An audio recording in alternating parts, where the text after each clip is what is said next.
IMC Over-60s tournament here in Cape Town, and what a tournament it's been. How's that? Good? Yeah, that's definitely your commentating voice, for sure. Oh, sorry, Bandile. This is, what do you say? Dapper Bet St. George's Park. In Kavuki land. Yo, he always makes up his own cities here.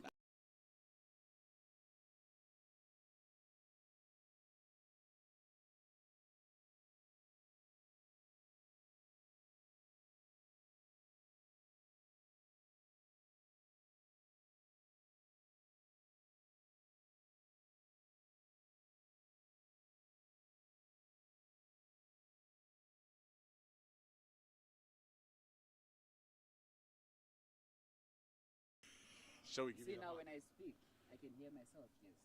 Now check how far I am. Okay, so turn it down. But if he turns that down, then the wind effects come.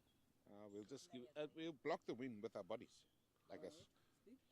How's that? How's good? 1-2, 1-2 for the. Welcome to a Dapper Bet St. George's Park.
A very warm welcome to the final day of the IMC Over-60s cricket tournament here in Cape Town. And what a tournament it's been. We've had a lot of sunshine, we've had some rain. But all in all, I think we've had a great week, or a great few days where we've seen these men. They might be over 60s, but they've certainly provided us with entertainment. Brilliant cricket as well. And more importantly, I think the camaraderie between all the teams has been unbelievable. We're here for the final between the game that started it off. Zimbabwe taking on the South African Impalas. My name is Eugene Molian. With me, it's none other than the man I spoke to on that day and sat next to that day, Mr. Clegg. Nick Clegg, how are you doing, sir? Good morning, Eugene, and to everyone watching. I'm doing very well and excited for finals day here at the Wally Wilson, as you mentioned, and two fantastic umpires getting the opportunity to do this final game. A good opportunity for them as well to show their worth. It's something that they would have strived for in the beginning, and we've had the pleasure of seeing them in different games along the way. Zimbabwe winning the toss, electing to bowl. The same strategy that they used against the Impalas on day one of this tournament at the Claremont field. So it will be interesting to see how they try cut off the runs early on. In the first game, Raj Naik bowled the 6 overs for 15, the left arm spinner, and he's back in the side today, so he'll be hoping to do much of the same. Yeah, just a word on these umpires. One on the left, that's Shotgun Harrison on the left, man with the ball in hand. He's umpire Ivan de Jong, aka Bylaws. He knows every law there is in the book. That's why he's known as Bylaws. And yeah, That was an excellent game of cricket, wasn't it, on day one? It was a high-scoring game, a game that Zimbabwe won by 3 runs. Can you believe it? Yeah, a little bit different. Firstly, the outfield. It's a little bit spongy, so the ball might not race to the boundary. It is in the back end of the cricket season here. However, the pitch looks a good one, and I, for one, am not surprised that Zimbabwe won the toss and elected to have a little bit of a bowl, because as this day goes on, it's always easier to bat here. Yeah, and the Zimbabwean captain, Greg McDonald, he'll be playing keeper as well in the first innings. Always goes to the groundsman at every game, and he just has a quiet word with them. He says it's always good to ask the locals. And certainly the groundsman, I think we were here on Friday. The groundsman informed us that it does get better to bat in the afternoon. We took on Wales here, and there was a bit of rain, and fortunately for us, it didn't stop. The wind pushed the clouds away, but it didn't bring out the sun, which would have allowed the pitch to bake a bit and get a bit better. On the far end, there seemed to be a bit of a dead patch on the pitch, and it seemed to just die down, but it looks like we're using a different wicket today, possibly. So it's going to be interesting here for the bowling side, just to hit their line and lengths, as we always expect in cricket, and keep it tidy up front. I think a good start here for either side will put them well on their way. Just a couple of men from the South African Impalas, just to have a little bit of a chat with.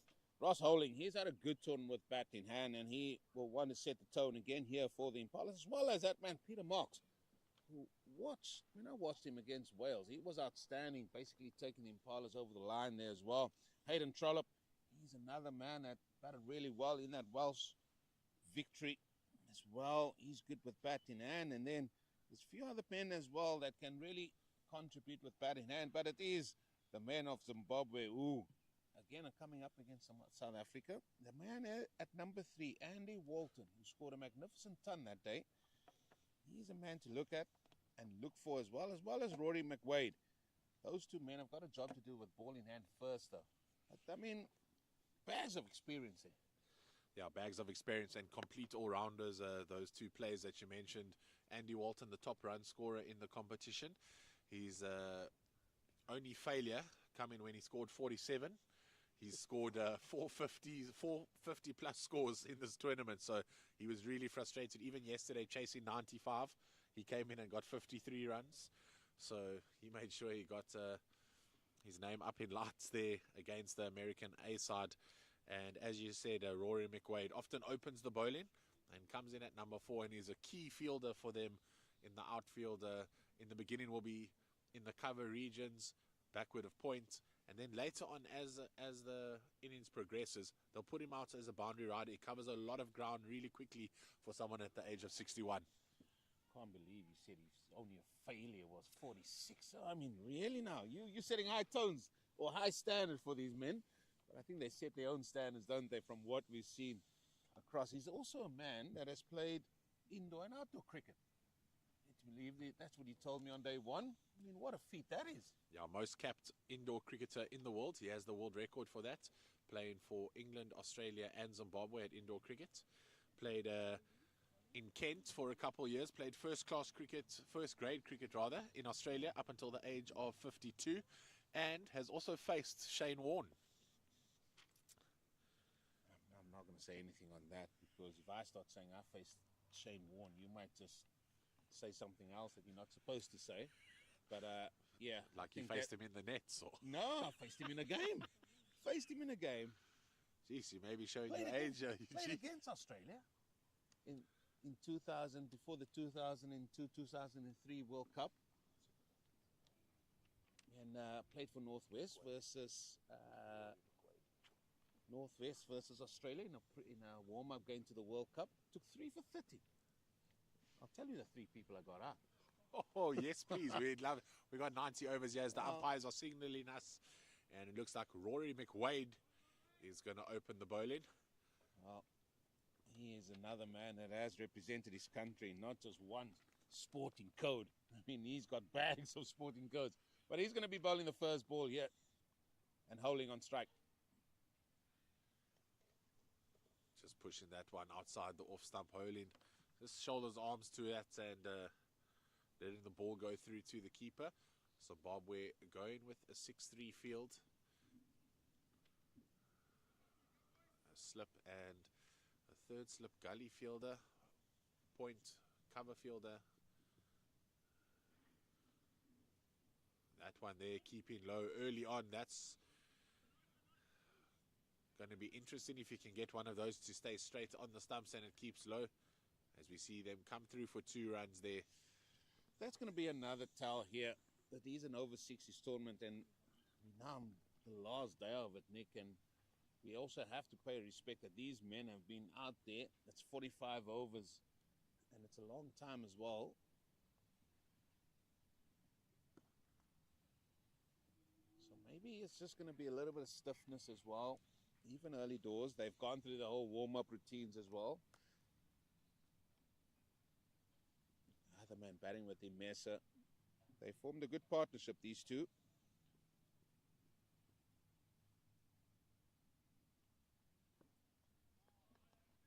A little bit of drift across the ground, isn't it? That ball just drifting across, away from the right-hander. Yeah, there's a bit of a breeze coming from left to right as you look at your screens.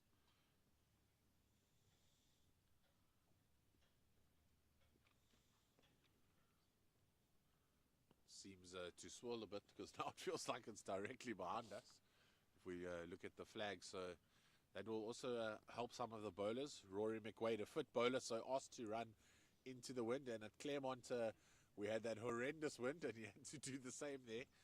Wasn't too happy with his bowling efforts, so actually asked the captain to take him out the attack in that first game.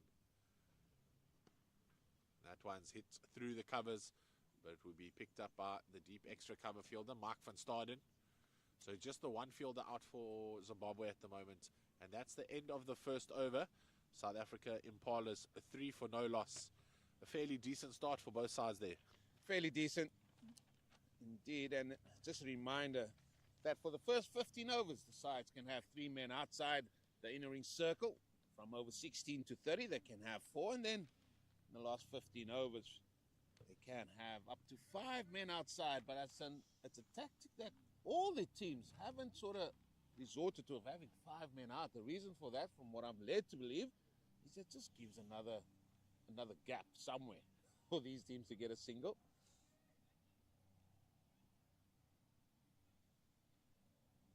Andy Walton finds himself here at mid-off. So we're going to have spin. Is that man Raj? The Raj is in. Yeah, Raj Naik, that first spell of his of the tournament was his best bowling performance. He's struggled to find that exact accuracy, but he'll look for it early on here in the final. And straight away on the money, steps up for the big games, it looks like Raj Naik. And you can see there Peter Sands Thomas, the Duracell, as you've nicknamed him. Oh, he's out there. Coming there from cover region. He's out there.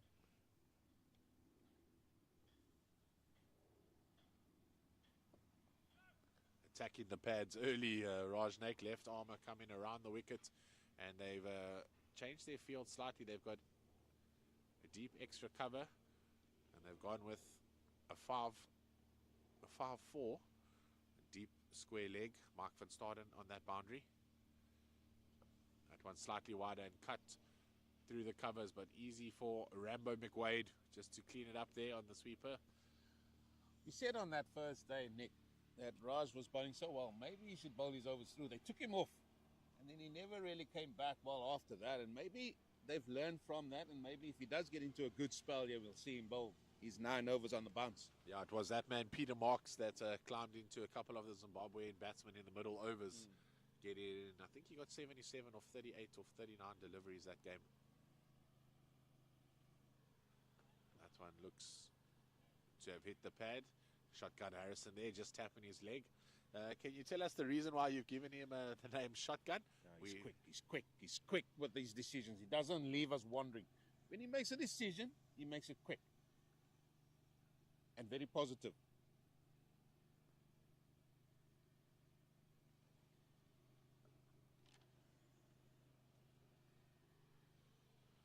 And that just forward defensive there to Andy Walton. We'll be saying his name quite a few times, Andy Walton. He's involved in the field, one of the top fielders All-rounder, effective with both ball and bat. And this is a beautiful first over here by Raj. And that's the end of it. South Africa Impalas 4 for no loss. Just the 1 run coming from it, and a good start by the openers of Zimbabwe. Yeah, very good start. Just the single. Raj on the money yet again. I'm going to come back. The 3 men. I'm going to come back to that story there, Nick. The 3 men I got out. And one was Gilchrist. One was Hayden. The third was a man that was probably the player of the tournament, Andy Bickle, that year. Because he had a good tournament here with both bat and ball for Australia. Nicely guided just for 1. And 1 it will be. Gary Griffiths there with the fielding. Backward point. Those are 3 very big names. It'd almost be remiss of me to ask, why weren't you selected for the Proteas taking the big boys? No. No, if it's your day, it's your day. That was probably just my day. But the funniest thing was I was batting at the time. And oh, that's a good delivery. I was batting at the time, Nick. And I thought, no, I'll just paddle. Warning. Down to 45. We had no 45, so I just paddle him. And I think Ricky Ponting had enough of this paddle, and he said, bingo, it was Brett Lee. Can you warm up, please? I decided to swing hard then.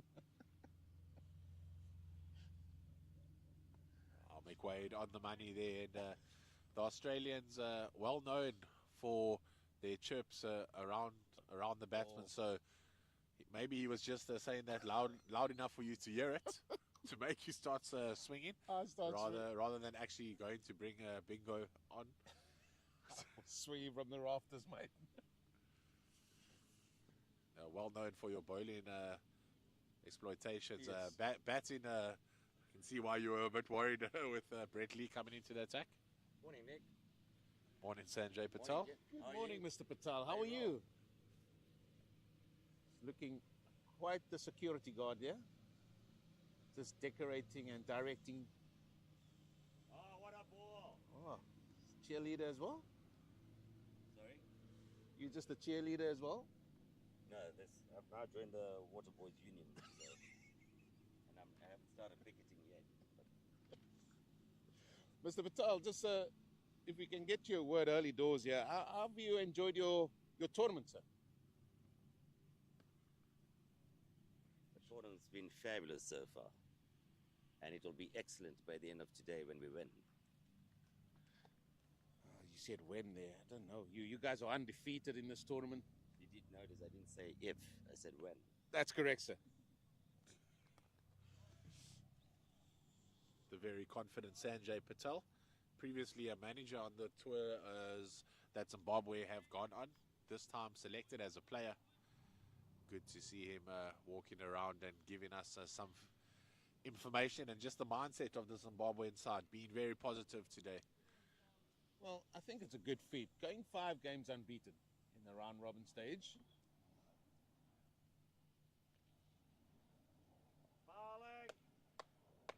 And they've been full value for that, Nick. They've played really good cricket from what I've seen as well. And they set themselves very, very high standards. Yeah, they certainly do. I know you gave me gears about saying that Andy Walton failed when he got the 47, but those were words directly from Andy Walton himself.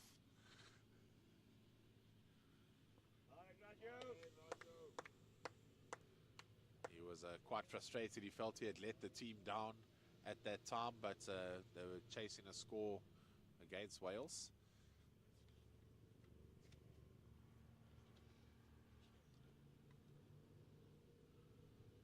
And Raj just on the money, going back to the basics.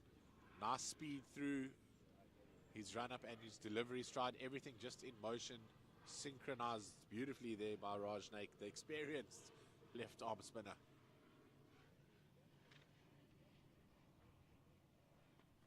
That one driven straight down the ground to mid-off. Walton moving swiftly to his left. It's indicating the ball is snaking, and that's what you're going to get here, especially when in the outfield. If the ball's going to get hit to you, you've got to watch the ball very carefully because it does snake. It sort of zigzags its way as it makes its way to you.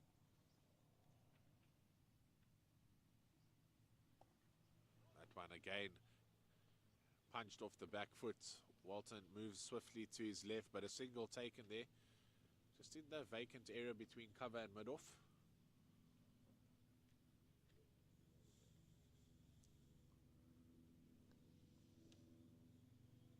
Well, just worried that this wind might bring some rain. It is a rain wind that blows here in Cape Town. One thing I can't tell you though, Nick, is I'm not good with directions.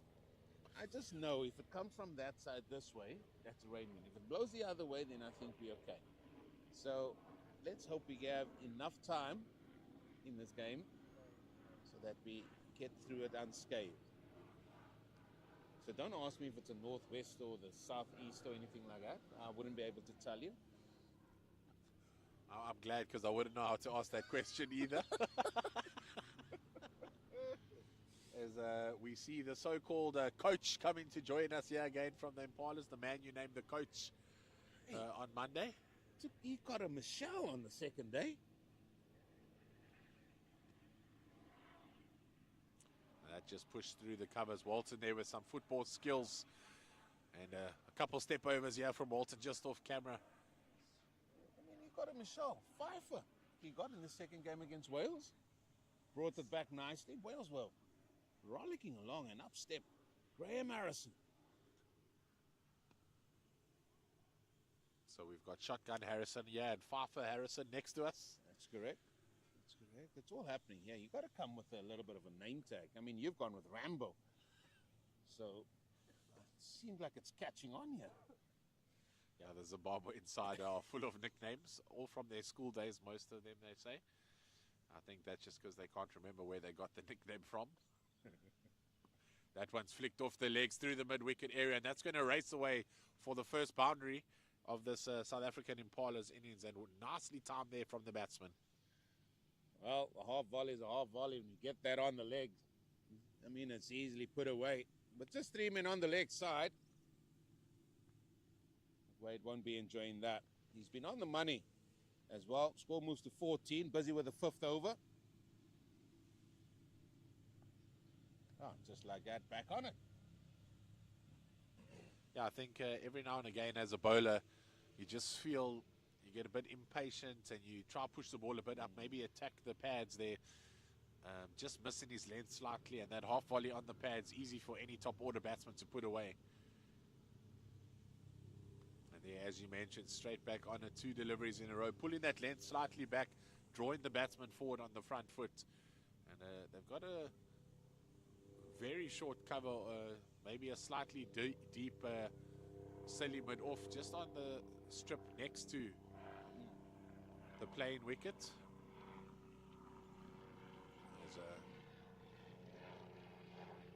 We hear the helicopter flying over, trying to get the best views of this game. Thought maybe you bring in reinforcements. Oh, you the famous one. No, don't. The man who knows everyone in Cape Town as well as Australia, it seems. And that's the end of the next over. Oh, dear. 5 overs gone. Zimbabwe really trying to stranglehold the opening pair from South African Impalas, breaking the shackles there with the 4 off the legs.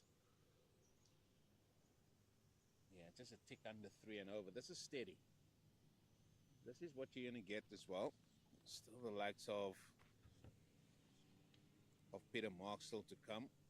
We've got South African's version of the Duracell. We shall call him Ever Ready. Barney de Klerk, he's still to come as well. It's always a live wire, Barney. Never stops talking. I mean, I've really enjoyed not just the on the cricket, on the field stuff, so off the field stuff has been really exciting as well. Really good.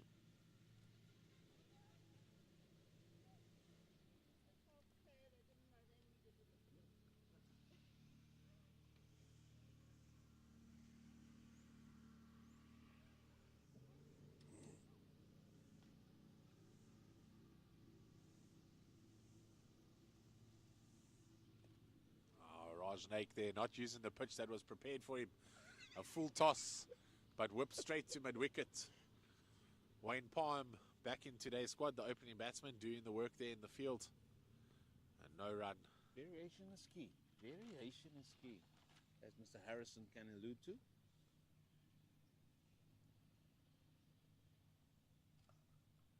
A little bit quicker that time from the Raj. Rambo mops up.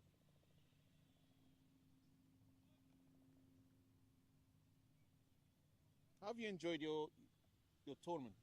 Coming all the way from the Eastern Cape. But we couldn't organize the weather that you wanted. What I haven't noticed about Cape Town is you can get 4 seasons in one. And the whole week has kind of been like that. Tuesday was horrendously hot. I think I lost about 5 liters of sweat just commentating. And I can't imagine what the players were going through. We had the devastating winds on Monday. Then we had some rain.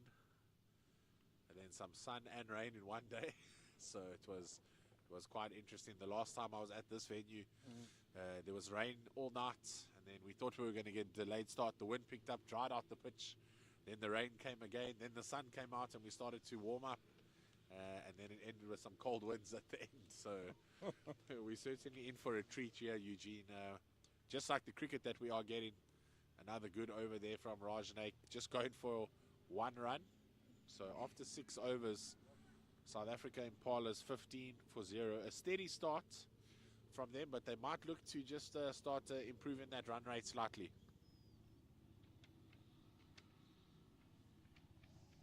They've always been a team that have had a steady start, and this is their mode where they wish to go by, the Impalas. I know the last time they played against Zimbabwe, it was a very high-scoring, close encounter. So chance for them to maybe rectify that today. An outside edge there, it runs to backward point, and Gary Griffiths with the leg slide. Lovely work there by GG. Yeah, he's in the all-important backward point position there.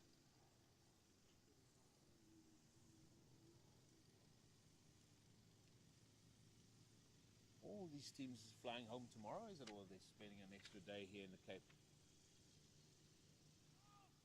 Oh, beautiful, beautiful delivery from McWade. Yeah, causing trouble there for the batsman.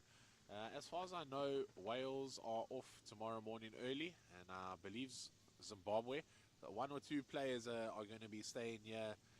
JJ, John Jamison from that first game, somehow injured his knee between the 2 games, and on the off day went for an MRI scan, and that one's driven into the space in the covers and will be picked up by from starting at deep extra cover, and has torn his meniscus. Oh no. So, and he said he can't pinpoint exactly when it happened in the game,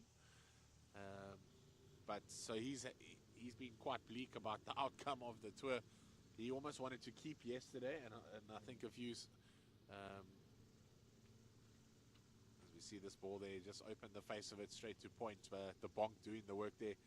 He wanted to do some keeping with the torn meniscus, and I think some smart minds in the team said, JJ, at the age of 70, I think you just need to sit this one out. So, but he'll be around here today, and you'll be able to have a good word with him after the game.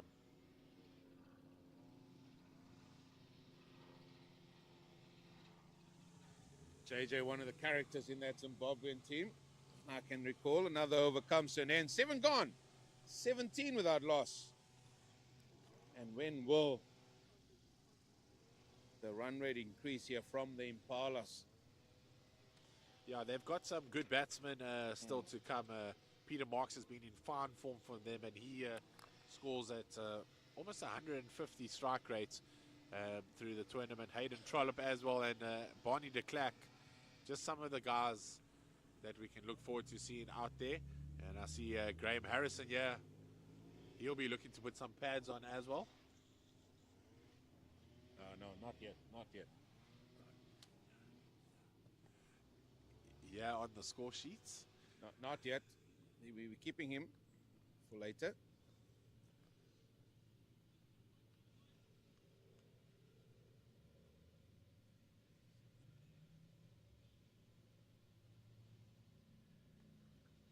Now the full tosses. He's played square. Some work for Van Staden to do. He always finds himself on the boundary. That's Van Staden.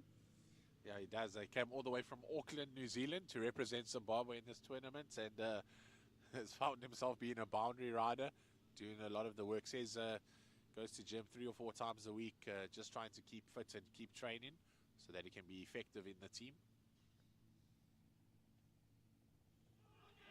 A big appeal here early on. See, he doesn't give it straight away. That means there's a little bit of doubt. Good shot, though, from the Raj and Zimbabwe. Just flexing his right leg there is Mesa.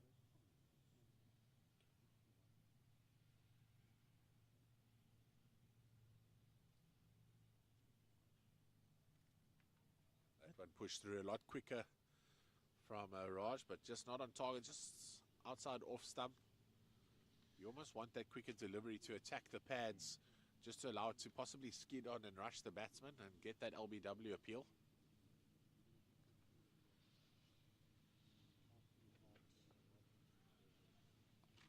So the captain's donning the gloves today, Mr. McDonald.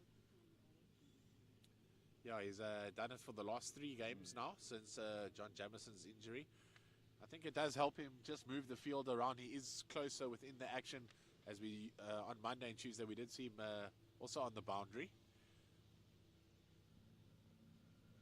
It's a great delivery. A bit of a stifled appeal there from the bowler. Raj Naik giving up straight away, but maybe Shotgun Harrison, just a quick shake of the head there. And Raj, respecting the officials, just collects his cap, and that's an end to another great over by the left arm spinner. Another over that's just gone for 1. And he's doing excellent work here. And again, we're going to start saying, is he going to bowl his overs through? It's not that they don't have any bowlers to come back often, but what he's doing here is really stopping South Africa from scoring quickly. 8 gone, 18 without loss, just a tick above 2 and over. Yeah, I think my decision would definitely just let him carry on. Stranglehold them up front. Next thing they know, it's been the first drinks break. 16 overs gone, both bowlers. As that one's a full toss and hits straight to the short cover fielder. Picked up off his laces. The batsman in a bit of shock. Looks at square leg. Shotgun Harrison to make sure the ball is carried. And a fortuitous wicket and breakthrough here for Zimbabwe. That's Ross Holland. 34. Number 34, that's for him. Well, wow, fortuitous. Can you get a full toss? And Holding's eyes must have lit up there when that ball was coming in his way, but he found that man at short cover. Ooh, your man was alluded to.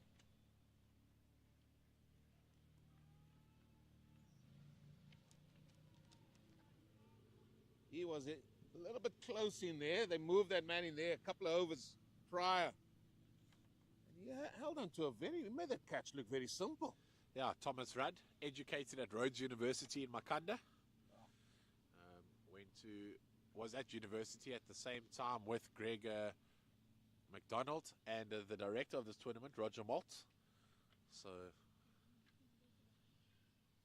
well, he was all smiles this morning, Roger Malt, when he saw him. I said, are you pleased that this tournament's finally reached its final day? Put in a lot of work, has Roger. Oh, McWade beats the bat, and all of a sudden the tails are up from Zimbabwe. 1 wicket. And then all of a sudden, here we go.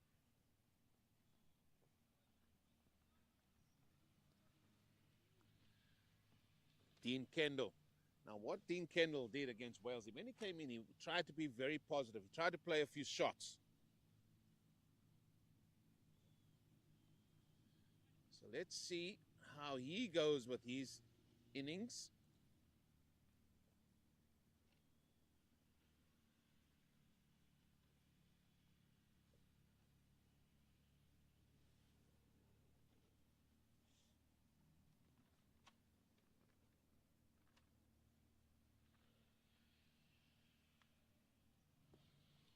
that one just floated towards the batsman. A slower ball variation.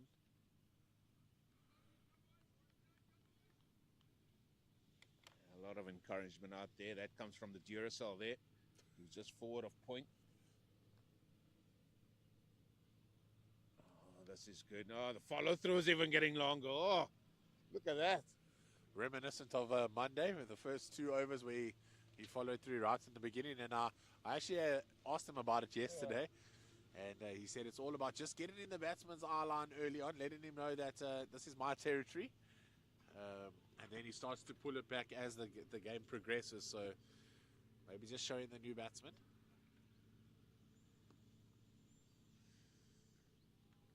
That's an excellent over there by Zimbabwe. 1 run, 1 wicket. That has been the story of the day so far here. They well on top here. I should say South African neighbours. Just across the border, north of the border. You see your directions are not so bad. Like if I got that wrong, then I need issues. Then I've got to look at myself.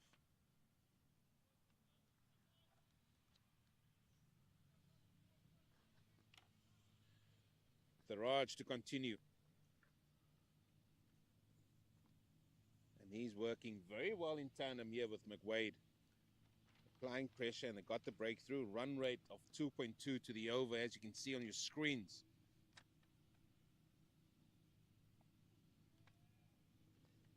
So when is Kendall going to decide, listen, I need to get going here?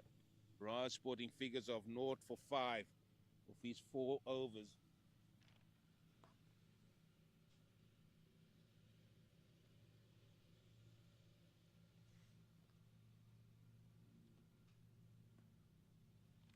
He's not getting the width. Raj is bowling very straight.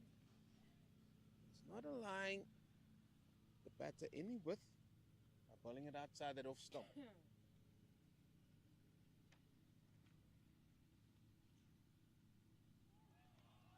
Oh, he's cut it onto his wickets there.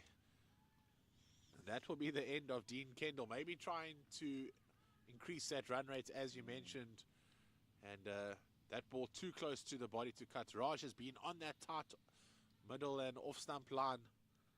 And there once again, and needing to go really low to try cut that ball. Maybe also keeping low, coming through there on the bounce.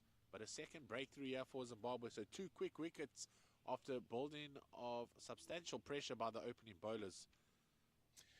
Well, I'm going to give credit there to the bowler. I think he had the feeling, as I did, that Kendall might want to try and push this along. So what he did was he took the pace off it and just dropped that length a little bit back and said, listen, you can think you can cut it through that offside, and then he just got an inside edge onto the stumps. That's a second wicket gone. So some early pressure here on South Africa Impalas, as it is the man that has been in top form this tournament, Peter Marks, making his way out to the middle. And a lot will depend on him. And a lot will depend on this partnership, because that's what South Africa Impalas need here. Yeah, this is the man that Zimbabwe would love to get out early on. They don't want him to get a bit of a start, because we know he can score quickly.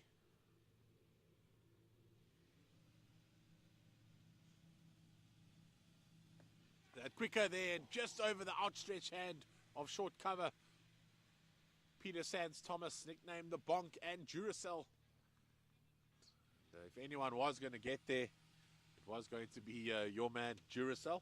Well, he's a live wire there, but, I mean, intention set out clear by Peter Marks.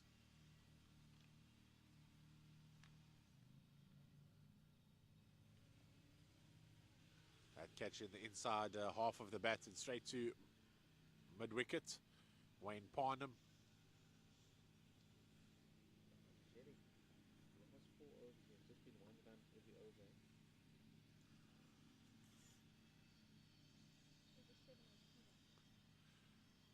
Tries to sweep that down the leg side, and I thought there was maybe a tickle off the gloves, but Shotgun Harrison turning around, giving us a big smile and offering us a wide there. The first wide we've seen in a while. I think we've only had 2 in the innings.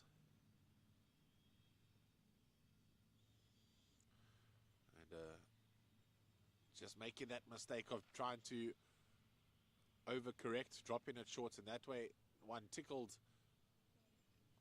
around the leg side there to past 45 and off to the boundary. So a bit of relief coming off the bat there for the Impalas. Zimbabwe, you'd still they're still on top here at the 25 for 2 after 10 overs. A great start from the border neighbours. Very much on top. I was alluding to this outfield might not be that quick, but a few of the balls are racing across this outfield. It was fairly lush when I walked across it. But I was going to say to you, Nick, there, just in the last 4 overs, I mean, the maximum runs scored in any of those 4 overs were 2, barring the last one here at Raja's bowl. I heard that commentators curse you. Were just asking the scorers, yeah. Quietly trying to not get it on mark, but I knew I was going to bring it up if something happened, and you knew I would too, as we see McWade attacks the crease again. McDonald dropped it, but I think he hit the ground.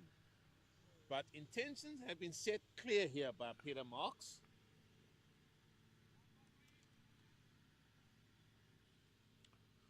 What this will do for the Zimbabwean fielders and bowlers, it will let them know that there's a wicket-taking opportunity. When a batsman comes out and he's so aggressive straight away,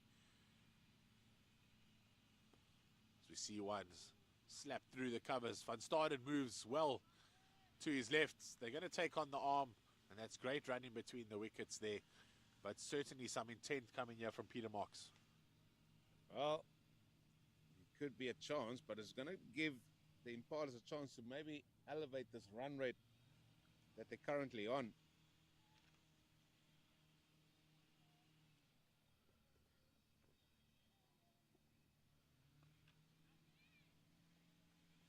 Hard hands from Peter Marks there. Just the ball running off the face of the bat to backward point.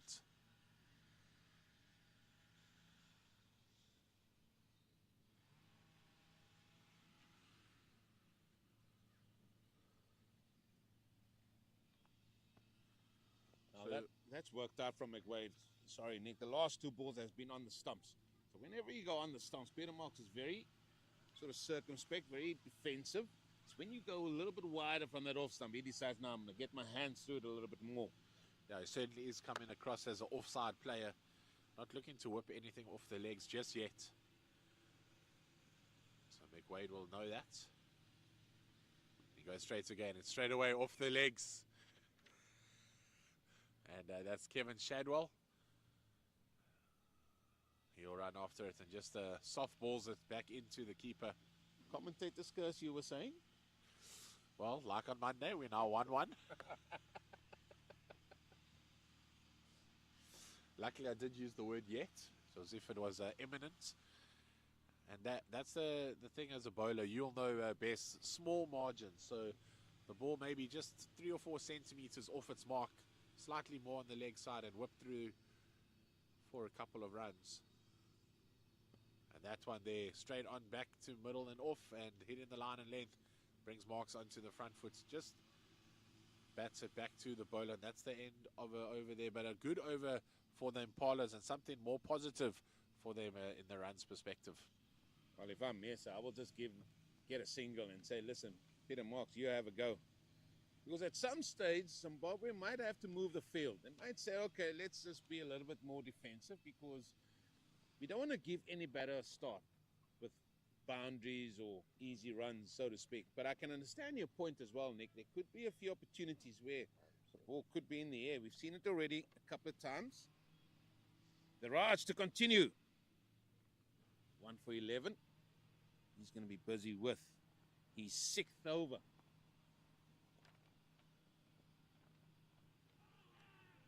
That's outside the line of off stump.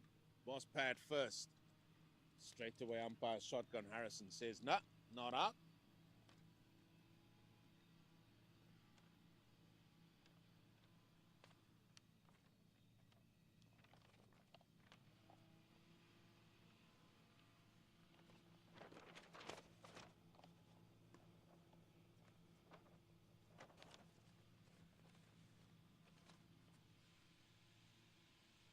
The change in the batting styles here from Peter Marks, do you think it will start ticking over in the brain of the captain from Zimbabwe, possibly thinking of a bowling change? I wouldn't. This is me. I wouldn't because, as we alluded to, that first day is that it's very difficult to come back for your second and maybe even a third spell for some of the men out there.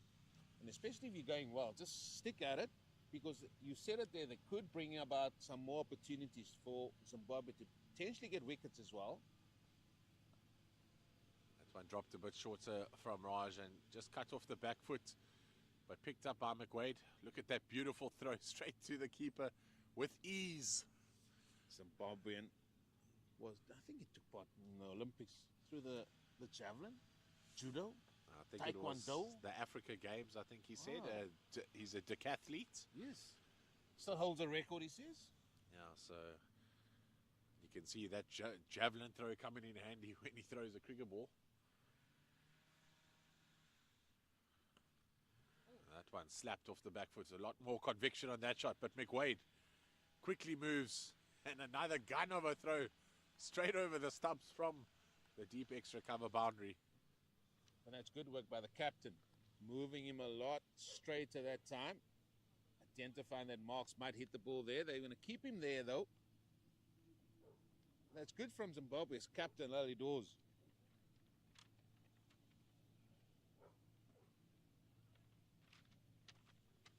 He's quick as Peter Marks. Immediately calling Nisa through for that single. Another productive over. Just trying to keep that scoreboard ticking along here.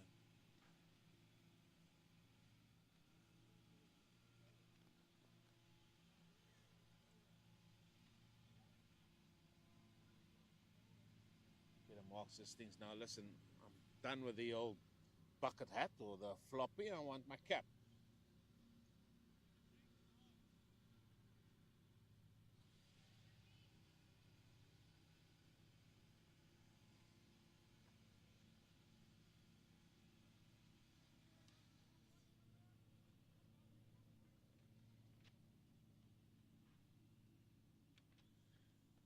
Gives us a chance to thank Pitch Vision for bringing you all the live games throughout this tournament. Everybody concerned from setting it up early doors and then taking it down. A great deal of thanks goes out to Pitch Vision, bringing you all this, the live pictures from around, the scorers, the umpires, and everybody asunder, and all the clubs that were involved, that were hosting these games. A great deal of thanks goes out to you as well. Some more great fielding there by Tom Rudd. Really has stopped a couple of runs and taken a great catch in that area. It's a good fielding position for Zimbabwe. Spider-Man there, nothing gets past him. Got the right colours on to be Spider-Man.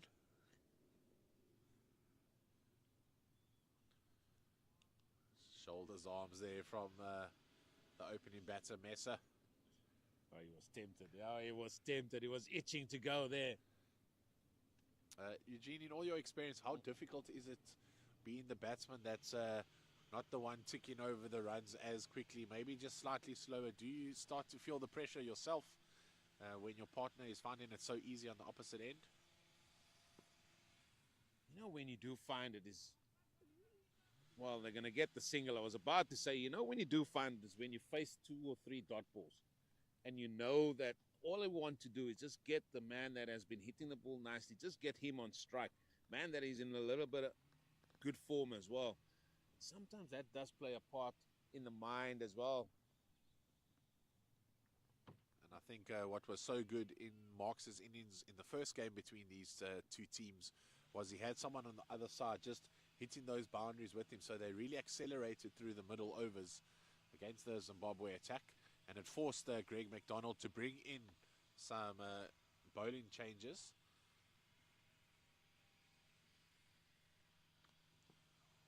No matter whether you're 10 years old or whether you're 60 plus years, some of these men know as another over comes to an end. That man on your right-hand shoulder keep whispering sweet nothings in your ear, telling you, listen, do this, do that.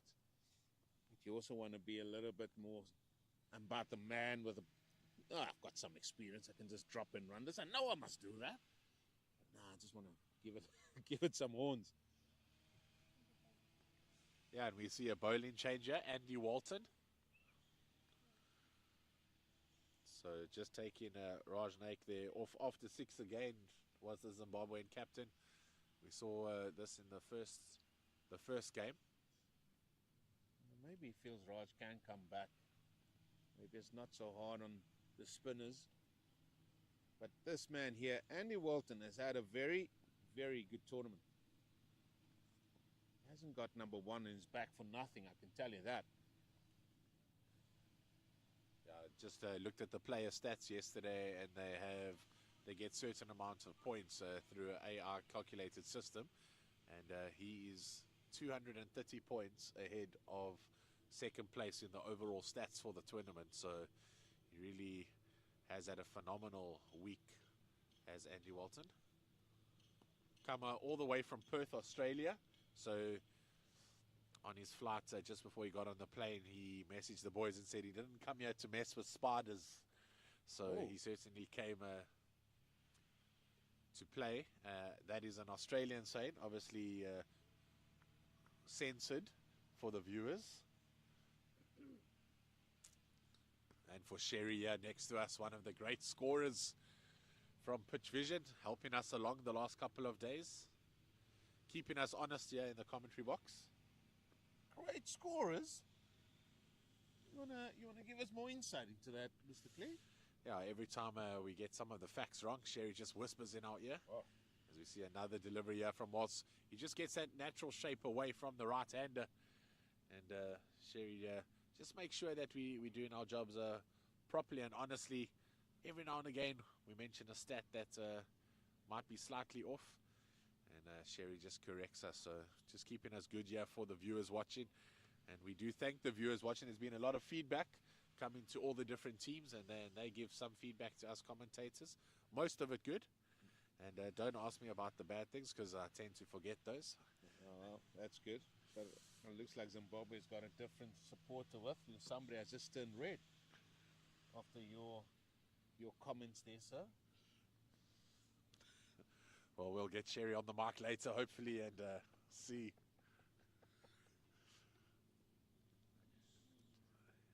A couple field changes here being made by Walton.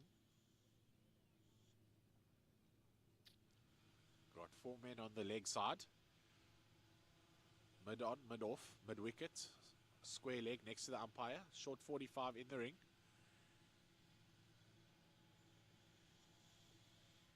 Short cover by the time Duracell has walked in with the bowler.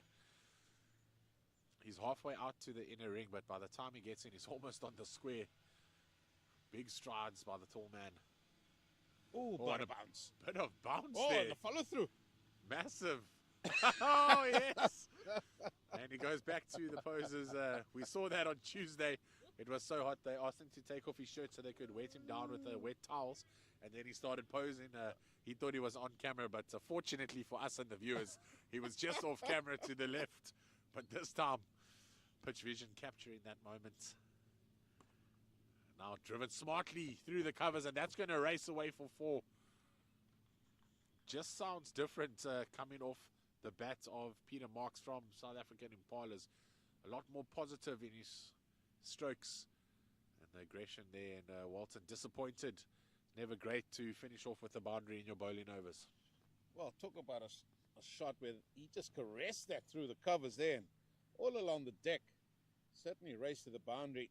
It just shows the form that Peter Marks is in. He's moved to double figures now. Score now 40 for the loss of 2. 1 more over left in the first power play. That will take us to drinks.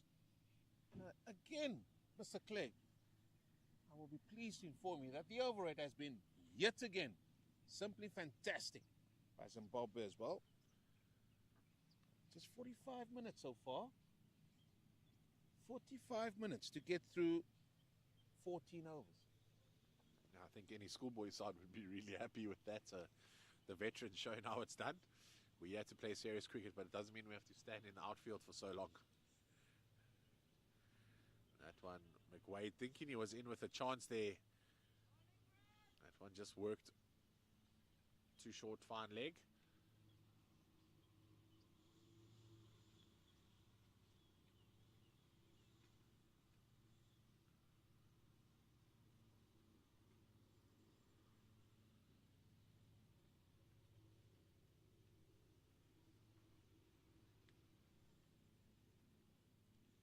Good line and length there by McWade.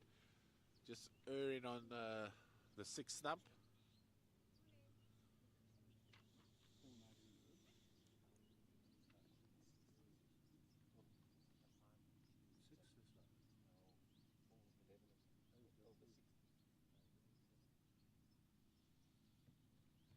McWade attacks the stumps. That hits the inside half of the bat.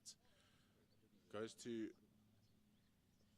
short fine leg. Raj Naik cleaning up there, and a single taken by the South African Impalas.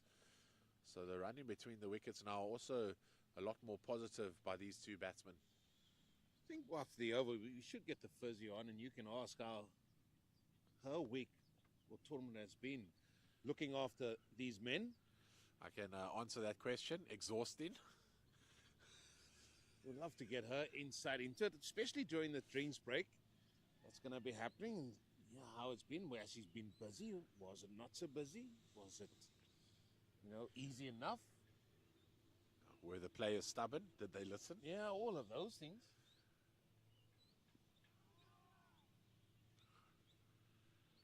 Half-hearted appeal there coming from the skipper. McWade joins in late, and when you do that as a bowler, the umpire knows if you don't believe it, so why should he? That's the right words there. You want to convince me, convince yourself first.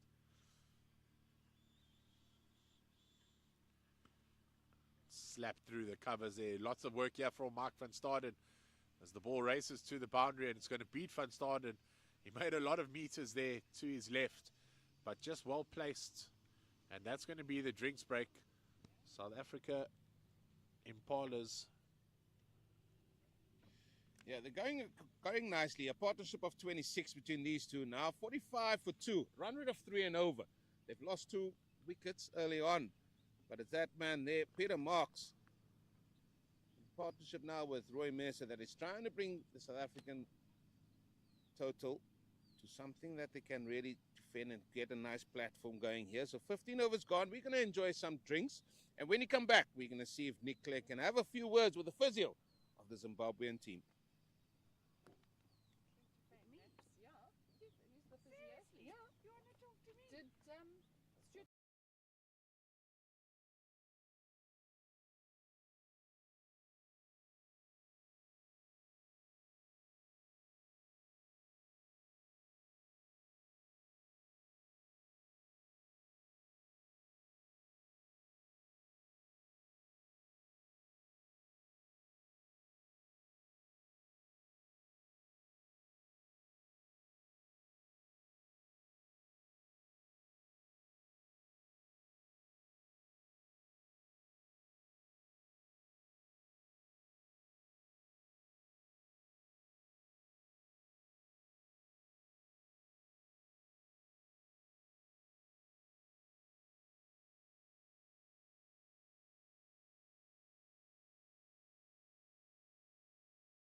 Welcome back to the second power play. As we see Shotgun Harrison just signaling us here. He's trying to get the attention of the scorers. He's done so now. And Andy Walton to continue. I'm joined in comms with Nats. Nats, if you can just describe to the viewers your role with Team Zimbabwe, just as an introduction, and then I'll follow with hopefully some good questions. Thanks, Nick.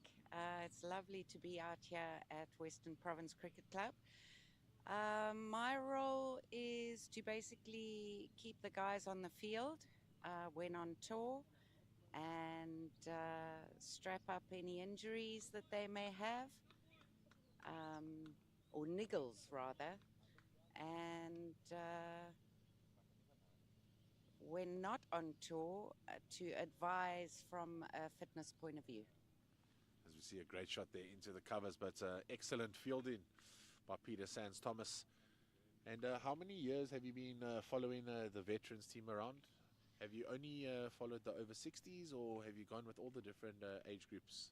So at the moment, Zim has over-40s, over-50s and over-60s cricket teams, and I started working with the over-50s in 2020, and I still do the various tours that the over-50s go on, and obviously now the over-60s. Right, so that tour that you started with, was that the one here in South Africa that was hit Yes. with COVID? Yes, that was the World Cup in 2020, which was stopped halfway through because of COVID. Very sad. And you've done an excellent job. I've had the pleasure of following Zimbabwe around this week. You've done an excellent job with keeping everyone on the pitch.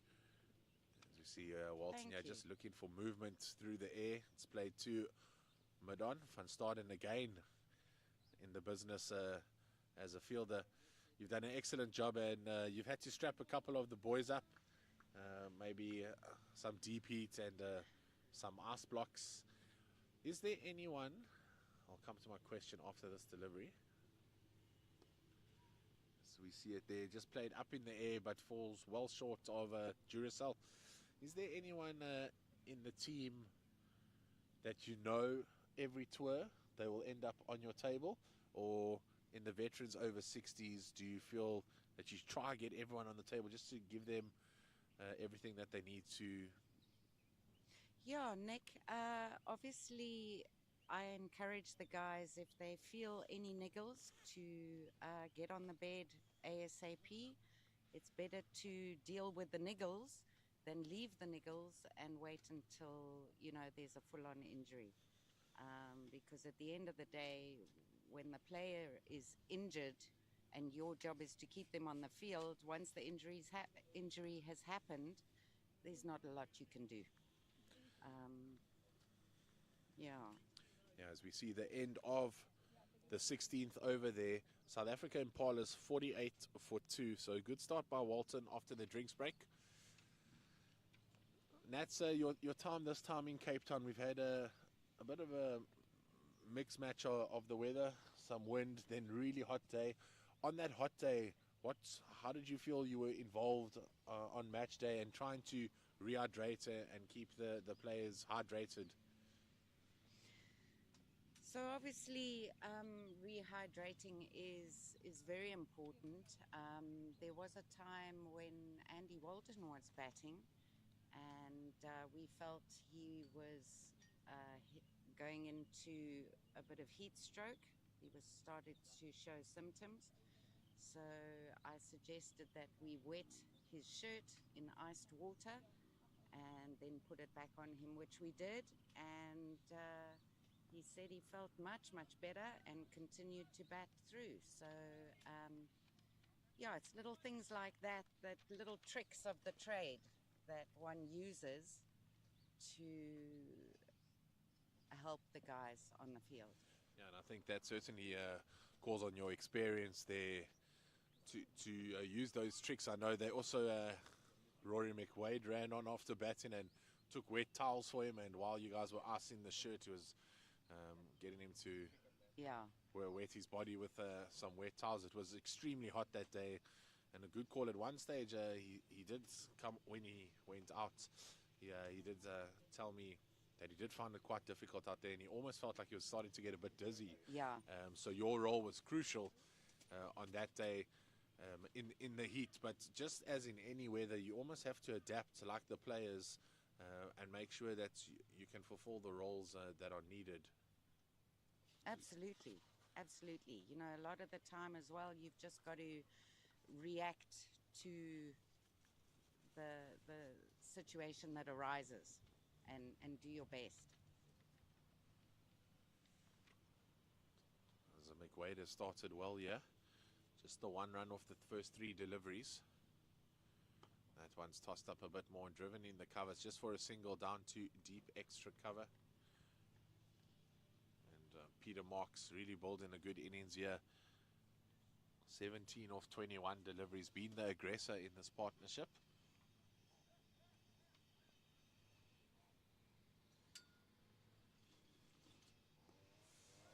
And that's now a question that the viewers really want to know, and one you might not want to answer. Who in the team? I'm scared. Who in the team do you find always comes to you with a bit of a niggle or needs some sort of strapping, but might not necessarily need it? As we see it tickle down the leg side, McDonald puts it down. Seems like the players were going up for an appeal, but Ivan de Jong rather, on the far side, saying that just hit the pad. And another good over here. A quick change between the Zimbabwean players. So is there any player that ends up on your table a lot more than they should? Just feeling like getting that extra strapping just gives them a bit more confidence going out onto the field? 100%. They, you know, and I'll do anything to make the guys feel confident and more secure on the field. I wouldn't say that there's any one particular person. Safe answer, Nat. Safe answer. But I must say, you know, it's actually difficult to get the guys on the bed, you know, because it's all sort of I'll pull through, I'll push through, and I think they're now beginning to realize that that's not actually the answer. I think at the age of 60, they probably grew up in an era where if you were injured, you didn't get selected. So yeah, just trying to show the captain and the selection panel that no, I'm fit, I'm not really injured, I didn't have to go to the physio or the bio. I can be selected, especially for the final. So yeah, the word precautionary treatment is used quite a lot.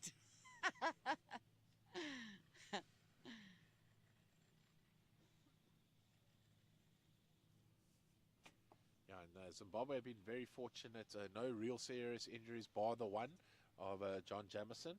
And he himself can't pinpoint exactly where his injury was picked up, but you've done an excellent job. His injury was very interesting. You know, normally with meniscus issues, you know, it's a traumatic event. But he presented with very little pain, restriction of movement, and only the next day was it very swollen. And I suggested that he go and have an MRI after trying to evaluate it, and nothing much came up. And yeah, sadly he's out of the tournament. But at least we know what it is now, and he can get it prepared and be up and ready for our next tournament in October in Zim. Yeah, a lot of the boys have been speaking about that tournament, and they really are excited to host the tournament up there in Zimbabwe. And then obviously the big one next year in Toronto, the World Cup. Yeah. So trying to get fit and healthy. I know there's one or two other players that are carrying an injury or two that want to maybe try get it sorted out. And some have spoken to me about improving their fitness after realizing some of the other guys have done good work on their fitness and feeling themselves that they're not up to the standard. But they do set themselves a very high standards to the Zimbabwe side, especially out there in the field. Yeah, they do. But you know, as human beings, sometimes we often learn the hard way. And I think they've done enough tournaments now to know that you've got to do something pretty much the whole year round if you're going to play through, 2 or 3 tournaments a year. The way they've been thrown around their bodies, Eugene and I were talking on Monday that some of them look really fit as well, and something that many people can aspire to still be able to play cricket at the age of 60 plus. And I heard the other day in Wales there's even an over-70s side. So yeah, I heard they were setting up an over-70s thing. Yeah, kudos to them. It's a hell of a hard on the body. It really is.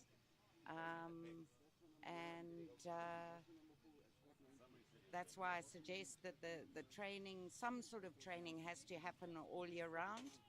And yeah, I'm impressed with the guys this tournament. They've worked hard, that they have, and they've been consistent, and now they're reaping the results. So yeah, absolutely. Kudos to them. They've had a fantastic tournament, and we and them hope that it continues on in this final as we hear Sanjay Patel again behind us.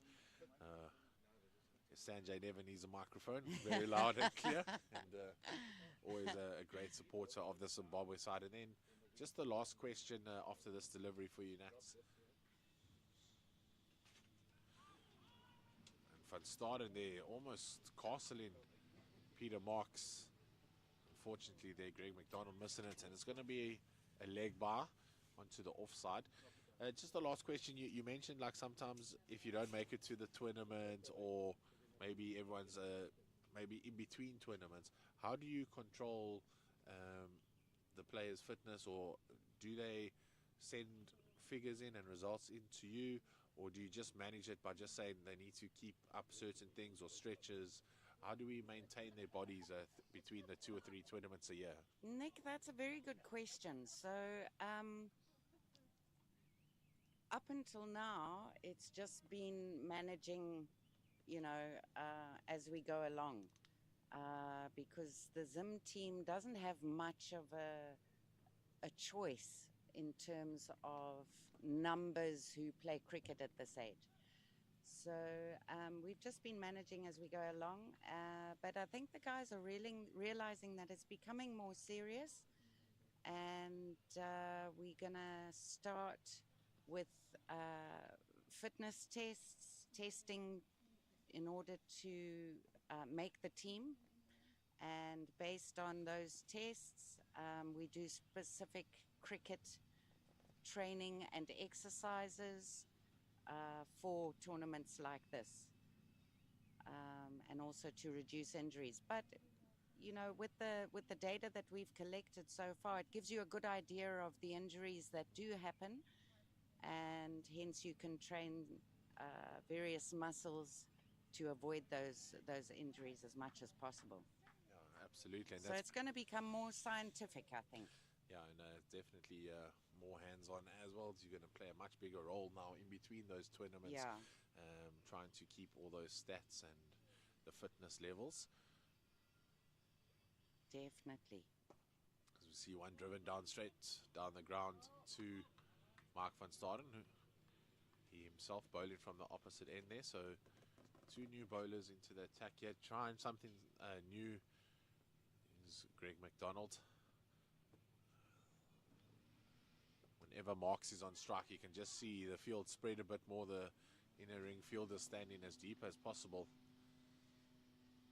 And Nats, it's been fantastic to hear from you and have you in the comm box. I know you've been walking around the field with a couple of the wives, and how lovely it's been for them to come out and support their husbands at this tournament. Yes, that's always a great help. For the players and for me. Yeah, I think to be around 60-year-old men all the time, it's can be quite something for the physio. So to get some of the wives they're always around, in good spirits. They were always in good yeah, spirits. they certainly are. Very friendly bunch on the Zimbabwe side, very inviting. But Nick, thank you for having me. It's been a pleasure from our side, and please keep walking around the field giving the boys some hydration and hopefully collecting some wickets along the way. We haven't seen Graham Smith, the manager, but every time he walks past the commentary booth, he always claims the wickets are because he's walking around the field.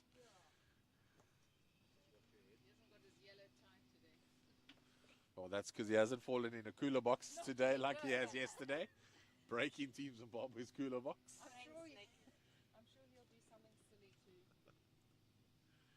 to earn the yellow tie back. Yeah, it was quite an outfit he had on yesterday with his blazer.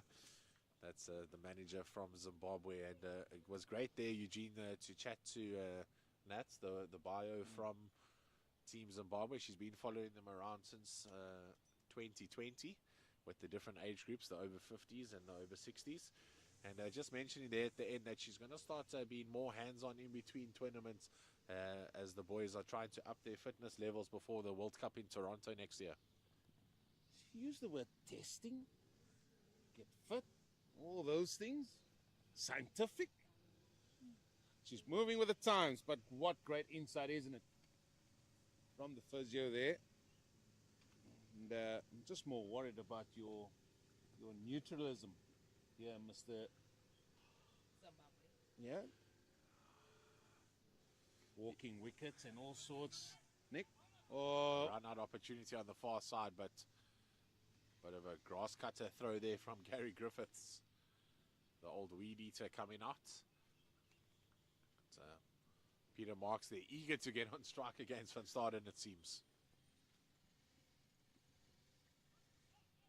well, now the Duracell comes round, so no run there. And it's pressure starting to maybe tell Jan Roy Mercer. He's faced 60 balls now for just 20 runs.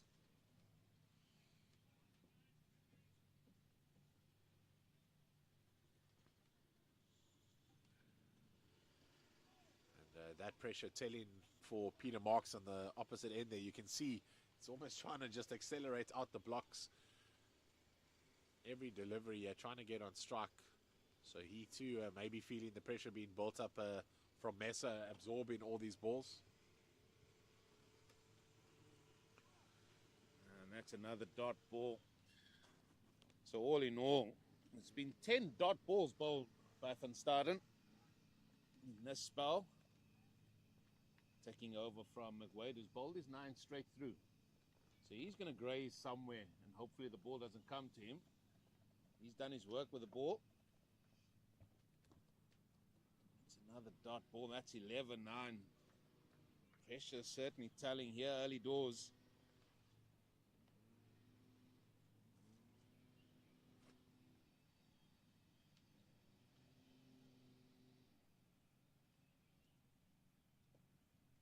Well, that's two maidens to start your spell. Mike van Staden, excellent from his end. Just looking across to where the clubhouse is, a certain Gavin Cowley is also made himself known there, walking his dogs. Always find him around this neck of the woods.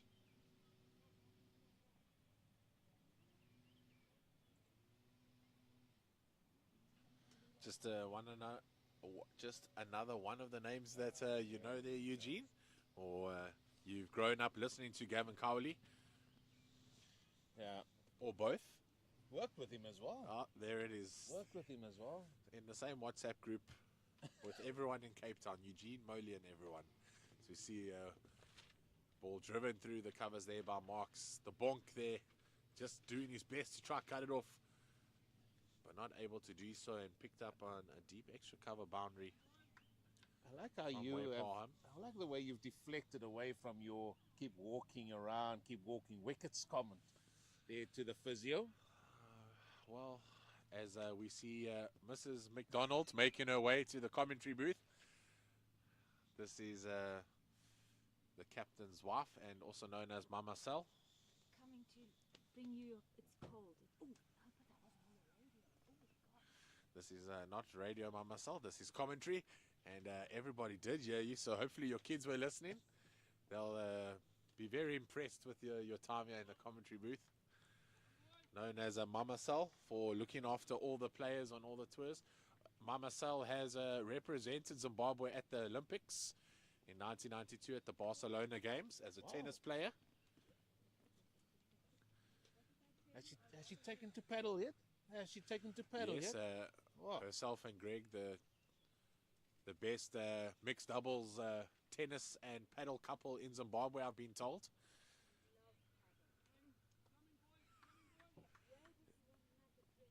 And she also loves to dance when there's music on, as all Zimbabweans do, it seems, on this tour. So after the game, Eugene, you'll really enjoy the Zimbabweans and their culture. It's down the leg side. When Impalas were playing the Welsh team on day 2, after the game, one of the Welshmen got the old guitar, and it was a sing-along just on the grass. It was quite nice, quite entertaining. I wanted to sing with them, but I thought, nah, just stay where you are, stay in your lane, Huge. Yeah, the problem with singing with the Welsh team is they can all sing in tune. It's really difficult to want to join in and sound half decent. You see Walton there attack the stumps and fields it off his own bowling. So on Friday, the Welsh side took on Zimbabwe here at this beautiful location, and in the pub afterwards, the Welsh team got onto the microphone, started singing some of their hymns. As we see one slap through the covers, but straight to the fielder. And then the old classics came out, Sweet Caroline, Country Road, and they walked around and made sure that everyone in attendance at Western Province Cricket Club was on their feet and singing the songs. It didn't matter which country you were from, but it was very, very festive with those two sides playing against each other. Brilliant. Absolutely brilliant. How could you distinguish between the two? Both wearing red. I mean, commentary must have been fun that day. Yeah, it certainly was. But the Welsh side do wear green pants, which was a bit of a surprise to me, but it did help being able to see the difference between the two. That game was really played in good spirits. Zimbabwe coming out on top. As we see one driven in the covers there, just right of Parham. See John Wayne Lane making his way around. He's certainly going to want some time on the mic. He enjoys to be in the commentary box. So if he comes there, I'll let you ask the questions this time. And you deserve a 2 or 3 hour, 2 or 3 over break, not hours. 2 or 3 hours, I might not have a job. No. Could never let Sherry off the hook for that long. She's still sporting that redness. And John Wayne making his way in. Maybe you can tell him why you nicknamed him John Wayne. Oh, it's in the air. Great wicket there. Good breakthrough. And that's Kevin Shadwell with the catch. Well, Walton picks up Mesa, and this partnership of 42 has been broken. Mesa goes for 21 of 68 deliveries, and I'm going to be joined now by John Lane for 2 or 3 overs and give my man here, Nick Clegg, a little bit of a break. He's been hard at work. I think he wants to put in another lap of honor for the Zimbabwe, it seems like. Yeah, John. Every time there's a lap of honor, someone gets a wicket. So. Yeah, looks like it. But he's supposed to be neutral, John. You guys are going to get blown away. Yeah, it looks like it. John, how's your week been? How's your tournament been? Well, I know from a squad point of view, obviously it's been a really good tournament. The guys are just playing really well. Personally, I haven't had a great tournament, but you know, I think basically these guys have left me behind, and I'm not good enough really to be playing in the squad anymore. So I've got to get my knee fixed because I've got no cartilage in my right knee, and when I got that done, then we'll see whether we try and make a bit of a cricketing comeback. But at the moment, it just is really hindering me. So you boys have certainly put up the standards, raised the bar quite high in this tournament. Well, you won your first 5 games. You played really good cricket. Yeah, and let me just tell you that I was with these guys in Chennai, And since then, they've worked very hard. You can really see it. There's hardly been a dropped catch. And, those that have been dropped have been incredibly difficult, the guys did really well just to get their hands to them. The standard of the bowling, in Chennai we were bowling far more wides than this. Everything's tightened up. The fielding's just been outstanding. The batting is, really moved on from Chennai. So, as a squad, they've all just improved so much. And then you add on to that, the arrival of Mike van Staden and Andy Walton from the Over-50s. They're both such excellent cricketers. And Tom Rudd, who's come into the side as well. I mean, you saw the catch that he got for the first wicket there. Made it look easy. Yeah, he made it look very easy. Yeah. So he's an off-spin bowler. He turns it quite a lot. So that's quite a good addition for the bowling attack. Well, I've certainly enjoyed you guys play, especially that first game, which was a very good game of cricket. Won that one by 3 runs. Yes, that was very close. Yeah. And I mean, we had close games against both the Impalas and the Kudus, the two South African sides here. So when those two sides get combined into one South African side, I think it's going to be a really strong team. It's going to be very interesting to see who they pick. We're going to be watching that with a lot of interest. The bunk, the Duracell is on. So this is Peter Sands Thomas has come on at the commentary box end, shall we call it? No, it is always not called the commentary box end because we find ourselves in the most windiest spot ever. Yeah. That's where we are. But we've just heard from your physio Nat as well, and she was talking about fitness tests and the scientific fitness programs that's going to be brought into it.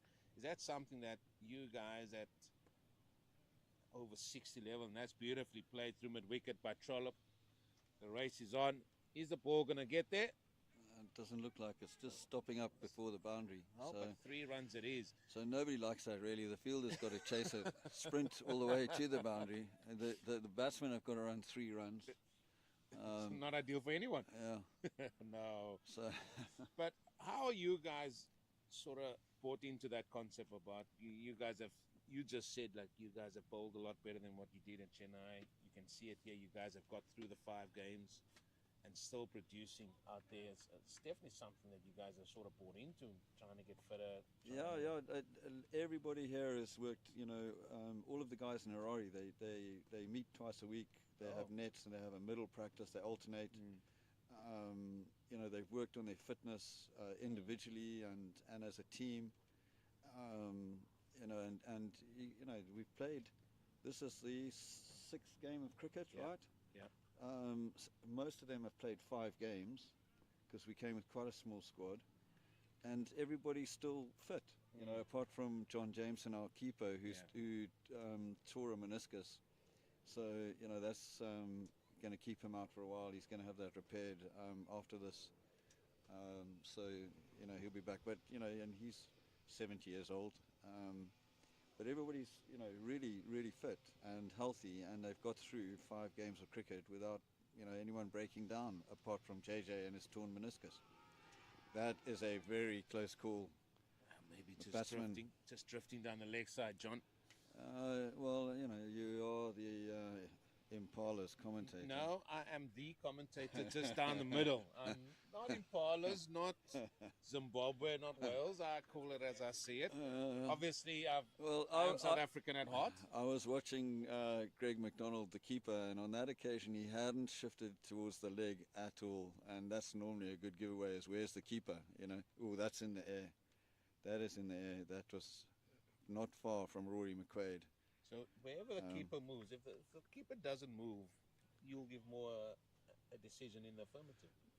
No, look, I mean, obviously if you're umpiring, you're looking at where the ball's going, not the keeper. But, if, we're not directly in line with the stumps, etc., so the keeper's quite a good indication, normally, if 100%. It's going a little bit down the leg. So what have you guys been up to? Just away from cricket, have you enjoyed some wine farms, some golf? What does your Yeah, so, itinerary look like? You know, for the Zimbabwean guys, the guys, you know, from Harare and surrounds, they arrived with shopping lists from their wives, you know, and were told to go to the mall and do some shopping. But aside from that, you know, people have on their, you know, on the days off, the free days, have basically just gone off and done their own things. Had it, you know, just used those as rest days to recuperate a bit for the next 2 matches. Personally, I went and did some wine tasting on both of those off days. When I went out to a little estate called Saxonburg. Was that on Wednesday? The hottest day has been. Yeah. And then the last one, I went to Groot Constantia again for a bit of wine tasting and a very leisurely lunch with some family members of mine who are down here. So yeah, so it's been really enjoyable. You know, I used to live here in Cape Town, so I do know my way around Cape Town. And you know, we're in a hotel on Milnerton Lagoon on the beach there with great views of the mountain and that. Yeah. The pool there, I've got to say, is like an ice bath. And unfortunately, you know, there are lots of signs along the beach saying don't swim because of the sewage pollution. But otherwise, it's, you know, it's a beautiful spot to be in. Yeah, so. the pool just reflects the water that you would have gone into the sea that side. It's freezing cold on that side. Yeah, yeah, it is. Just to let Nick So- know, I do know some of the geography around stuff, you know, where the warm water is and where the cold water is. Well, on the first couple of days, it was really hot, right, on the cricket field. So the first day we got back from cricket, steaming hot, jumped in the pool, and I've noticed that nobody's jumped in the pool since. It looked very inviting, but it was bracing, to say the least. Well, a little bit about this game now, John. What do you reckon? What is a total that Zimbabwe would think they don't want to go and chase? Because you're doing quite well here. 69 for 3, you have South African Impalas. This is a big partnership between these two. Peter Marks and Hayden Trollope, they batted really nicely in that game as well that you played there, that first game. So you want to see the back of them. But what is a total that Zimbabwe don't want to go and chase out there? They'll chase anything. I mean, they've got a very strong batting lineup, and they've all, you know, Wayne Parham, who opens, has got 100 and a couple of other big scores. Mike van Staden will probably open with him, and he had a good match yesterday. And then you've got, at number 3, you've got Andy Walton, who's got, I think, 200s. And an 87 and a 45 or something. Yeah, you he know. failed then, apparently, according to Nick. He failed when he scored his 40-odd. Yeah, that was, yeah, exactly. And then there's Rory McQuaid, who's got 100. You know, and Kenyan Zeal and Greg McDonald have both, you know, been scored 40s. Also, so you know, there's a lot of ability to chase down a total here, but you know, you just never know when you're chasing. You know, a couple of quick wickets and suddenly everything becomes a lot more difficult. And so we'd have to see what happens. Oh, that's in the air again from Trollope, Hayden Trollope. Well, your long batting lineup is something that has been the standout feature as well, led by that man Andy Walton, who has been very good with batting and as with ball as well. Yeah, he's had a great all-round tournament. Oh boy, no, they really look like they're intent on upping the run rate. Yeah, we've got 5 overs to go to the next sort of drinks break as well. And again, one of the other standout features that I've enjoyed watching from everybody that has played this tournament is how quickly you boys get through the overs. That has simply stood out for me as well. You know, for the most part, we don't have very long run-ups. So. Okay, admittedly, it takes us time to get to the wicket when we are running in, but yeah, no, everybody just gets on with it, you know, and it's also, you know, it's something about you know, this sort of limited over cricket is if you just move through your overs quickly, suddenly the batting team look up and another 3 overs have gone in the blink of an eye. So we got Andy Walton's just gone off the field, and Yeah, maybe just a cut that's going to be seen too by the physio there. He's being replaced, so he'll be wanting to get back out there very soon. just Well, that is hit down the ground. That's going to be 4 runs. so the batsmen didn't even move from their creases. Just watch that rocketing off to the mid-on boundary. Yeah, Peter Marks has come in here, even from ball 1, shown his intent. Yes, yeah. He wanted to get on with things a little bit more here. But John, from our side, has been brilliant getting your insight. It's been brilliant seeing you guys and your team out here. I, for one, have enjoyed every game, every ball that's bowled. It's been simply magnificent, and I've enjoyed it. Enjoyed Thank your you. company, Yeah, and well, sure thanks. we'll chat some more at the closing function later, Exactly, where yeah. everybody will have some fun and celebrate what has been a really good tournament. It's been a great tournament, yeah.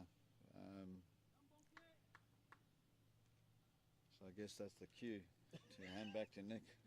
I've just been fired.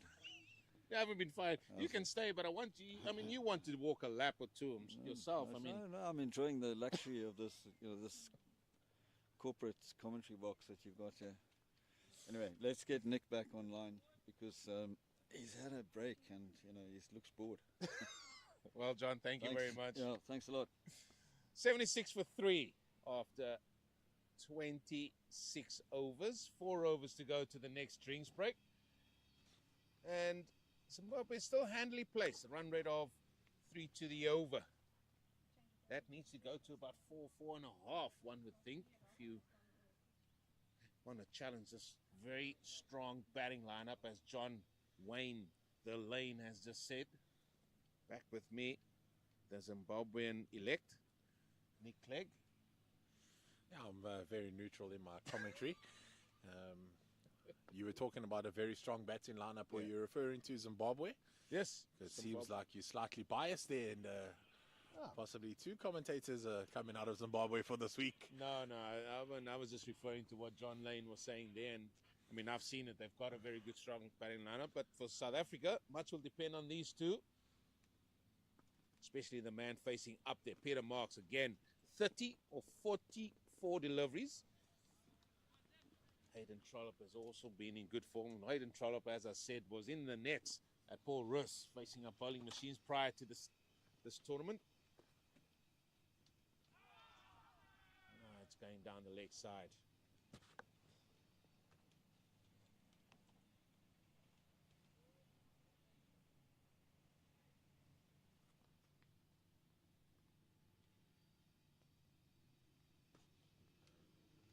Punched off the back foot.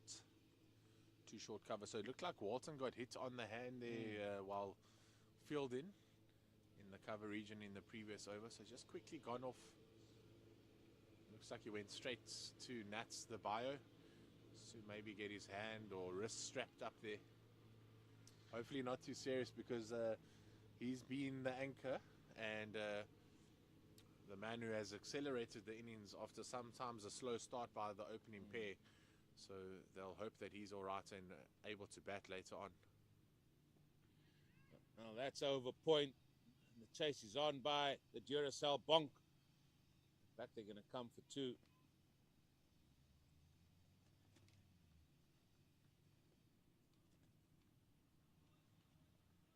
Yeah, they can ill afford to lose the man of the tournament. One feels, Andy Walton.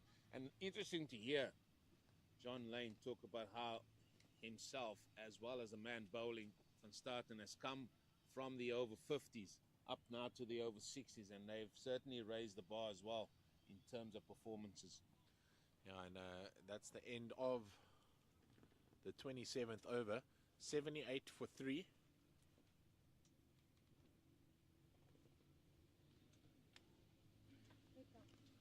So less than 20 overs to go.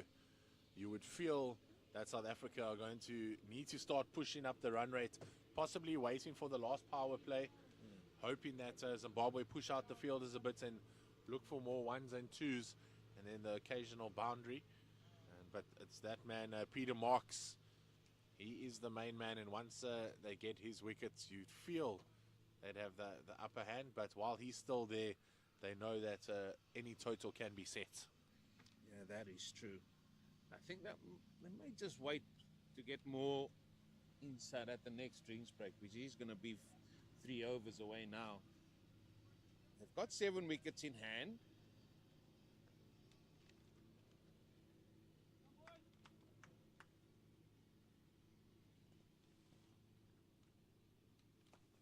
Driven down the ground. Work for Parnham to do here. Keeps it down to 1. You can feel Peter Marks maybe just getting a little bit itchy here. Yeah, he's certainly a batsman that doesn't like to be kept quiet too often.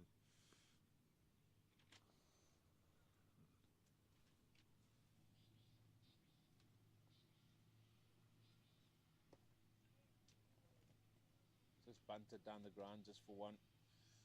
This is good from Trollope. Gets Peter Marks back on strike as quickly as he can.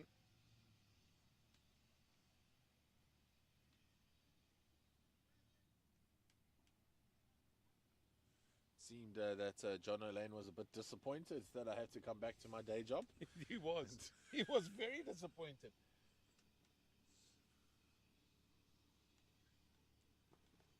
That one pitched right up there, and Kenyan Zeal just coming across from the covers, putting off the batsman. Otherwise, you feel they would have got across for 2 there.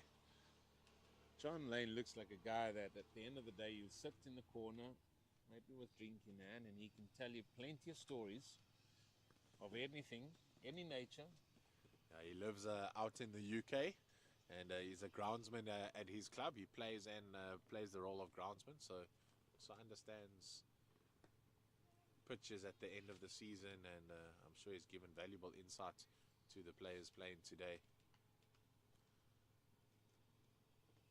Well, this over has just been milked for singles so far, which is good.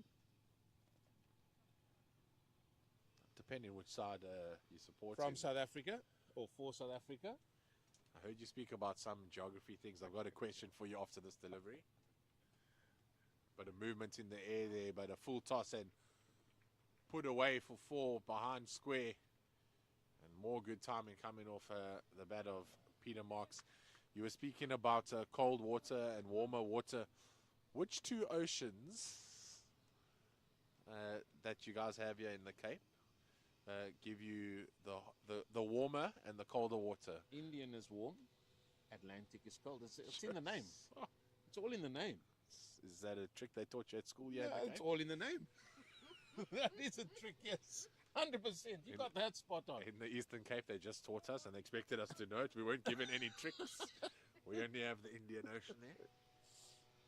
And another trick here when you come to Cape Town, you can never get lost. You just got to look for the mountain. No, that is a scam.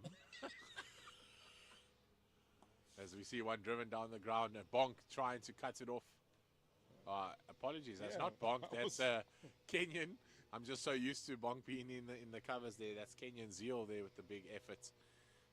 There are many mountains around, and if you see the back of Table Mountain, it doesn't look as flat as the front of Table Mountain.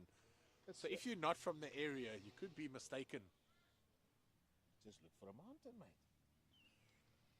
One of the 10 wonders or 7 wonders of the world. There it is. 10 wonders. Well, we can get up to 10 in Cape Town, no problem. Yeah, 8 would be the wine farms. 9 would probably be the old Newlands. We could get that up there. 10. You in commentary. No. No chance. Yo, you set it up for me too. No nicely. chance.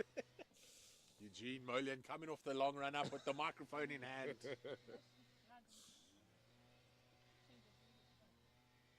88 for 3. 2 overs to go to drinks. As the second most famous Graham Smith in the Cape enters the commentary box, the manager trying to walk some wickets. Tell you what, that blazer is absolutely magnificent. There he is, claiming the first 2 wickets. I've got the most wickets in the tournament on the boundary. I mean, whoever's your fines master needs to get going here. He needs to get cracking. GPS, I actually haven't seen him walk around today, but I'm sure he will be. He played his last game for the veterans yesterday, had a lovely guard of honor as he walked off the field. I'm sure he was a little bit emotional about it. I had a word with him and I said, surely, there's a World Cup coming up, surely. And he just shook his head and said, nah, it's time for golf. I think Graham Smith needs an assistant. Yeah, I'm going to bring him in, I think. 100%. Well, that is pulled away. That's going to be a boundary. Now, all of a sudden, there's a few boundaries coming for the Impalas here. As Peter Marks goes to 44. Yeah, it seems like they're enjoying the speed onto the bat from Van Staden and Peter Sands Thomas. Maybe after the drinks break, bringing on Tom Rudd on Friday rather, against Wales. He got the ball to rip quite a lot. An inside edge there. As you can see, Mark's really trying to stamp his authority now. On 44, 56 deliveries.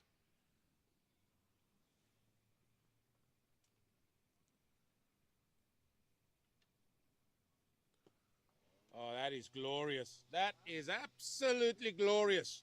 Through extra cover. Second boundary in the over. Yeah, I think the manager needs to start walking again. He stood still there and a couple of boundaries coming. I mean, how quickly did he get out of here? He knew it before I said it. He felt it. He's very superstitious. Is the manager, Graham Smith. So stood still, a couple of boundaries, and on he goes. Oh, it would have been quite something, Eugene Molia, if there was a faint edge there into the gloves of Greg McDonald. Would have been a believer. I would have been a believer. Oh, 1 over to go. Now to the drinks break. We have one cameraman directly behind the bowler. I'm not sure if he's oblivious to what's happening here. But anyway, I mean, that would have been something. He stood here and there were plenty of runs coming. 2 boundaries in the over. He stood there immediately after the second boundary. He moved on and said, I'm off. I wonder if the batsman is going to ask the cameraman to move away. I think I might do it for him. I think that would be very kind of you. You probably do know him. Sorry. Oh, he's moving, I think. He's moving. No, he's not. Boss. Can't stand in the way. And Eugene Molian just speaking to one of the fellas. Just asking the cameraman to move out the way of the batsman's eyesight there. And a change of bowler here. So change of bowler here. Tom Rudd coming into the attack. He bowled from this end on Wednesday and got a lot of turn. Brave leave there by the batsman. As a spinner, Eugene, you only have to get 1 to turn early Just on. one. Just one. Just 1 degree. That's all you need. I don't know what they taught you in geometry, but 1 degree is hardly moving. So That's what I'm saying. you're probably hoping for 5 degrees. No, that's clutching. That is clutching. He was turning at 30 odd degrees on Friday. Bit of a breeze behind the back that day as well. Well, Peter Walton, he's back on. Peter Walton. Andy Walton is back on the field. Just a little bit of a war wound, yes.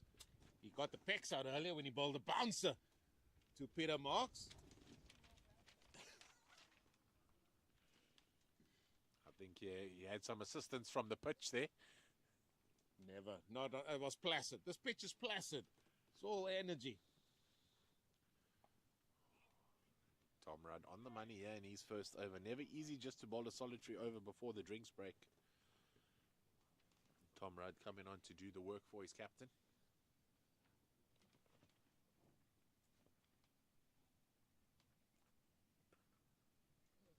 Cut away, McWade. I mean, he has just been around there, grazing.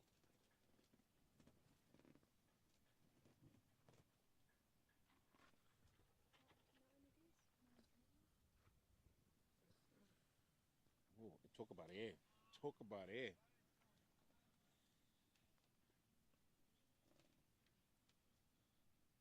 As the men make their way to the boundary with drinks in hand.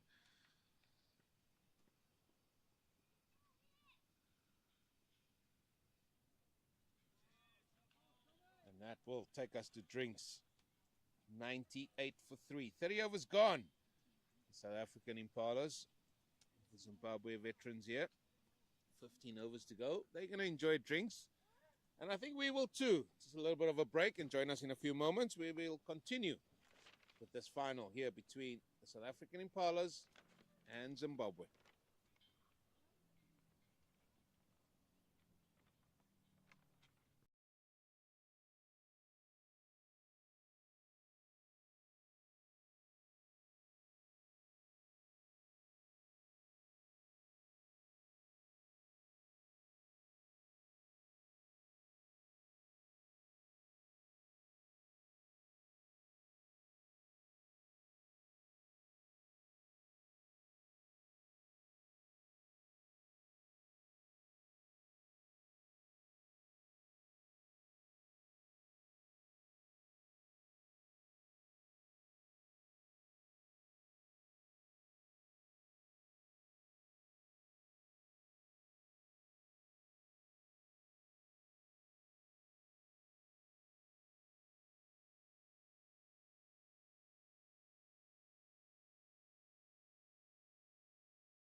Welcome back to the commentary booth where we've got Sherry from Pitch Vision. Just making sure that we're back live and the audio is up and running. You can see the scorecard there. Peter Marks sitting on 49 off 61. Will this breaking play be disruptive to his innings? Roy Mercer so getting some runs on the board. And it looks like Peter Sands Thomas switching ends, wanting to bowl into the wind now. Well, that's an interesting call, that. But maybe it's because Van Stanen got hit for 2 boundaries in his last over that he bowled. And that has gone down the leg side. That is clipped off the legs by Peter Marks. That ball's going to go to the boundary. Another 4. And that 4 brings up his 50. Excellent knock yet again from Peter Marks. And well appreciated by all the crowd as well as his teammates here as well. Nick, there's a few boundaries flowing here as well as South Africa going to their 100. A couple milestones there. 50 for Peter Marks, 100 for the South African Impalas.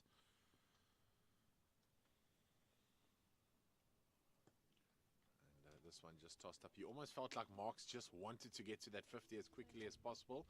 He might just settle now again and then look to build an innings towards those last couple of overs where he'll look to explode.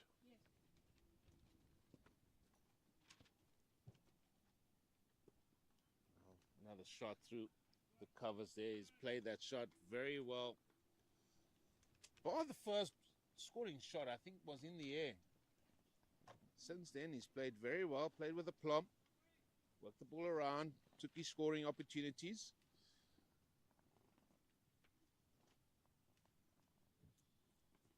Well, he has a chance. Is it going to get there? No, it's going to land in that all-important fielding position called no man's land, and will just be a single.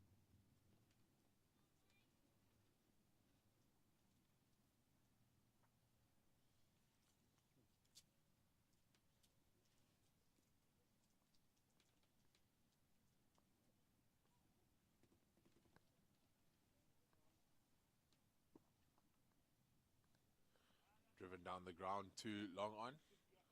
Neatly fielded there. That looks like Kenyan Zeal doing the work on the boundary. So when 4 fielders out at the moment for Zimbabwe. They go back down the ground straight to that man, Kenyan Zeal again, a single. Yeah, I don't think we'll see more than that outside the ring, personally, Nick. I think they're still doing a good job, but now the runs are coming a little bit easier here for South Africa. We also mustn't forget they have to do that. They're going to increase his run. It is currently sitting at 3.5. They've got 7 wickets in hand, 14 overs still to go.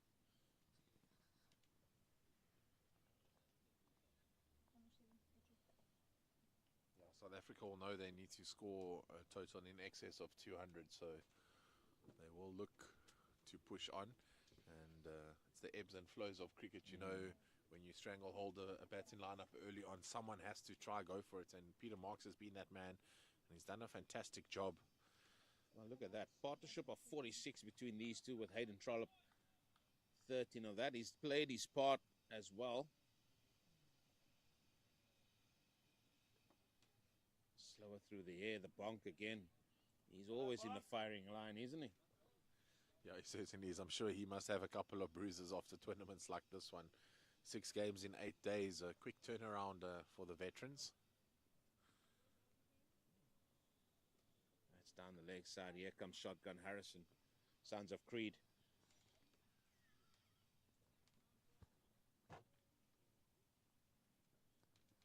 Shows us the wide.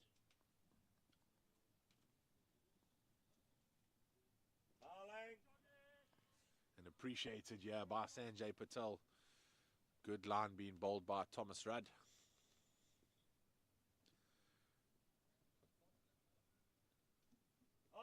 He's gone and bowled him through the gap. Well, that was well bowled, Nick. Tossed up, lot slower through the air, enticed the drive. The drive came, missed it, through the gate went. And that is the 4th wicket. And that's a big wicket of Hayden Trollope. Can almost sense Sanjay just staring at us, saying he knew that one was coming. Encouraged the bowler there, and Tom Rudd just brought that line a little bit more onto off and middle. And I did have a look to see Graham Smith on his walk. Here he is, Luke, giving us a look. And another one. He's chatting to Zimbabwe's #1 fan, Stacey. I had the pleasure of interviewing her at yesterday's game, based here in Cape Town. Graham credit that wicket to him walking around again. It looked like he was trying to credit it. He stole the first 2 of the innings out of 3. He said it was because of him. Said he's the highest wicket-taking player from Zimbabwe. There's the bowling figures. Rory McQuaid, he's bowled his 9 overs, got 1 for 24. Daraj, 6 overs, 1 for 14. Might see him back in. Andy Walton, 5 overs for 19. Thomas Rudd now contributing to the wicket-taking column there. 1 for 4, busy with his second.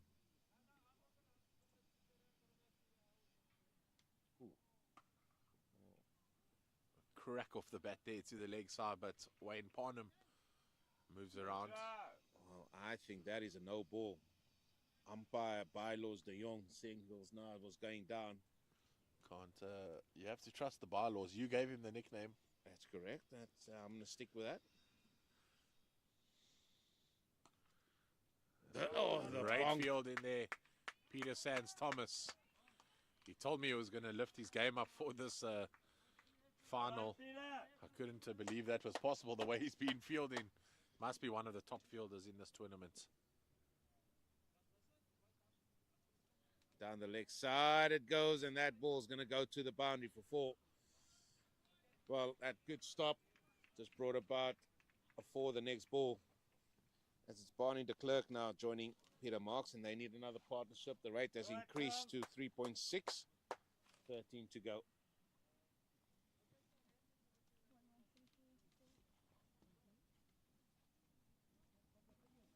I think to all the public that are watching, you guys have had great entertainment from these 2 very sophisticated commentators. Thank you very much there, Mr. Patel. Must be talking about the scorers to our left. Because they're certainly hard to please. As we see the fines master make his way past us here, Gary Pentland Smith, the famous wave. Get it down in the book, sir. However. Whenever anyone tries to come up with an excuse, Gary Pentland Smith calmly listens to them, and then at the end sticks out his hand for a handshake and says, however.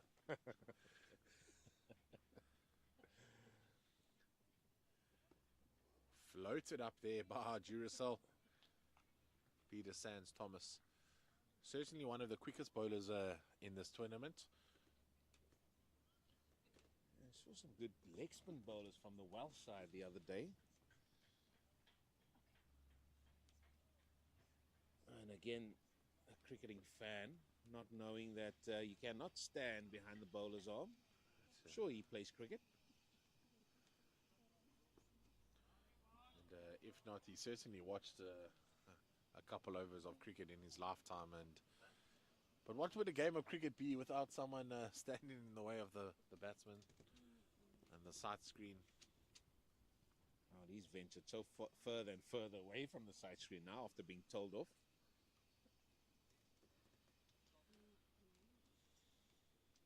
Well, that has got a little bit of an edge work to do. Sean Lawler doing the work there. Sugar. Well, if McDonald was the one that actually chased him away from the side screen, not even the batter. Now he's trying to make mates there at long on. Looks like he's having a word with Kenyan Zeal. He'll hope to put some runs on the scoreboard later, will Kenyan. A booming drive into the covers. And just a single there with a well-placed field. Something that has been very effective is the field settings from Greg McDonald throughout this tournament. That's been good. He's read the play. He's understood each batter as they came in. Barney de Klerk here. Oh, missed the drive. They're going to come through for a bye. Oh, that's going to be noted by the fines master for sure. It's one of the easiest fines to give wicket keepers, isn't it? The old bye. I think it's quite a harsh fine. Sometimes the ball is really difficult to take, especially when you're standing up to the tournament's quickest bowler, in my opinion. And he's doing it with no helmet on.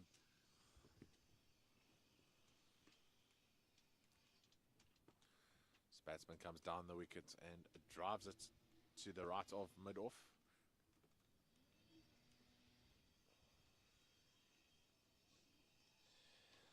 Another over comes to an end. 33 gone. 117 for the loss of 4 now. When is the onslaught going to come, Mr. Clegg? Maybe another couple of overs. 6 wickets in hand. Who knows? Now, you mentioned Barney de Klerk and what he can do. We know what Peter Marks can do, so they'll look to try to take his wicket, and that will just stifle the attack. As we see the #1 supporter from Zimbabwe, Stacey, making her way. The one thing you should have informed her, you got to walk in tandem. I said this the last time. You can't walk against the grain. If some of your teammates are walking around anti-clockwise, the other one can't decide to walk clockwise. No, now it's his fault. Graham Smith's walking wrong. Stacey, originally from Zimbabwe, now based here in Cape Town, a biokineticist. Made the move in 2016 and has been a follower of Zimbabwe cricket since she can remember.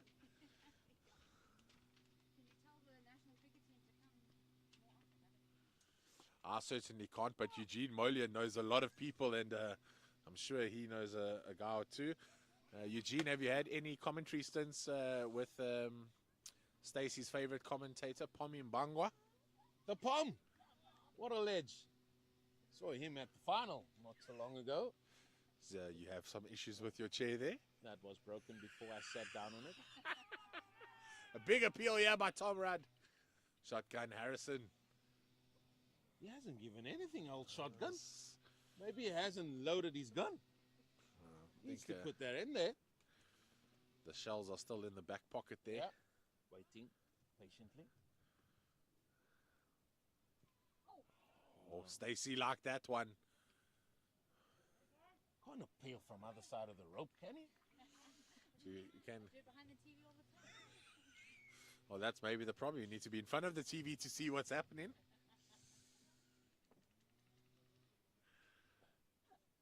The Pom must be at the IPL now, surely, I think.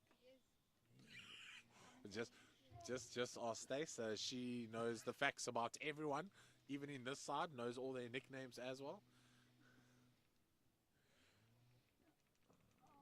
Bit of turn that time there by Rudd. Sounds of Creed yet again. Wide indicated there. I think you need to explain for the viewers, the Sons of Creed, you did it on Monday. With arms wide open. I love it. Sounds of Creed. I was hoping you were going to sing it for us. No, I couldn't. So, Stacey's worried about the Zimbabwean viewers at home not knowing Creed. So, it's a group. It's a band. I mean, Zimbabweans love singing. Well, not as much as the Welsh, no, yes. but they Sorry, certainly I got dance that as wrong. much. I got that wrong. The Welsh love singing. The Zimbabweans love dancing. Yeah, they what do. A combo. They do like to dance. Both in red.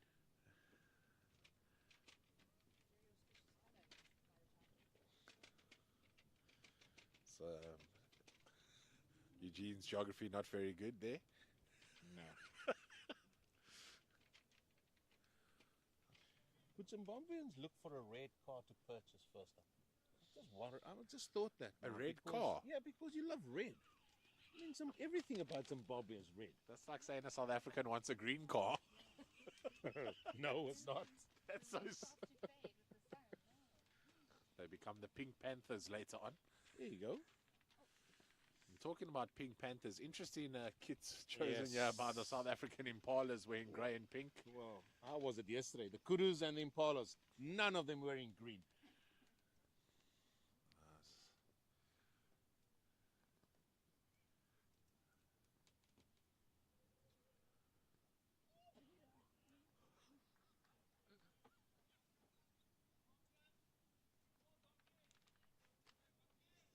Not sure what to make of that.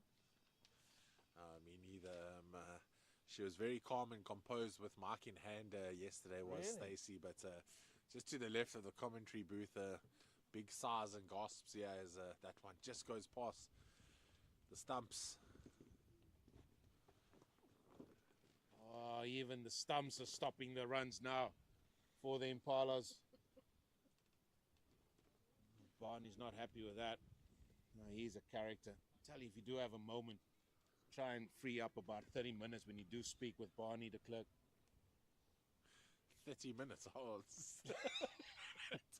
it's a long conversation. That's what I'm telling you. I'm telling you. I'll best have a cold one in my hand and get comfortable. I will even purchase it for you today, Mr. Oh. Clegg. It's going to be good to have you there after the game this time. I have to make up for my quick exit. Your indiscretions earlier in the week. The quick exit there on Was it Monday? It certainly was. Last Monday. Well, it's you're- been a week. You're a busy man. Do you want to tell us what you were doing in that week? It's been watching some cricket, watching some rain, watching some scorers, putting different score on the board. You've done a lot of watching as a commentator. I feel like our job is to communicate what's happening out there. Well, I did. I communicated that there was rain falling, communicated there was sun in the air. Trust the biokinetic, is it? Biokineticist. No, apologies, talking about back injuries. Well, now She's changing the angle now, looking for some wickets. Off she goes. Yeah, he's hurt his bat there. The biokineticist picked it up there. Stacey. well, that's a big loss because Barney will still have to bowl some overs as well. Straight to the medic there. Just held his back. And as I said, it's been a long tournament. 45 overs, these men get through. As it is Cupido coming now to the middle. And all he has to do is get a sustained partnership here with Peter Marks. So de Klerk will go down on the score sheet as retired, not out. And he'll hope to look to come back later. Peter Marks, though, still the main man. He would have loved to have Barney de Klerk there with him. I'm sitting on the edge of my seat here now because the game's so exciting. now I'm feeling vulnerable, yeah. Oh, look at that. Down the ground. Fortunately, just a couple more overs of your deep squat, and then we can get you a new chair.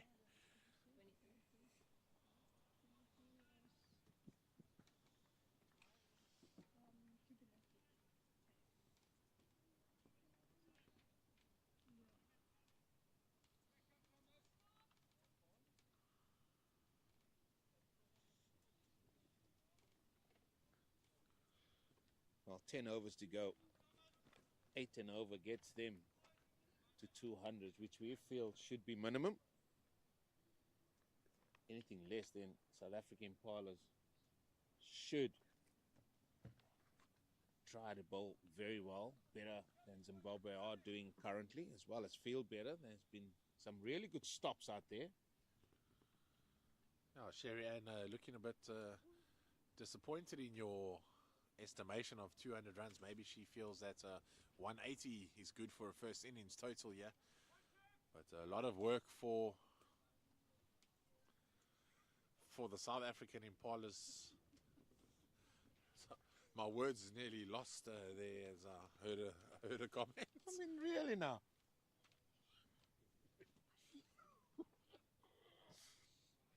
No, I keep forgetting. She was on this end where the wind was. She was sheltered from the breeze, so she didn't see what happened on the other side that day. She's the one who was on the bottom field, lucky enough to have the gazebo above her head when Walton came down the track and hit the 6 from the top field at Claremont onto the gazebo on the bottom field. And, believes that 160 would be enough for the South African Impalas to take out the victory.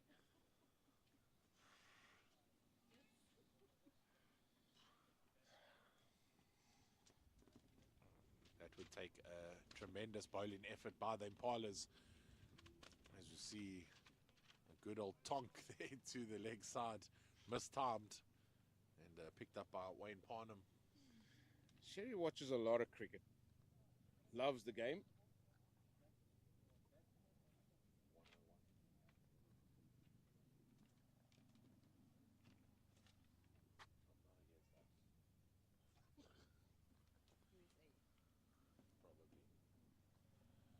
That's in the air. Oh, the bonk. Oh, that would have been a specky of note, I tell you. Reminiscent of the one he took last week, Monday. Oh.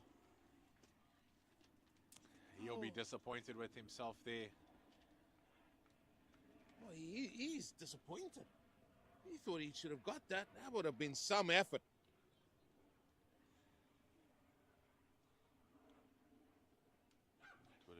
massive wicket as well. You see Akil Cupido. Didn't last very long in Monday's match, but needs to build an innings here with Peter Marks. Don't bring on what has gone before. Well, then we wouldn't have much to talk about in commentary if we don't talk about past stats. As we see the end of another good over from Tom Rudd. South Africa Impalas 126 for 4 after the 36, 9 to go. You'd feel that Zimbabwe at the moment just have the upper hand in this first innings. I think with where the Impalas are, I think they'll be happy. Zimbabwe, the scores, they're controlling the over rate as well. Sorry, the scoring rate, I should say. 126 for 4, 3.5. They'll be very happy with that. However, it is a final, and they know that every run is vital, important. Anything can happen.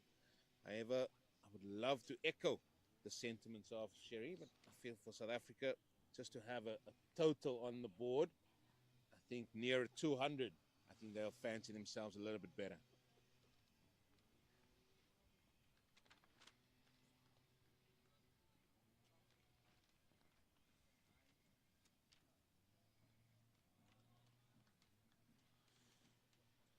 Yeah, you do feel that they're going to need to post a decent sized total. Zimbabwe with 3 different centurions in this tournament. Wayne Palm got a century, Andy Walton and Rory McWade. McWade collecting 2 man of the match performances in a row. Oh, good work there by GG.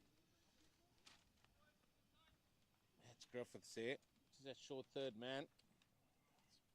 Stopping Cupido from getting marks on strike. You can see them trying to squeeze. Cupido a little bit more here.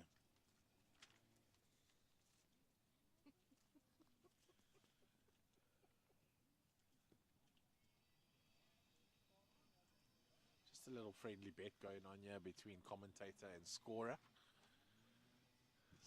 Discussions about this is a final, so there's extra pressure on the players. The scorer thinking there's extra pressure on the batsman. The commentator thinking the pressure's on the bowlers in the second innings. That's in the air, but work through point. Is Cupido going to come through for the second? Yes, he is. But you can never discount runs on the board in a knockout or playoff game, and any sort of total, the South African Impalas will have to believe that they can defend with their bowling attack. But I do feel they're going to look to try get to that 180, 200 score from here. The Zimbabwean bowlers doing really well to keep them quiet the majority of the innings.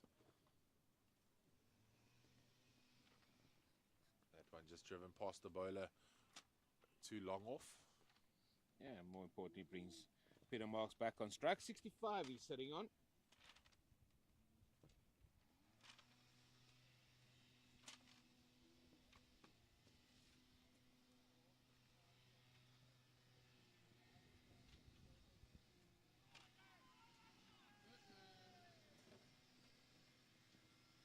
No movement. No movement from us. Shotgun Harrison. Got a stare down from McDonald, though. Looked like Shotgun Harrison was just indicating it was very close. But straight away, yeah, the supporters to my left, shake of the head, quicker than Shotgun Harrison's call.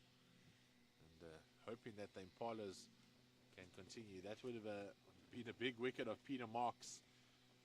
He's not the man that the Impalas want to lose now, Eugene. Just as they go into the final 8 overs, you really want to see him there facing the majority of the deliveries.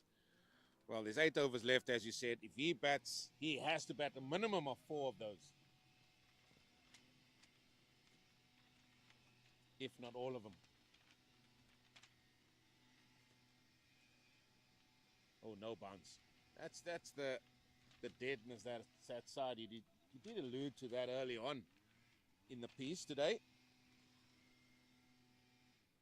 Just got to stay lower through the shot, Cupido. That is very straight there by Tom Rudd. A bit of a you miss, I hit situation. Tom Rudd bowling wicket to wicket in the spell. And that's cut, but will be cut off by McWade. You just have to love the ease at which he gets it in from the boundary. Little flick of the wrist and the ball on the full there to the keeper. Well, and then the field spread. Just 4 in the ring. Umpire Bylos de Jong just going to check if the point man is in the ring. That's why he's walked a little bit closer. That's in the air, but bunted down the ground. Walton with grace and ease running around. Just sort of underarm bowls it in. Yeah, not the prettiest throw from Walton. Looked like he was going to zip one in there too on the bowler's end. And something...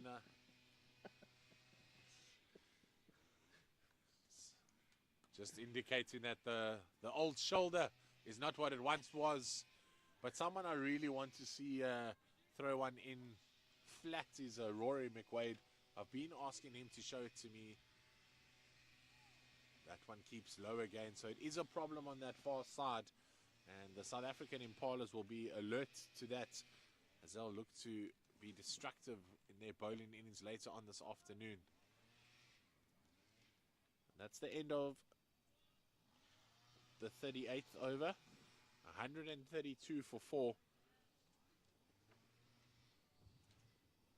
I feel like it's going to be 1 or 2 more overs and then Peter Marks is really going to have to open up here and look to post a decent total. I think when he gets back on strike, he's going to, I think, may just start going here. May take a risk or 2. Into his 8th over now. He's going to be Sanders Thomas. 37. He's conceded off his 7.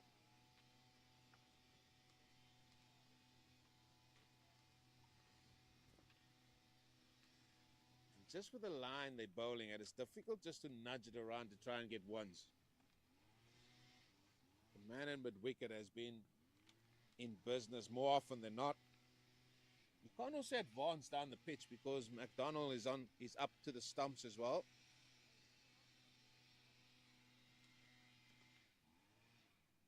Another dot, and their pressure just keeps building and building.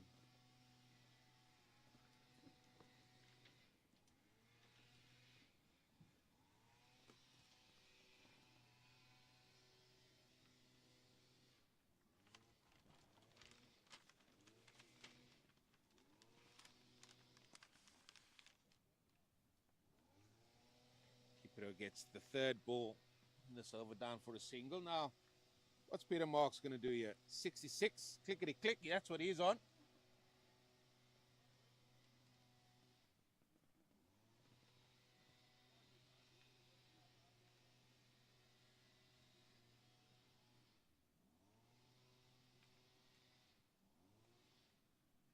He's gone for the short ball there. The bonk. Yeah, no assistance from the pitch. But just pulled away to backward square. That looks like Raj Naik there doing the work.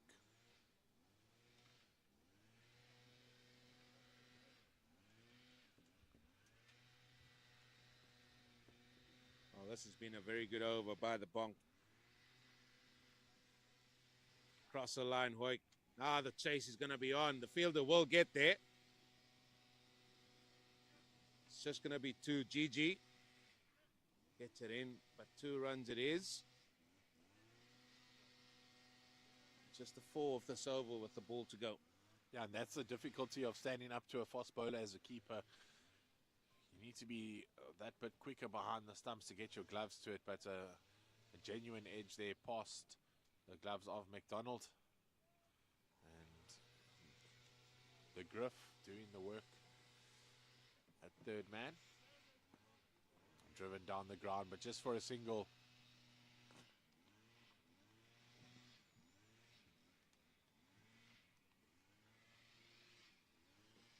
And that will be the end of the 39th over. It's 137 for 4.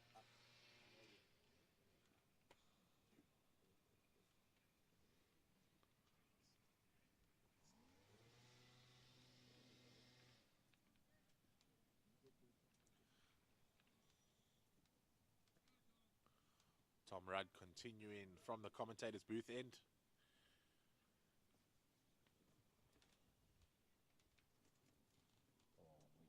I'm waiting for this line. Here we go. I'm waiting for this line from Nick Clegg.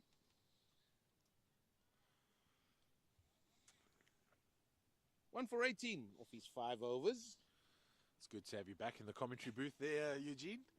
Having a word with one of your fellow commentators and good friend, Mr. Cowley. For many years, the voice of any Western province sport, Gavin Cowley. Great to see people of his pedigree coming to watch games here at the Over-60s International Tournament, joined by his 2 dogs. We've seen many people here with their dogs. A beautiful venue, this, the Western Province Cricket Club. That's lovely. But it's had a lot of traffic. It's had a lot of games here. It's another bye. He's run. Yeah, Kevin Cowley has been heavily involved with Adidas as well, and was fortunate enough to have been sort of looked after by Adidas back then. But he loved the game, loves every sport. That's pulled away. Is that Parnham? That's found himself on the far side of the ground now. I think he's worked it out. If he goes that side, he throws it with the wind. There's that experience coming in your commentary stint here. And, I think Palm's very happy to be on that side. McWade having to throw into the wind. That's correct. Something that I think the viewers need to know is Gavin Cowley seemed just as excited to see you as you were to see him. So just to let the people know at home, we have got a legendary commentator here, Eugene Molian, and ex-wicket taker of Adam Gilchrist, Andy Bichel. And who was the third one there? Do you just want to remind the viewers? Well, you had to go there now. Those were long gone. You said once, and then you don't need to say it again. Oh, it's my first time saying it.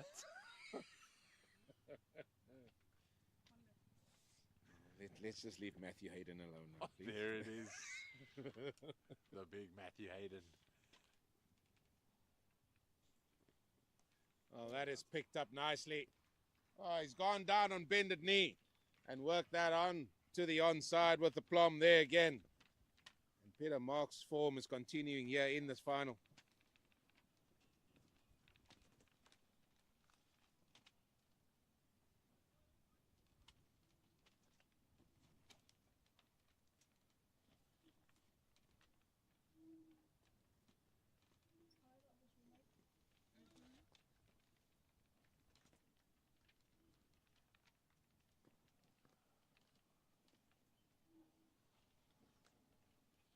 .144 for 4 as we enter the final 5 overs. Final 30 balls of this first innings here in this final of the IMC Over-60s tournament here in Cape Town.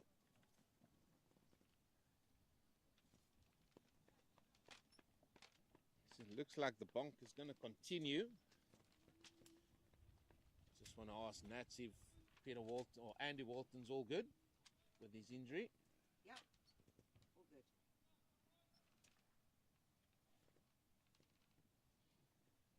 Another short ball. Now the runner's on. He's got to get to the far side.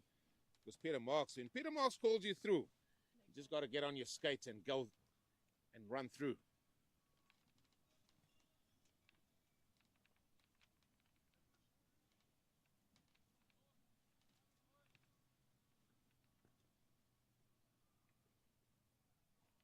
Yeah, Marks will look to farm the strike as much as possible. He is the in-form Impala batsman. That time a little bit slower potentially from the bunk. Just a little bit earlier through the shot from Peter Marks. And now we can already see. I think the time has come. Nick Clegg. Yeah, it certainly has 5 overs to go. They need to go at 8 or 9 and over to post what they would feel a decent total. Big swing and a miss there outside off stump. He still needs to be smart. 5 overs is a long time to bat at the end of an innings. So doesn't want to throw his wickets away now and get a new batsman to the crease. It seemingly has been a bit difficult for the batsman to find a good touch early on. And you need to build an innings first and then look. McDonald yet again directing traffic. And somebody not aware that the bowler's bowling from that end. Oh, glorious shot over extra cover. Has that gone all the way? Ah, it's gone 1 bounce 4.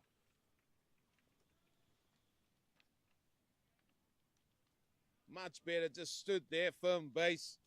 Better keeping his shape nicely, I should say, as well, and just hitting that over extra. Beautiful shot by Peter Marks. He moves to 76. 1 away from a team 150 here.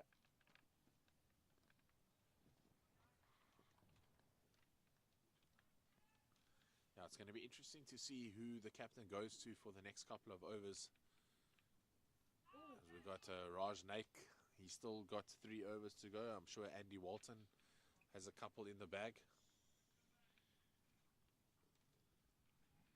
Yeah, who they turn to is going to be the key, because also if a spinner comes on that end, especially no matter which spin it is, left arm or orthodox off spin, right arm, they're going to be hitting with the breeze. Oh, how's that for the shot? But there he is, Van Stanton. Oh, what a grab. Oh, it's again excellent from the captain, placing the field, bowler executed. And then that man there, Van Stanton, taking a good catch. But that's a very good innings from Peter Marks. It comes to an end. 76 of 83 deliveries. Again, giving his side a chance here again with bat in hand. But that has come to an end now, and he's got to go back to the sheds, and appreciated by the crowd there as he makes his way back to the pavilion.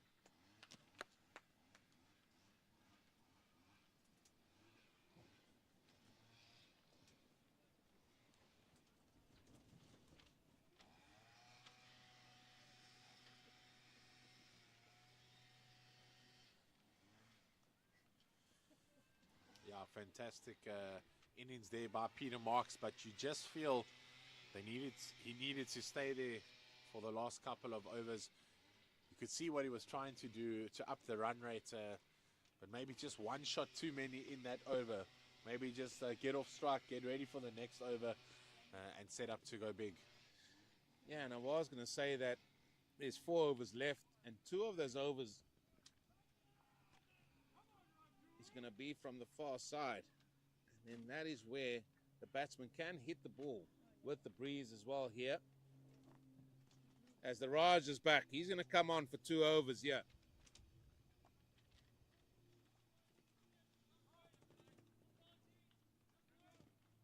Again, a lot of voices being heard now by Zimbabwe.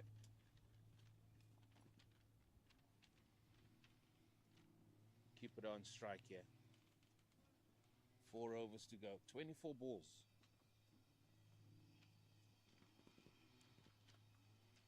Oh, that's in the air to McWade.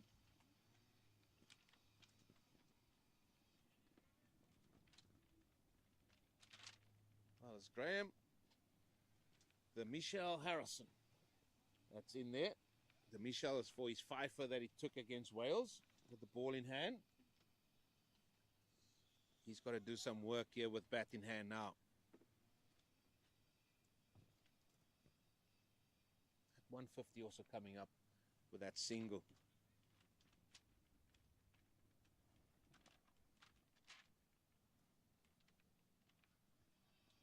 You can see again just a different tactic here by Raj. He did this in the first game as well. His first spell, he tosses the ball up a lot and gets the batsman on the front foot.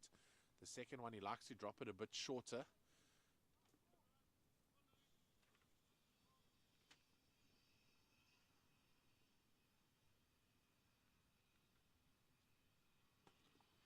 That's straight to GG there at mid-wicket.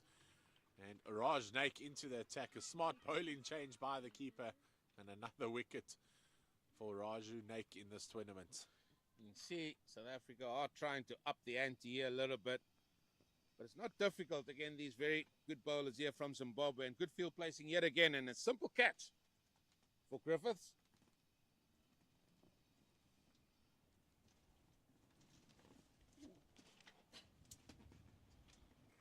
As the breeze has all of a sudden picked up here.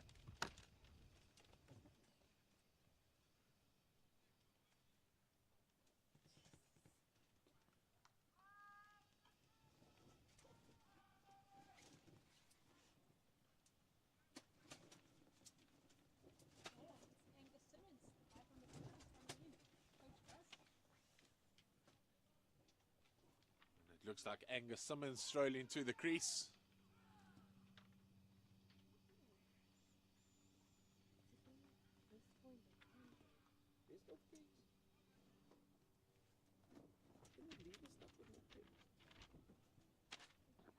Makes no sense.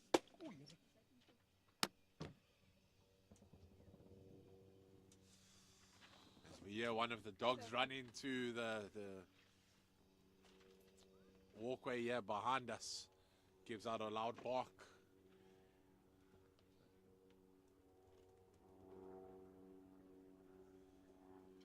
It's not easy being a commentator in the wind.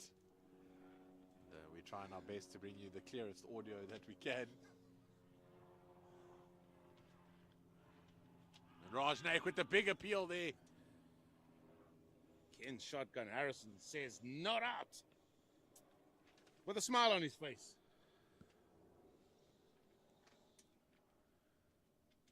Good over this though from the Raj.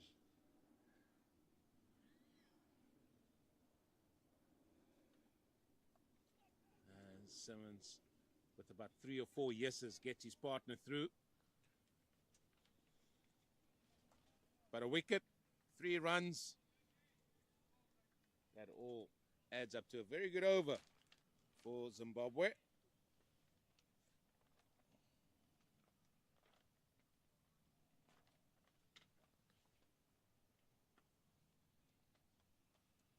Looks like it's going to be Van Santen. Van Standen. Is that correct? Van Staden. He's going to be bowling.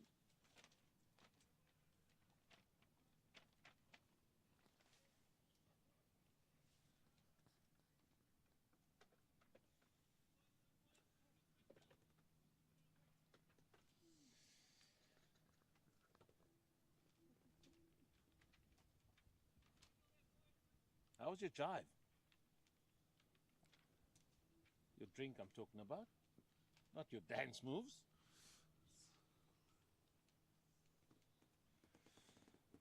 Jive, one of the sponsors for the players, I believe, so they have been fantastic all week. A refreshing drink for all of the teams at this tournament.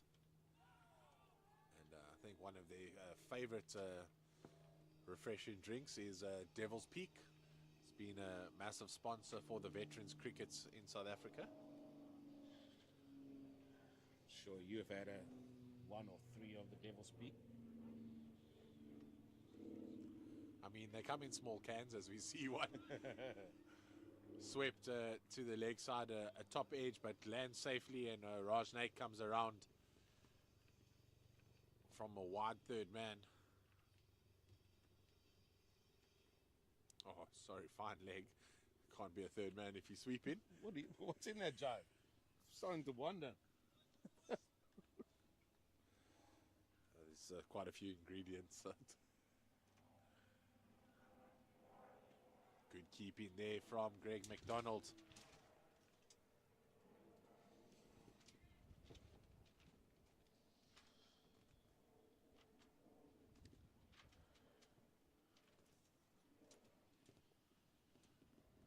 we all give a helping hand here in the commentary box. Seems to be a prerequisite this, that you also require to hold.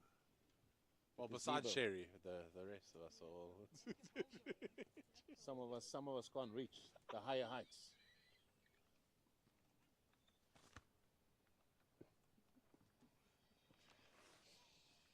So we'll look after her, yeah? We'll look after her.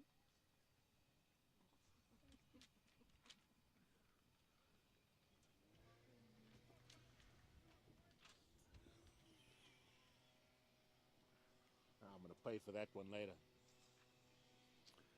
There's another sweep shot. Is that going to go? It will just trickle to the boundary. Much needed for the South African Impalas.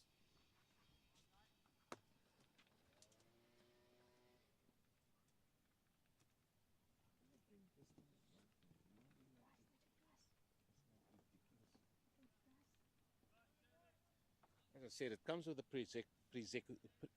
Prerequisite. That's the word I was looking for. I said it right the first time, and then you got me all baffled. To hold the canopy or whatever it is, because Gazebo.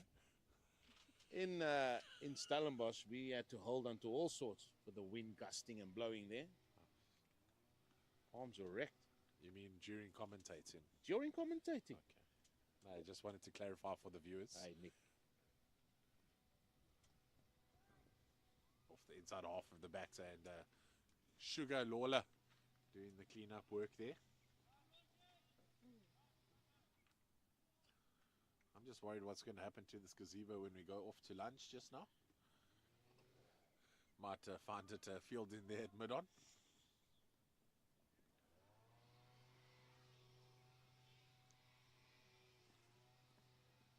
If the wind gets hold of this thing, I don't think mid-on is going to be the only place where to be.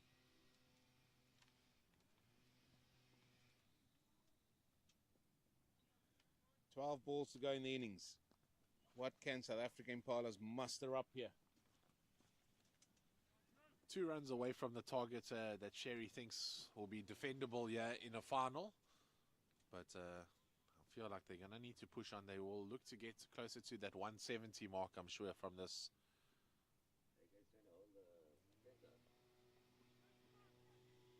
Well, run a ball will get them to 170. What they would like, the Impalas, is maybe 1 or 2 boundaries with that as well. It will be difficult to get those off. Raj, he's bowled fantastically well in this innings. And that one driven down the ground for another single. I was hoping deeply there that I didn't put the commentator's curse on him, but you know, we just have to commentate what we see. Oh, the line was in my head, Nick. It was coming up.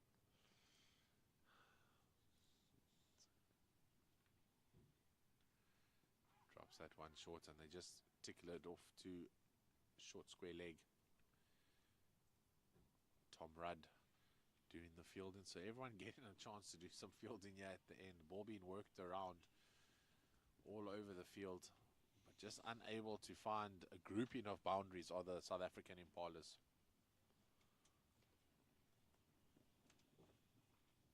Oh, that was close. That was a lot quicker through the air there from Rajnaik. Oh my God. Sanjay Patel enjoying it the last time he stood here and enjoyed a spinner. The next delivery, there was a wicket.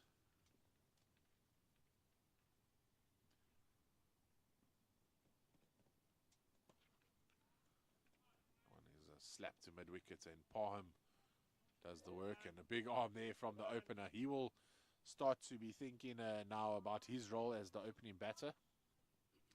Himself and Van Staden will open the batting for Zimbabwe today.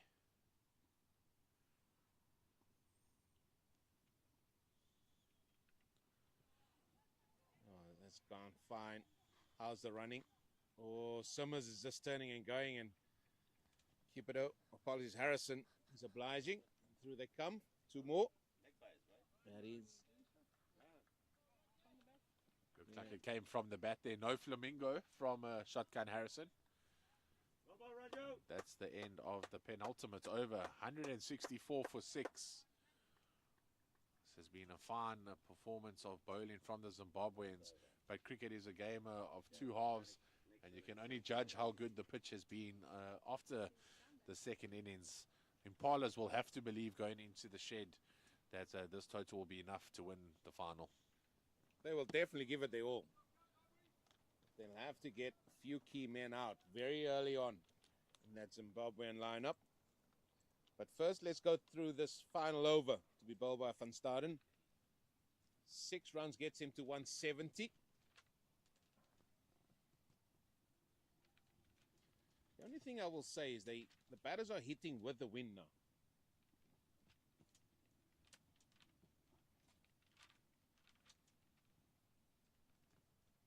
Oh, swing and a miss.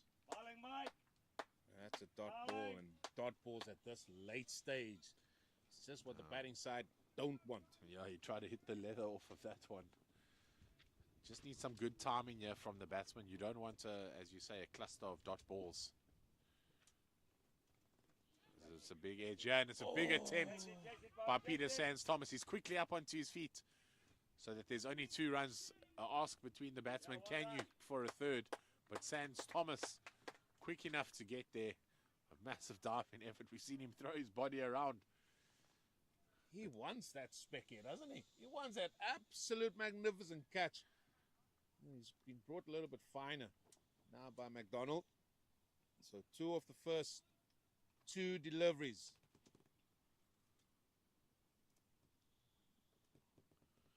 Comes down the ground and a stump in there. Shotgun. Harrison stuck him up quickly. And Greg McDonald continues the run of getting a stump in almost every single game. Oh, there he is. Shotgun Harrison out like a shot. The signal, that was out. It's good bowling. Good bowling by Mike van Staanden here in this final over. A dot ball, 2 runs, and now a wicket. Yeah, not the over that the South African Impalas would have wanted.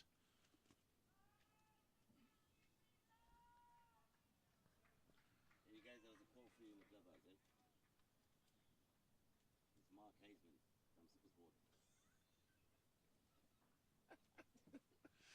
Sanjay Patel, always one for a good joke. With a straight face.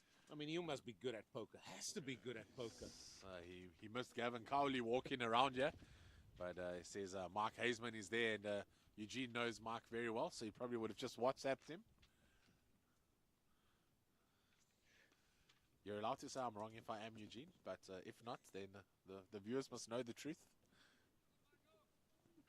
3 balls to go in this, the final over.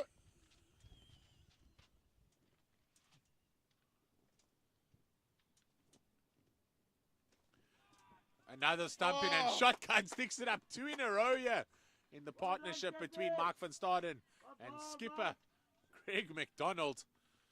Well, more importantly, he's on a hat-trick. He's on a hat-trick. Sanjay Patel doing the business. Every time he comes to the commentator's booth, a couple wickets fall. Hopefully, when Zimbabwe bat, he finds a comfortable seat and sits for the duration of their innings. This is a fantastic final over by Zimbabwe, not allowing the big shots. I'm part of the Water Boys Union. I gotta take drinks on it.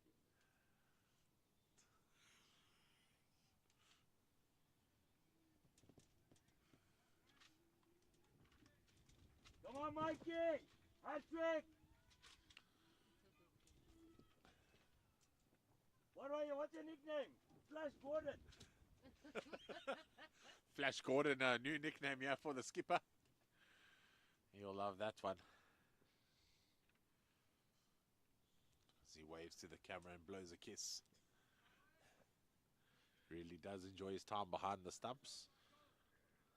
Yeah, and I thought his captain the side very well. His field placing has been good.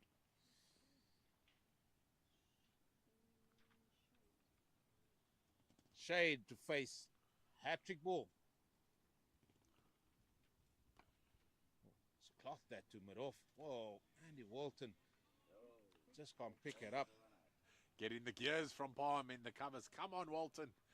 I was hoping for the team hat-trick of the run out there. Yeah, pick it up, young man. Final ball of the innings.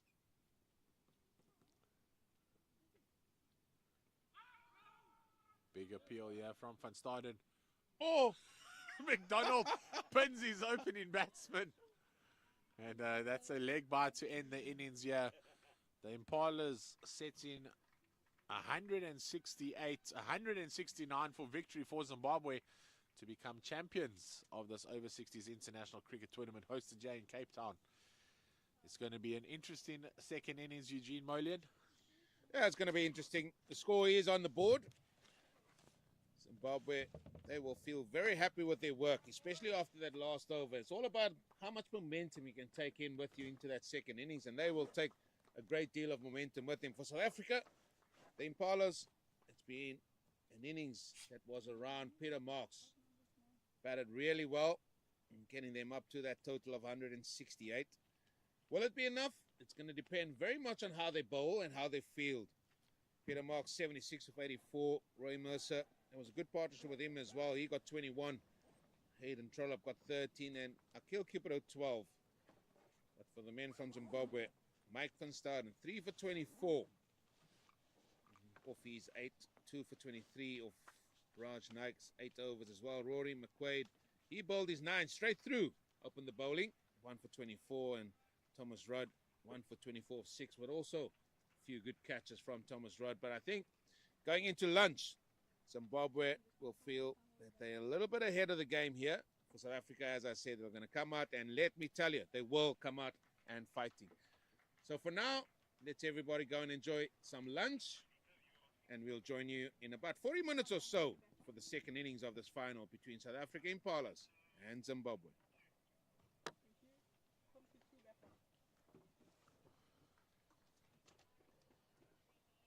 Hey, let's get you a new chair. No. That was scary. The first crack was okay. That second one when you leant back. Because I didn't have any support from this thing. I thought you were going man down there. I was worried. Yeah, I was close, bro. Are you taking all your stuff with you now? Yes, no security, so They did last time. They did, yeah. He packed it up last time. Yeah. And then he unpacked it. Yeah. Yo, that's the truth. Tough scenes here. Camera, I think he took the camera down, everything. lie. I genuinely do think so. No, not the camera.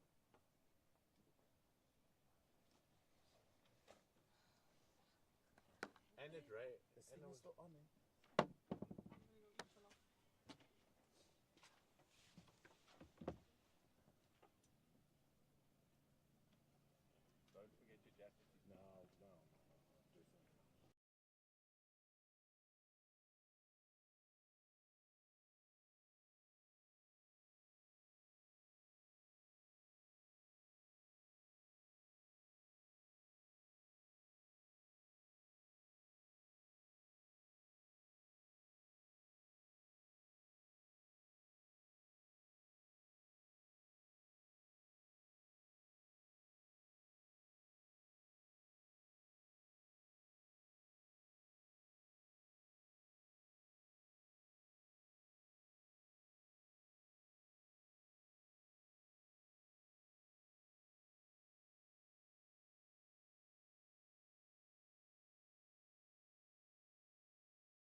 Welcome back.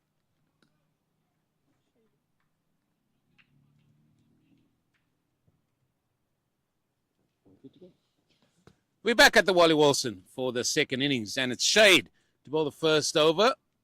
On the first ball to Parnham. 169 is the total. That will give Zimbabwe victory in this IMC Over-60s tournament here in Cape Town.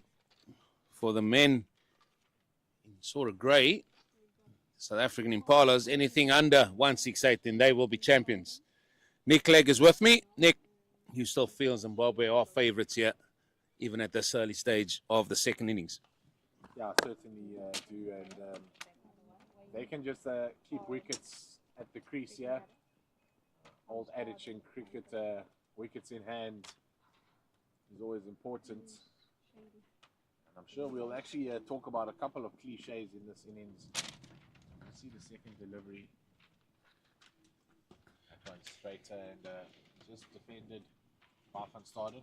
So I'm sure there will be a couple of cricket cliches.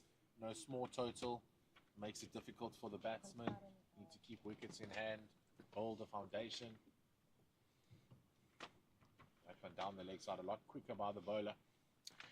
Yeah, it's all there. But I think what South Africa has learnt is they're going to try and get the slower bowlers on, and they're going to try and bowl straight.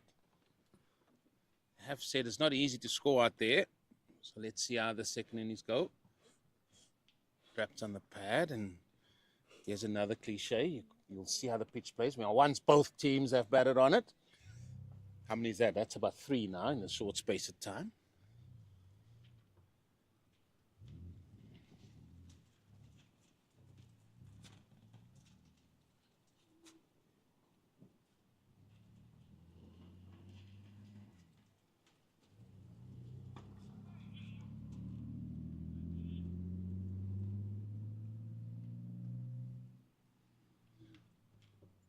Sun's still out here. Just a little bit breezy across this ground.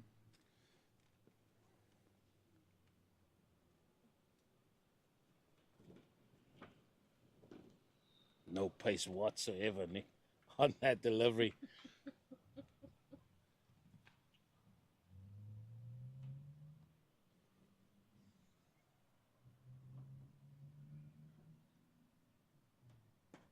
That one driven through the covers, but straight to deep extra cover. They'll just trot through for a single. So both batsmen now off the mark, and that's always the first milestone as a batsman, especially in the final. You feel a little bit of pressure when you wake up in the morning. Even these veterans at the age of 60 plus would have still felt a bit nervous this morning coming to the ground. They would have tried to keep their routines as mundane and normal as possible. But you always feel that extra energy in the air in the final. But they've bowled so well at Zimbabwe, and Van Staden will take some of the positives from his time bowling at the crease. He would have learnt a lot about the pitch, and that would certainly help him when opening the batting. Yeah, He was on a hat-trick in that final over. A couple of brilliant stumpings by the captain himself, McDonald. But yeah, it's going to be Armin to bowl the second over. Just looking at the field, they've got 3 men out. South Africa. A few of the men are on the ring, and I think they can maybe come off the boundary, maybe 10 or so yards, especially on the far side on the sweeper boundary there. It's an absolute trek out there.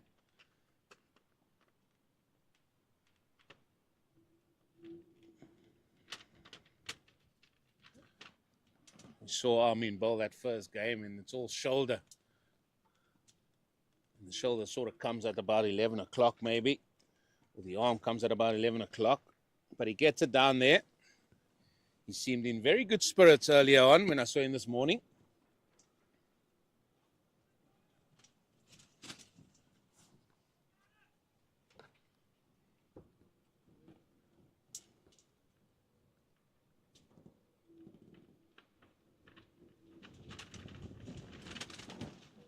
Oh, beats the bat.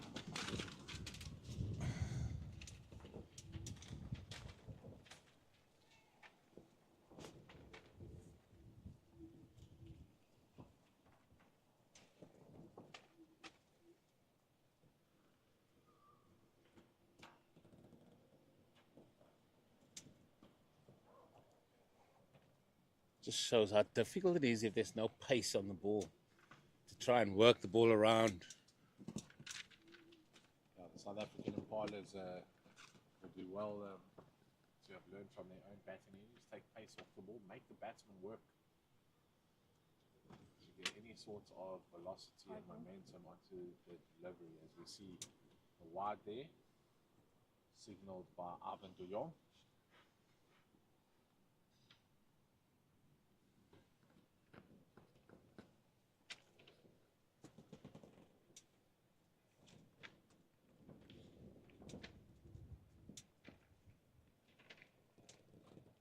The 5-4 field used here early for the Impalas. Sweeper on that deep extra cover boundary, and then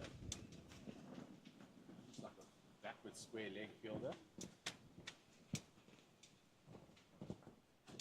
So as a fine leg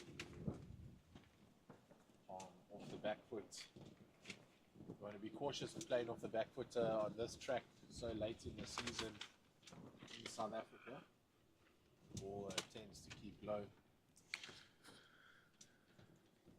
At the end of this over, I'll just tell you something I saw on day 2 in this tournament. Oh, there's an edge.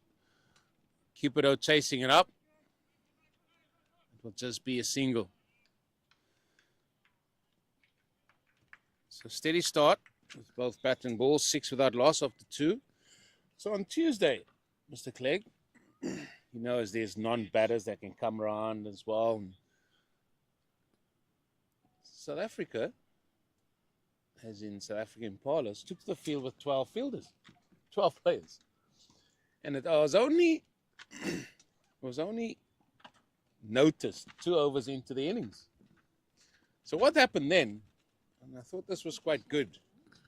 Shade running in again here. What was quite good is the umpires decided, okay, we're not going to give any penalties. We'll allow Wales, when it's their turn, to also field with 12, or come on with 12 players for 2 overs at the start.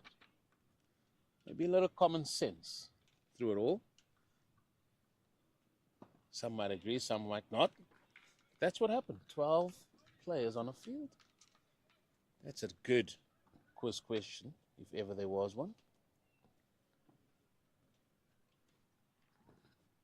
I'll leave that with you.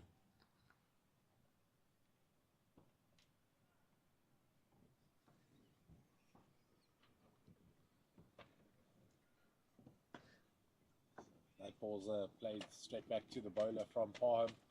It is quite an interesting question. Maybe because it's a veterans cricket, they allowed it. But if it happened on the international stage, it would be very interesting to see what the 2 umpires would have thought. And that one driven in the covers, but straight to the fielder again. So it's a good opening spell here from the 2 South African Impalas.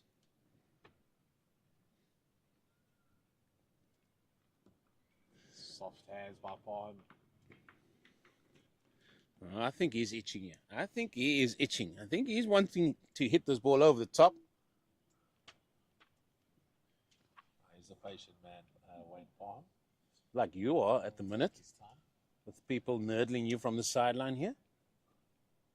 Parham drives one through the covers. That's going to beat that sweeper fielder. And the timing off the bat. You might have called that one a positive commentator's blessing, let's call it, not a curse. Sometimes while playing the game, you just get a gut feel, and you can look at just the way a batter sort of handles himself and goes about it, and just the way he played that ball before with soft hands and just dropped it, just looked like he was itching. But he got the ball to drive that beautifully through extra cover. Excellent shot. Half volley remains a half volley, no matter if you're 10 or 60.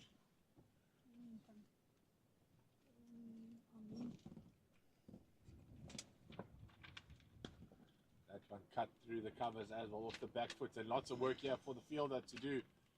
And that's going to beat Simmons out there on that sweeper boundary. Van Staden now matching Parham. Yeah, they've had a good look at a couple of overs Now it's time, if they get the bad ball, to put it away. Just a length there from Amin. Just wants to get it a little bit fuller and wants to get it a little bit straighter.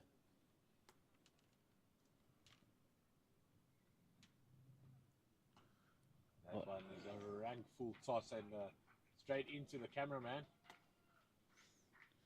Splits the deep square leg and the fine leg fielder.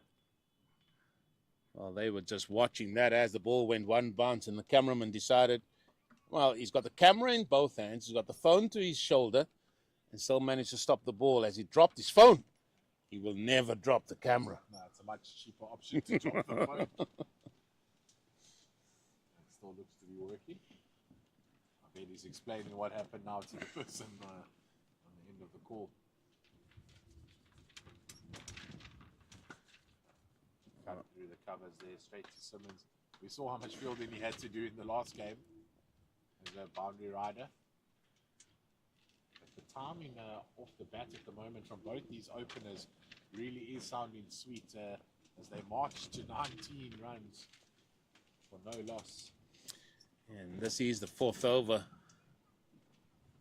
Down the leg side. That's in the air. Oh! Did he get fingertips to it there, Graham Harrison? Great effort to get there. He might just have got fingertips, we're not sure.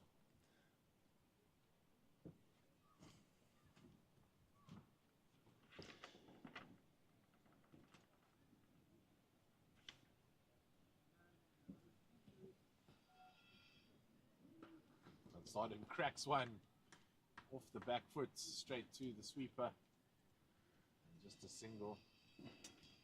Yeah, Simmons out there again, covering a great deal of territory already. It's always in the business end.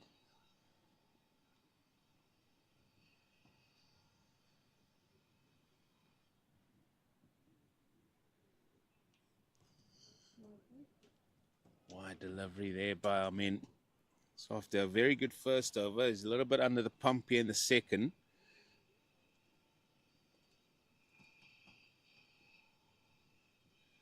$12 already of this over.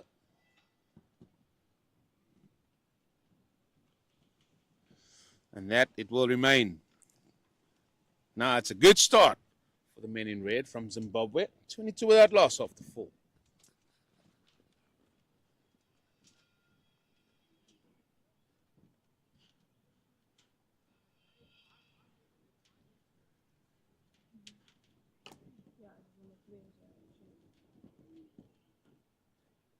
I'm sure that over there is going to make the skipper think he's going to have to make any changes on that far side. I mean, they're just going for a couple runs too many with such a small total. Already on 22 for 0. South Africa Impalas only got to 22 runs in the 10th over of their first innings. So Zimbabwe well ahead of the run rate.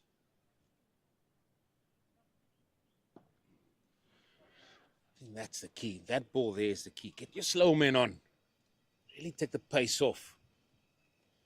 Then get them to bowl it straight at the stumps. Just like Shade is doing here.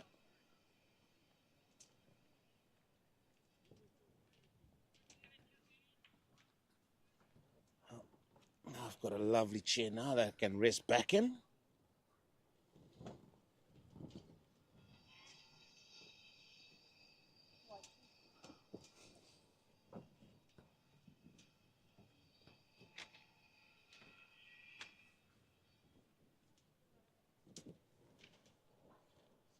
Supporters of the South African Impala side really getting frustrated with these wides that they bowl in early on, as we see an underhand hits the head of Wayne Palm.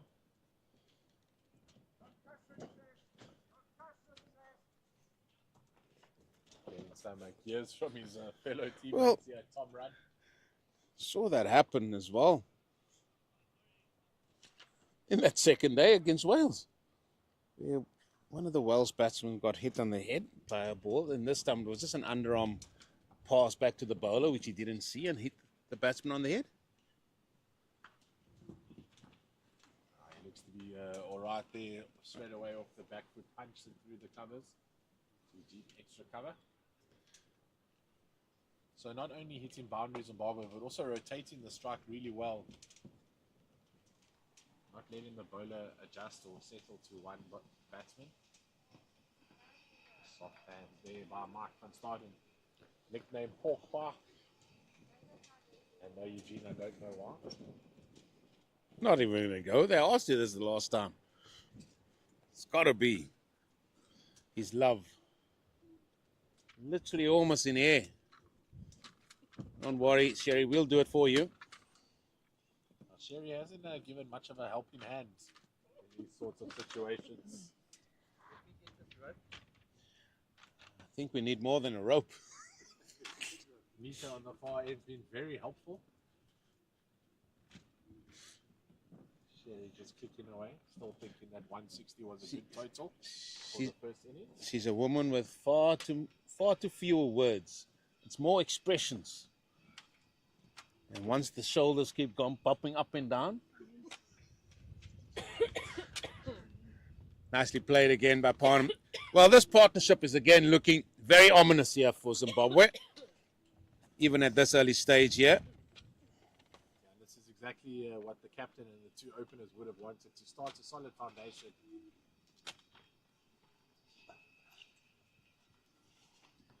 Ballers need to look for answers. As you see, this one goes down the leg side, already given a wide there by Ivan van Rooyen. Ivan de Jong. Apologies, thank you for that quick look. You stared at me like Sherry's been staring at us. You're getting it from both sides here, mate. It's what happens when you're the favourites. In the commentary box, of course. Oh, beats him. Great delivery and a bit of an appeal there. Now, this is why everyone loves the Zimbabwean team. Gary Griffiths doing a job here to help us. Yes, GG. Yeah. Wow. If you didn't know his profession, you might think he's an engineer. I was a sailor. Oh, he was a sailor. There we go. I was thinking he'd ask us what knot that is, and that would have been the end of me. In sailing, there's two types of knots: the speed of the wind and the knots on the ropes. Did you know that? Yeah, but how many knots are there? Not just the speed of the wind, no, Nick. It's calculated in knots. Yes, I got that, but how many actual knots are there? Names of knots? Oh, me, a big one or a small knot. It's usually the one in my back that I'm speaking of. It goes for many of us. Well, 33, the partnership here. 136 still needed for victory. Again, swept. Yards to be made. Oh, and puts a slide in, but that has gone for 4. Duplessis out there. And runs are coming very easily here for the Zimbabweans. And we just sit on it. Yeah, it was. He's actually playing away. So he's a merchant, and he told the story on air about his. No, that's a brilliant story. You've got to hear that. Don't tell them. No. You've got a fan following here, the commentator. My children. Eugene has got many fans, Mrs. Rudd. I even heard Letitia. Well, We had Nats on here earlier. Sorry, I heard Natalie when I was driving here. Now 6 overs gone, 37 without loss. Zimbabwe looking very, very comfortable out there. These two, Parnham and van Staden, 10 and 21 apiece to them. As is a change of bowling. Cupido coming onto the attack here. Shade was doing a job, keeping it nice and tidy, but captains felt we have to make a change here at this end. A great deal of thanks to Griffs for helping us out here.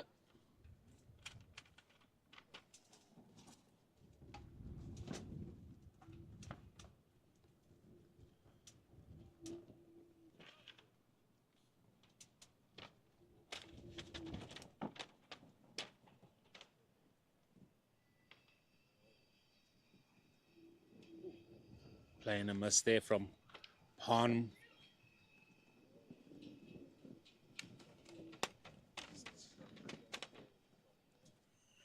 Somebody missed out on lunch by seems of it. It's unbelievable. I mean, really. 3 of us are shocked and one's Perplexed.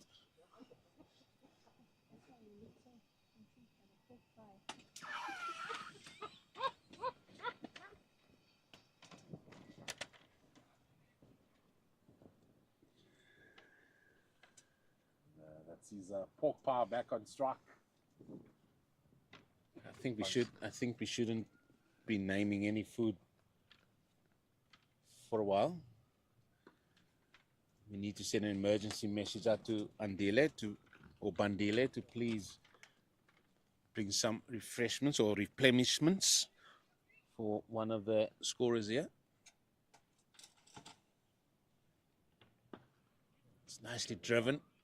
Good fielding there in the covers, diving effort, just palms it to mid-off. So Mike van Staden didn't open in that first game. He was lower down the order. Obviously because JJ is obviously injured now as well, but he doesn't look out of place in the top of the order. Certainly not, and he's found some form in the latter part of this tournament. His confidence is just growing with each game, setting it up beautifully to come do well in the final.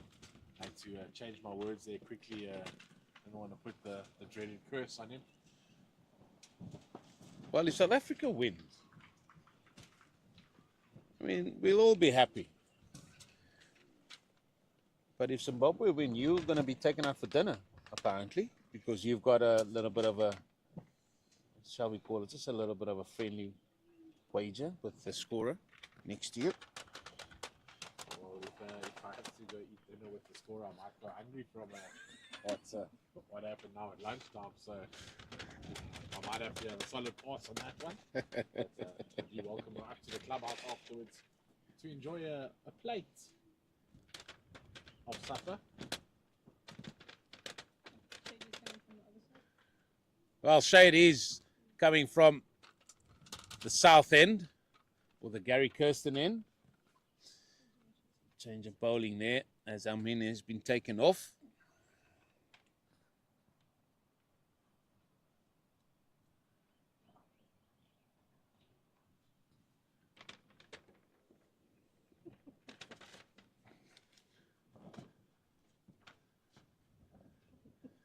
Must be past 12. Must be past 2 o'clock, Nick, because people's mood suddenly change after 2 here.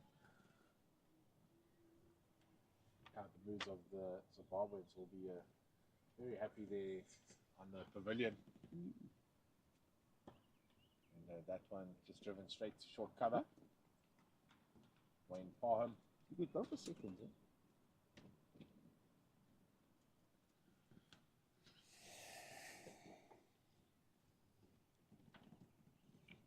That one tickled down the leg side.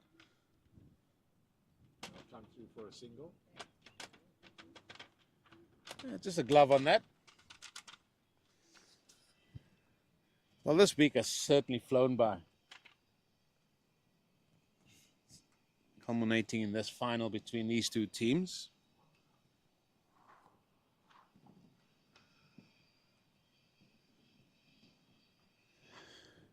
Zimbabwe going in run rate of 5.6 to the over. Certainly well and truly ahead of the run rate. South Africa are going to need wickets.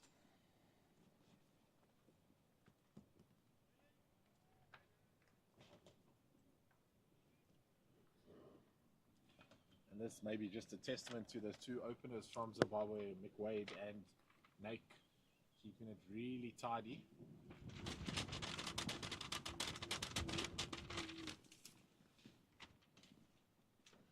Now that misfield allows him to come through for one more.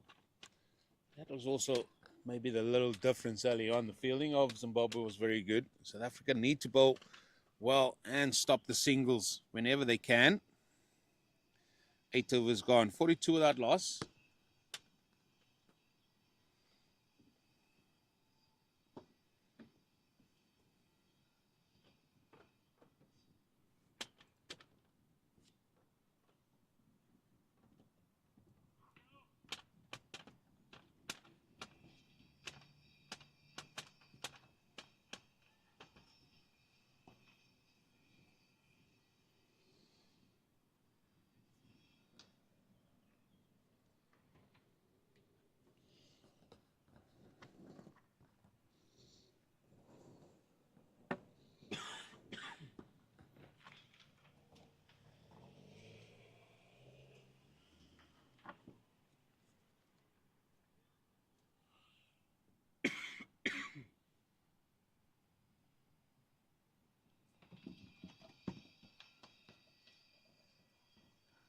Tickle around the corner. Just for the single.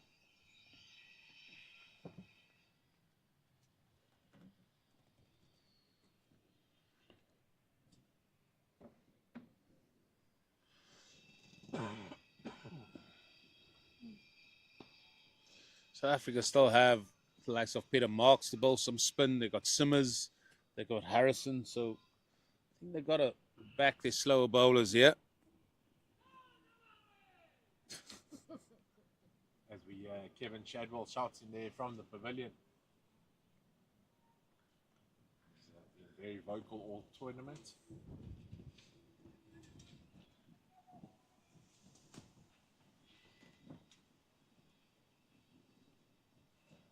Don't see Graham Smith walking around now. He's rooted.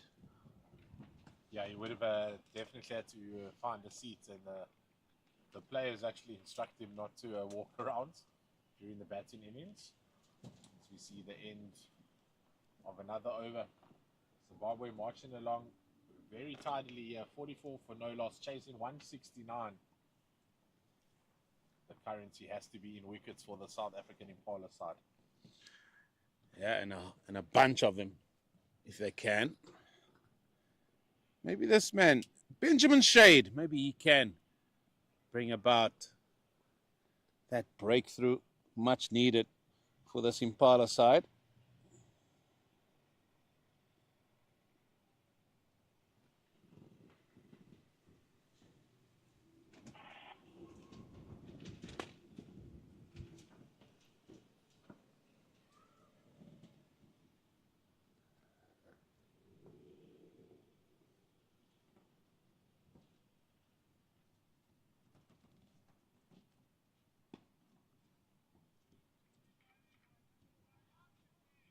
Straight back to the bowler there from Wayne Parham. Just under 14 runs at the moment. One tossed up, Parham, his eyes light up. He drives it down the ground to a wide middle.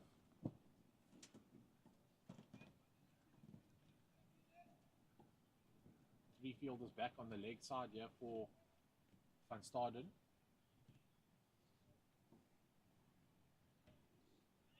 Ooh, missed out on his favorite sweep shot there as well.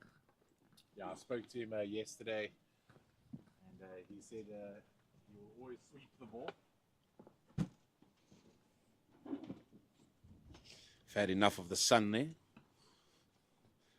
Nicely played downtown. Just for one. Still here. I've still got your back here, Nick. Still got your back.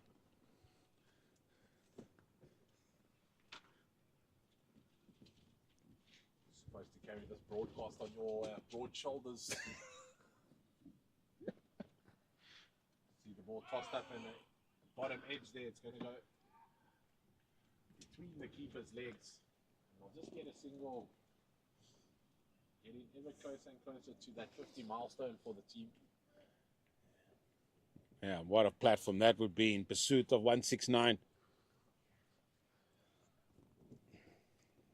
There used to be a good little place called 169 on Long down in Cape Town. Just to give you a little bit more insight there, Mr. Clegg. Yeah, you'll have to tell me more about that off air. Off air, yes. Off air we shall. On air, we're going to be focusing on Akil Cupido bowling to Parham.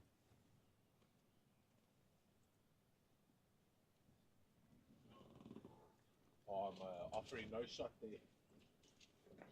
Just happy to let the ball go by. Run rate well above the required. Needed to get to this total as it's driven into the covers and some good fielding. Oh, that's Ross Holling.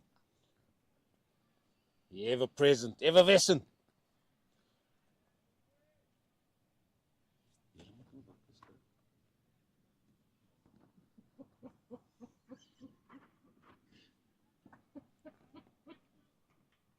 Watch out for those shoulders, Nick.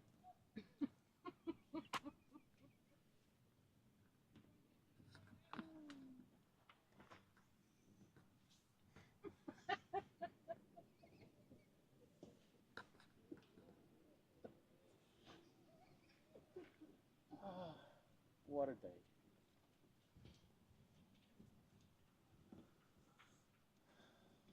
A couple of dot balls are being bowled here by Capito. But Zimbabwe won't feel the pressure. Just gone along so nicely in this inning so far.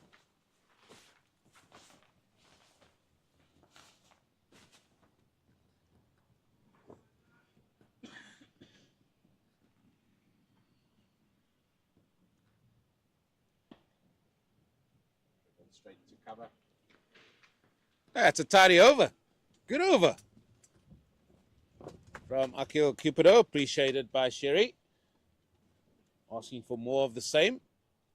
I'm sure South Africa Impala team will want to do more. They need wickets. I think they're going to have to bowl Zimbabwe out to win this encounter. Yeah, they certainly will. 47 for none after 11 at the same stage.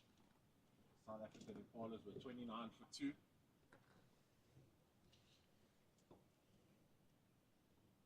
This opening pair looking to take this deep for Zimbabwe.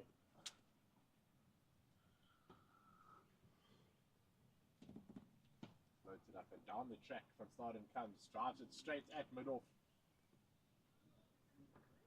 They have one through the fielder, struck with a lot of power. To the boundary it goes. It's always good as a batsman when you start the over with the boundary. Yeah, and that brings up the 50. That's a 50 partnership as well. Opening partnership for Zimbabwe between these two, Van Staden and Parnham.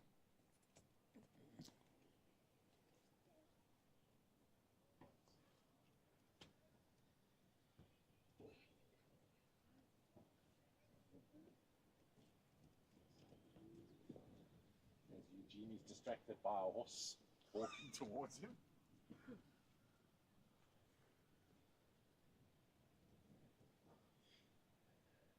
Oh, that beats everybody.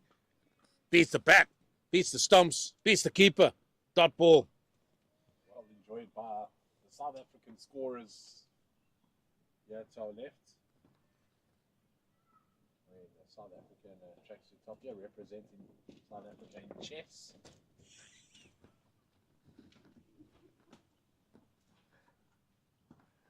It's firmly driven. Again, they're going to come through for a single. Yeah, it's a game of chess. Not so much yet. So South Africa need to apply some kind of pressure.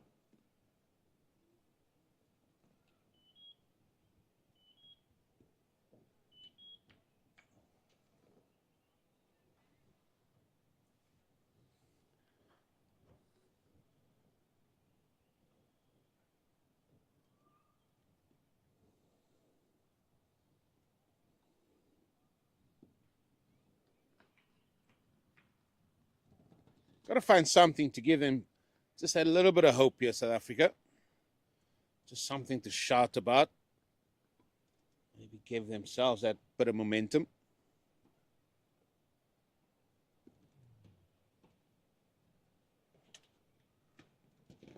Yeah, you almost feel they're going to need to apply some pressure with some field changes. Maybe just bring everyone in, force the Zimbabwe batters to go over the top. Take the risk, because at the moment it's just too easy. Just working those singles down the ground to the boundary riders.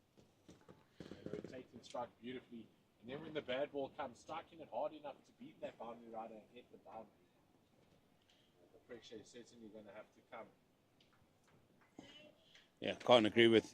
Yeah, sorry, Nick. I can't agree with you more there. You just got to take a chance. You've got to take a risk. We spoke about batters taking risks. Sometimes in the field you have to. Umpire shotgun Harrison indicates and that's going to be a wide already. Here he comes. Sons of Creed.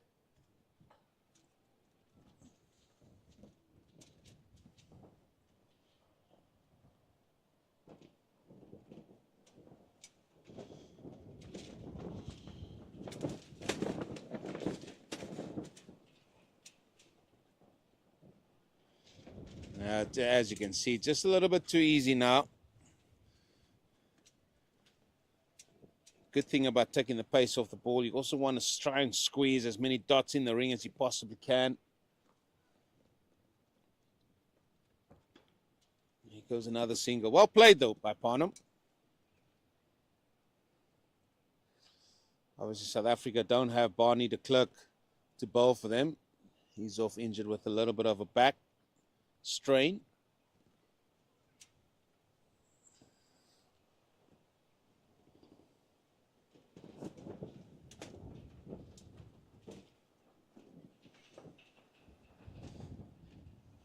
I feel like I'm on a train here, holding on for dear life. I don't know what trains you've been on, but usually I'm secure inside the train. Maybe you were in a John Wayne movie, jumping on the back of a train. Somewhere like that. Looks like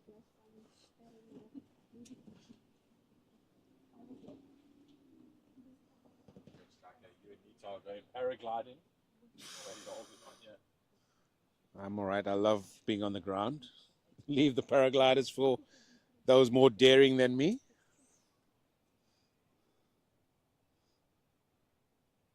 Oh, tossed up. There, they finally get a dot. Much better fielder places. Yeah, just bringing the fielders straight into the inner ring, not allowing those easy singles down the ground. But going through the covers, a diving effort to stop it. The sweeper's going to have to make way to his right. Just a single out there to that deep extra cover fielder.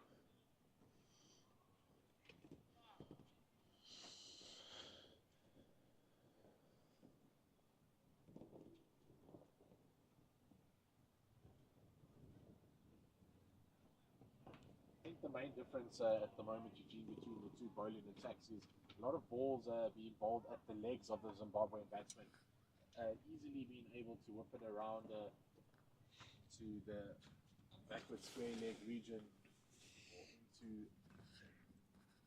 the short mid-wicket region, where Zimbabwe were a lot more middle and off wicket-to-wicket type of bowling.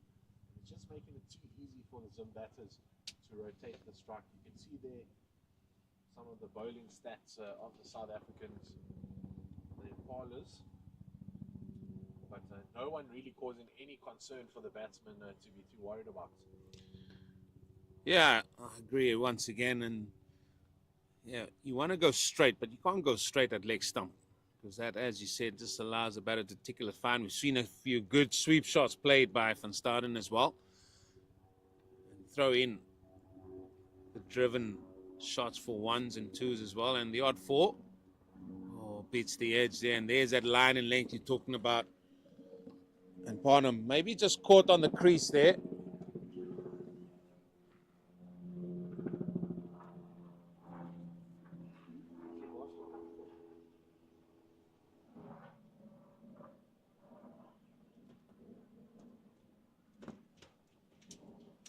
That's up in the air. That ball's going to spin even finer, but fielder does well there. Du Plessis again.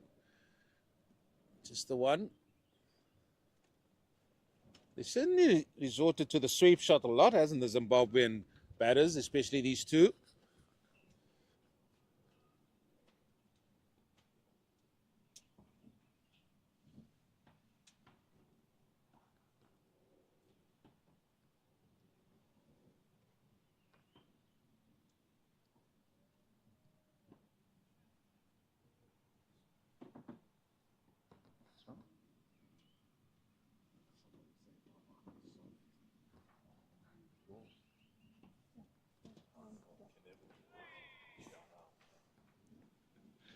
A little bit of excitement there from South African Impalas. Oh, we need it. South Africa needs anything they can get now. A bit cold there in the shade as Eugene makes his move back to the sun just to warm up a little bit. Just got to get the blood going, a bit warmer. Very comfortable there in a nice new chair. Oh.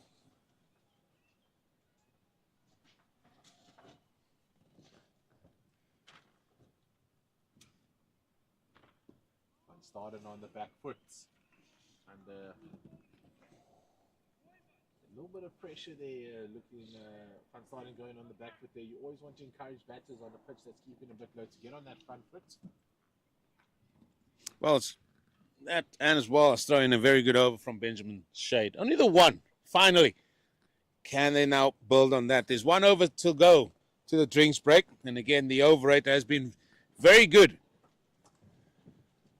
this time by the South African Impala, and it's going to be Cupido to continue.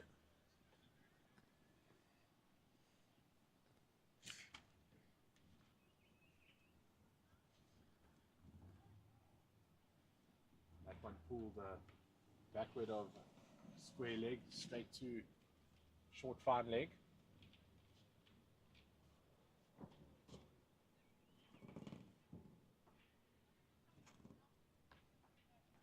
Ooh. And then straight back to the bowler. That one just gripped a little bit.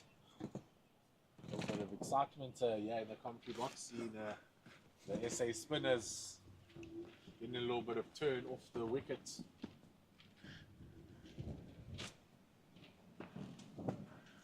Gotta get them to try something.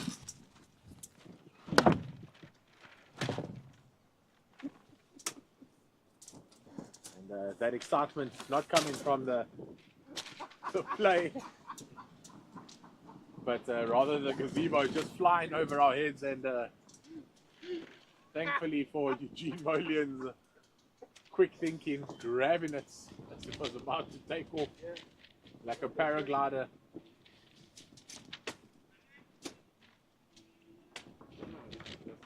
I think that's the first bit of excitement the South African viewers would have enjoyed from defending this total. It would be great if they could get a breakthrough with so much excitement, Eugene. Once again, that ball's just left outside the off stump. We'll give you this drinks break, Eugene, just to catch your breath, and we'll be back with you shortly after this break.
Basics. Couple.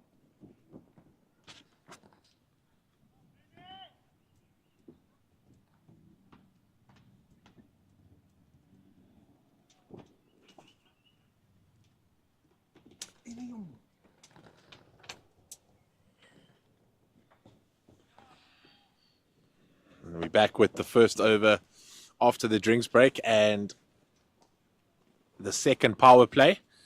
And we do apologize to the Parham family. We've been pronouncing his name wrong. It's not Parham, it's Parham. It's only taken me 8 days and 6 games of cricket. And you've commentated on every one of them. That's why I said 8 days and 6 games of cricket. Like you, Nick. We do. I'm quite proud that I try to get all the pronunciation correct. So we do apologize and thank you to the viewer that told Zimbabwe's #1 fan, Stacey, just to come have a word with me here. Love to see you being told off. Love it. Well, you haven't been a commentator if someone is not happy with something you're doing. We've all had a lot of positive feedback from the viewers, so a little bit of constructive criticism just helps us grow. And now we know that Wayne Parham is the opening batter. Well, that happened over the weekend as well. One of the batters, he had played a shot. It was very much unbecoming looking at the decision or situation his team was in. Heard the comments and wasn't happy what was said. These things happen. We can only pull what we see. Commentators. So you obviously weren't in the game where I think it was Tuesday. I called Rory McWade scratchy at the crease. He played a very scratchy innings. He himself admitted that. But did give me some gears about it after the game.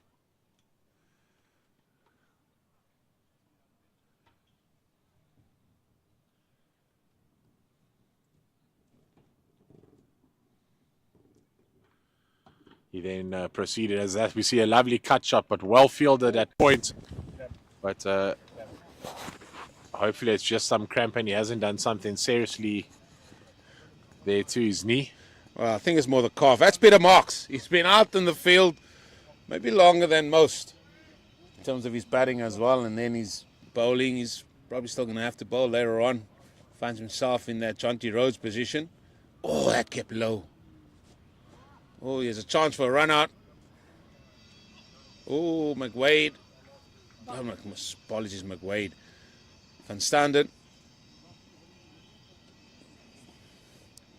We were talking about McWade. You got me all confused. I do apologize. A second bit of positive criticism there taken on board. Let's stick to the batters that are at the wicket, and we see Parham just defending that one to short cover. Oh, no, yeah, she's coming back for more. She's coming back for more.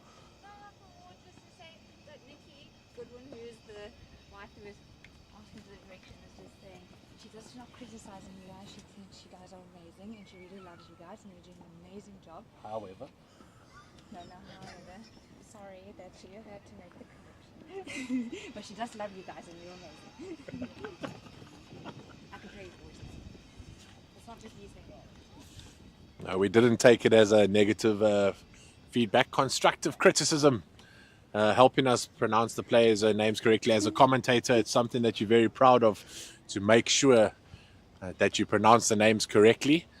I know coming from the Eastern Cape, to get all the traditional Xhosa names correct is very important to myself and the commentary teams down there in East London and Gqeberha.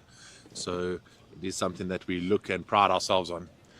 Let me tell you, if it was 64 for 6, I don't think they'll say that with a smile on their face like it is now. They would have demanded, can you please say it properly? 64 without a loss. Oh, no, well done, guys. I know you're trying. Yeah, we all know that sort of candy. We all know that. Anyway, they are doing well. They are going well, Zimbabwe, in pursuit of 169. Led by Parham. who's on strike now. It's struck down straight to short cover, but it goes through the fielder. And you mentioned how good Zimbabwe's fielding was. Is that going to run to the boundary? It seems to just have held up before.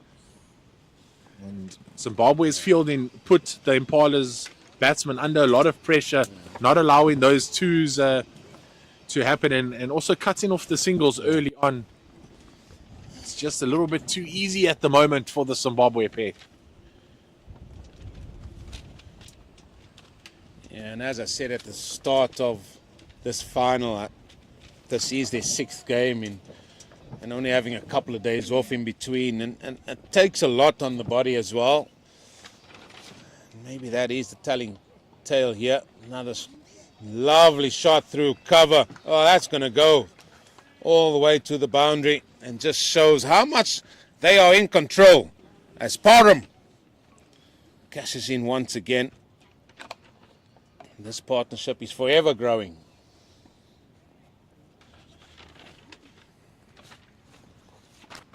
You know you must be the #1 fan if people back in Zimbabwe are contacting you to let you inform the commentators of certain things and how wonderful it is that Zimbabwe have traveled all the way to the Cape and have got support around the field. Stacey has been walking around the field at almost every game. I think she's only missed the one out in Distel, and that was due to work. But every other game she's made a plan to get to the grounds. It's too far from Table Mountain. That's the problem. What's that saying? When in Rome? She loves the sight of Table Mountain. Can't venture too far. But she has been a loyal supporter to Zimbabwe. Always with flag in hand. Yeah, and the biggest smile on her face yesterday after the victory of the United States A game. Got her to have a team photo.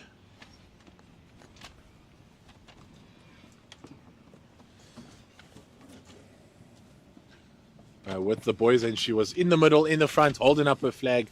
Very proud and a big grin on her face. So always good to see. Now Van Staden sets up. He likes to set up on leg stump.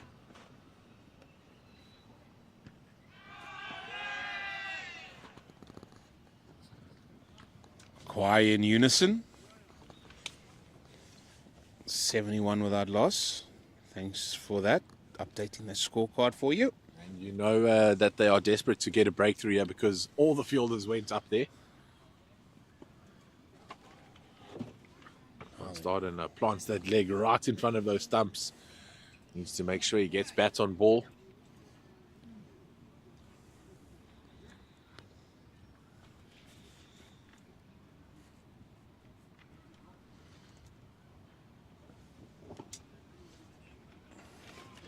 Keeper's done well here. Into his 7th over, just conceding 12 runs.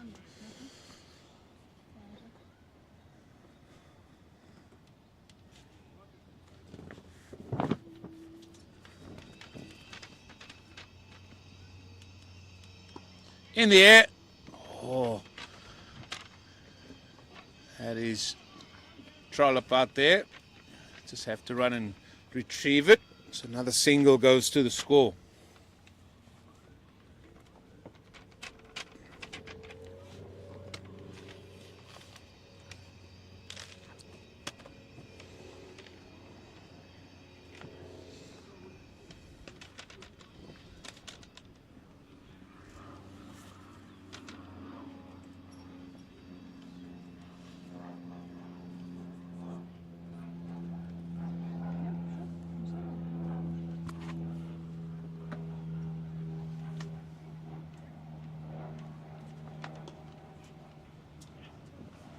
That one played through mid-wicket, and Simmons, again, having to do the work. He always finds himself in front of us wherever they place the commentary box. We know Simmons will be doing a lot of fielding in that area. No matter where you put him, you can be guaranteed that he will have some work to do.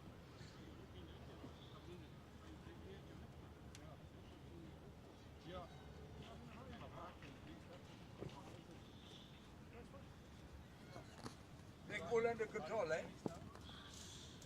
Peter Sands Thomas just walking past the commentary box here, nicknamed the Bonk. Oh, another from the chick school, Peter House Girls, Mr. Sid Hayes. That wasn't my comment. That was from John O'Lane. John O'Lane earlier in the week giving the rival school there in Zimbabwe, Peter House, calling it a girls' school because he's from Falcon College. And straight away people were on messaging him, letting him know what they thought. So good to see the banter between the guys from Zimbabwe. They've all been playing cricket for a good 40 years together. 40, 50 years actually. Some of them, most of them, playing at school together as well, or against each other. So it's great to see the camaraderie. They train twice a week, as Nats told you earlier, on a Tuesday and on a Sunday. And every Sunday they have a middle practice. And they get the barman and the groundsman at Harare Sports Club to come practice with them, so that they have more fielders, and it makes it more difficult to score ones and twos. Sounds entertaining. Oh, it sounds like a group of guys that are trying to get out the house and improve their cricket a little bit at the same time. So, and it really has paid dividends in this tournament. 5 from 5, looking to make it 6 from 6 and win this international cricket tournament. Well, Paul du Plessis is a new man into the attack. Some more left arm spin. I mean, if they do that, they'll go 6 on the bounce, and that is no mean feat, that, in any tournament.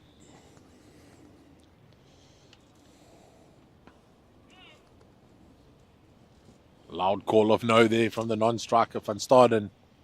He wasn't moving. He wasn't budging from his non-striker position there.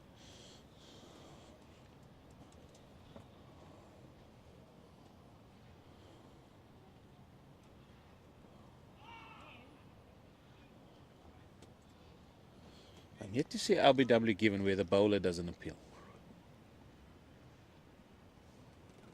And you've played a lot of cricket in your time, and commentated even more. I'm catching up. I'm catching up.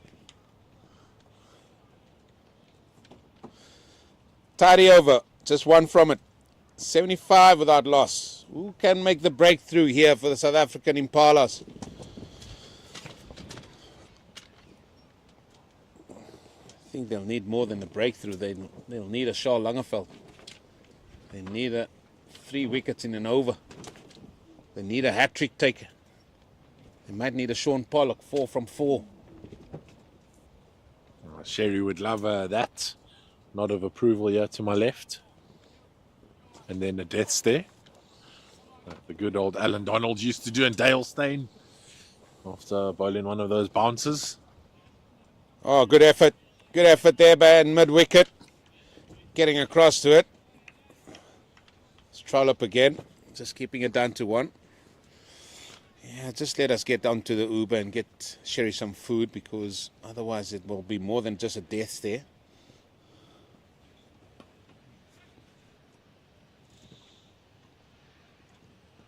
Parham finds the point fielder there, no run. Just finding the fielder a bit more often than they did in the early stages, but still marching on nicely. 76 for no loss.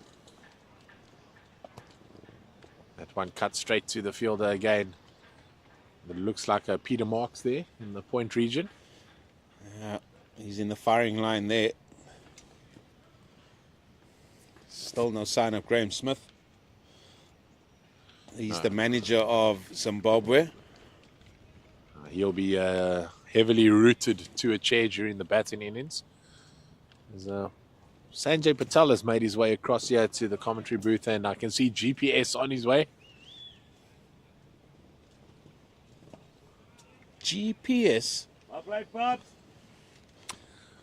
His initials, Gary Pentland Smith. I thought it got something to do with always getting lost. Well, yesterday they were talking about the navigation was on point because he kept taking wickets. Oh, there you have it.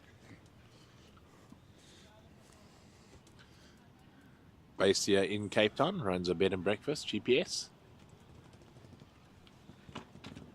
Here comes Sanjay with a drop of knowledge. GPS has always got his bearings right. And a fine salute from the fines master as he marches around the field. It's getting closer and closer to your time to shine, sir. And the Saints go. And the Saints go marching on, Sanjay.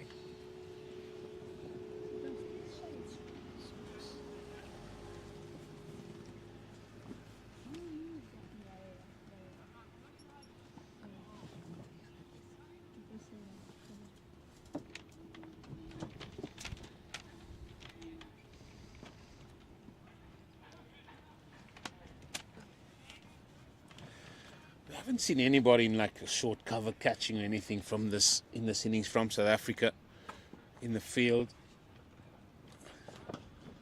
It's nicely hit down the ground. Just something different to maybe just get somebody in that eye line.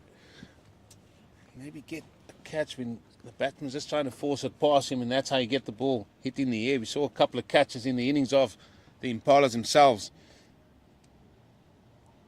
Yeah, I think getting some fielders in tight, almost just around the square in front of the batsman's eye line would just create what feels like pressure to the batsman. At the moment, it's just too easy. Even a ball that's mishit goes safely to on the ground to the ring fielder.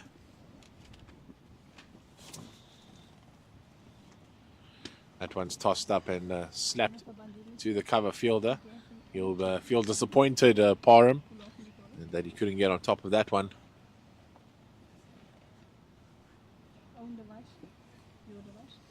Still 92 needed for victory. South Africa looking for 10 magical balls. 10 special balls, yeah. That's what they need to win this game.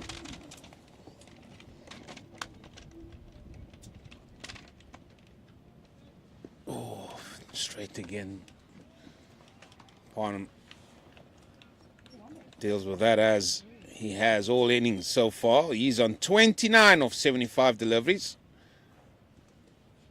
Mike van Staden, 39 of 57. Partnership of 77. Yeah, I don't think they have to worry about the strike rate too much with wickets in hand. If they just keep going along at this rate, they'll cruise to that total of 169. Cupid to bowl his final over. 0 for 16. It's been very good. Can he get a wicket? Just to get some reward for his good bowling.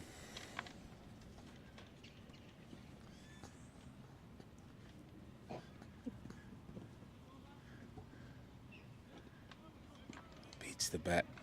You know what I reckon Sherry's thinking? Sherry's thinking if Zimbabwe do win this game, and they're in a very good position to do that, we're not taking that away. That as a celebration, they should throw you into the pool at the hotel. Who? You. Oh, no, there'll be no water in the pool if I'm thrown in. It would take a team effort to get me in the pool. No. That's the winter rains haven't come to refill that pool yet, so it would be bad for all other guests at the hotel. I'm sure they don't go in there.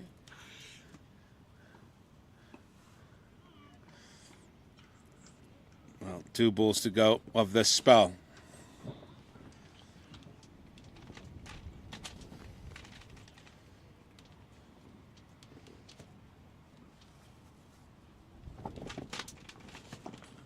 Tossed up, bowled it with a round arm.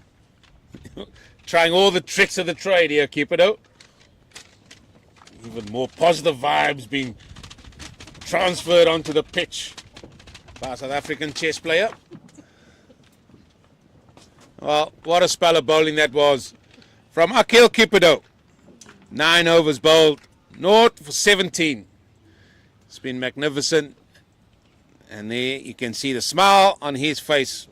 Going for under 2 to the over. Paul du Plessis as well now bowled 2 overs for 2 runs. And that's what's required, maybe even more so.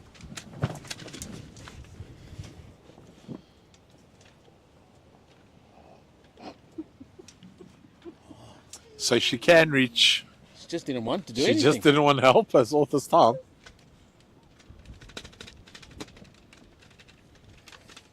But one thing about Sherry is sitting on these chairs, her feet hardly reach the ground. So thinking she's on the playground here. A little bit of swinging motions. Another single there to Zimbabwe. So they would have set themselves some milestones, batting second, get to 50 with an unbeaten partnership. If we get to 50, we can push on to that 100. And well on their way at the moment. Don't need to do anything fancy as we see another ball pushed into the covers. Call for two there from Van Staden. He turns quickly, runs himself to the danger end. But gets there safely. Good running there by this opening batting pair. They take the score to 80. 81. Thank you, Nita.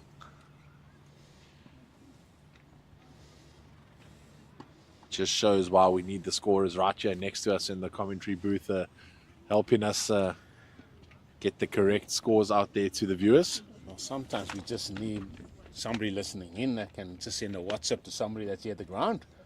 Keeps us right. It's well bowled there by Du Plessis.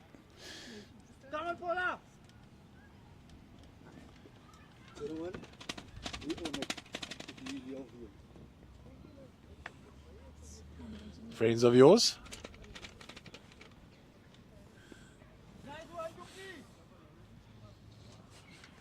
Nod of the head there from Sherry.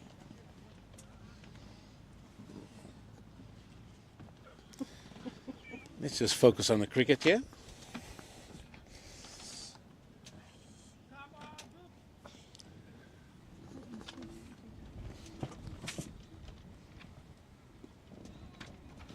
Well played into a vacant mid-wicket area. Yeah, quickly through from Parham as well. Well, Mike Van Staden has moved into the 40s. He's on 42, not out.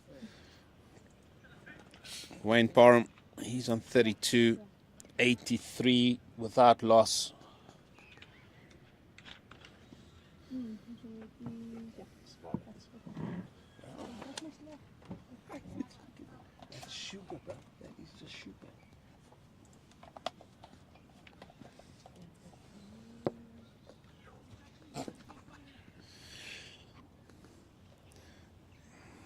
Said you back to the Eastern Cape after this tournament. It's been good having you on the old comms, watching your beloved Zimbabwean team.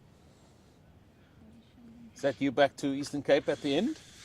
Yeah, so I'm here for the rest of the week, hoping to visit a wine farm or two, and then on Friday heading to Gqeberha. Hopefully going to commentate some rugby at the Grey Rugby Festival that weekend. It's the same weekend as the North-South. Same weekend as the Ironman happening in Gqeberha. I think it's the half Ironman though. Yeah. So it's going to be a busy weekend down there. Graham Harrison into the attack. It's a busy weekend coming ahead. We've got, as you said, you've got the Grey Festival, Ironman. There's the North-South rugby happening here as well.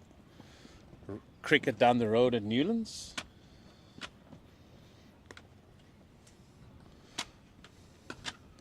See one crack through the covers. It's been a while since we've seen any shots of aggression, but good fielding there by the deep extra cover fielder. That's Amin. After an early spell of bowling, still doing the hard work. Yeah, and there Barney's going to come to him and say, excellent work, fella. That's down the leg side. So, Festival of Sport to look forward to this week, or weekend, into the next.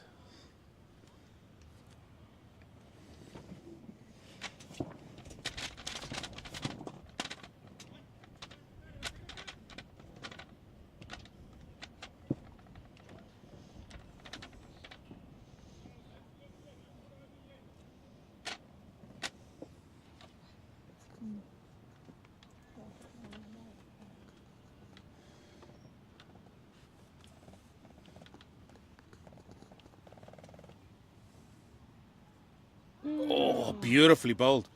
Oh, here's a chance. Oh, they missed the stumps. That was a chance to run out Wayne Parham because he hesitated.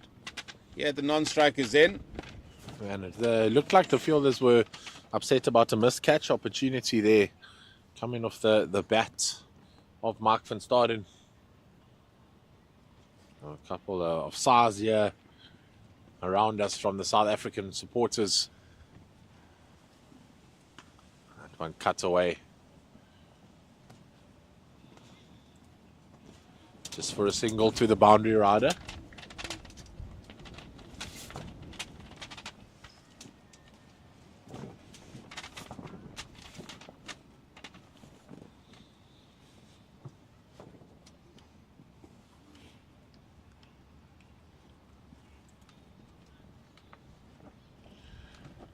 Over number 25, done and dusted. 20 over still remains. And for Zimbabwe, if they got 4 runs to the over, they would have won this IMC Over-60s tournament. There's the equation. 81 runs still needed from 120 deliveries. For South Africa, they need 10 wickets. And they need wickets very, very quickly.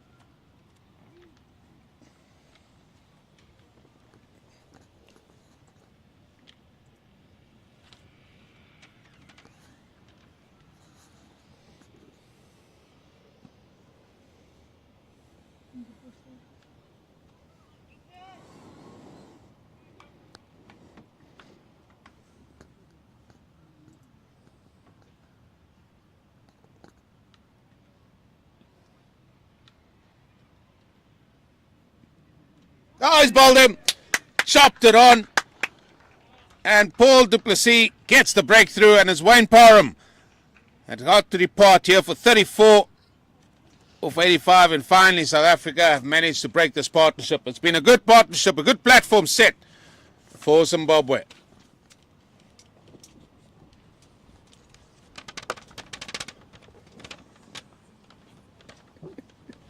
And that's a good breakthrough for the South African Impalas. They'll hope that 1 means 2 and 2 brings 3. It's always good to get a cluster of wickets just to put the batting side under pressure. As you hear a warm round of applause for Parham as he exits the field of play. That will be his last contribution in this tournament. As you mentioned, 34 runs. And it's the premier batsman, Andy Walton, striding to the crease as mentioned. 4 scores of 50 plus in this tournament and 1 score of 47. Okay, Eugene. Okay, I'll say it. Keep building it up. Keep building it up, Nick. His 1 failed score of 47. And he will look to take Zimbabwe to the end here. I'm encouraged to keep building it up because I'm infamous rather, for the curse that comes with a bit of commentary.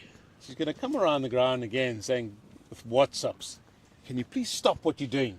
And just so you know, Stacey's favorite player is Andy Walton. She mentioned that in comms yesterday. And he pushes it into the cover region. Biggest round of applause. It's so sweet off his bat. It just sounds like a kiss coming off the bat.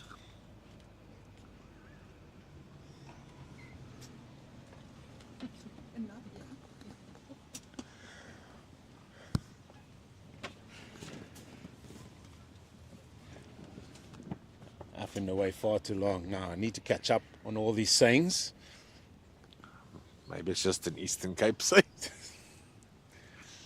Well, we might run into problems here with our monitor here as a warning sign has just come on saying we're running a tad bit low. Now some battery power. But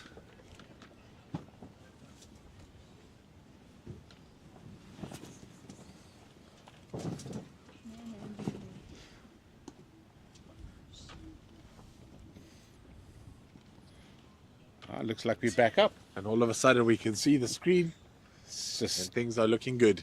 as simple as that. Easy. Maybe It was a tall task, but one that was able to be reached.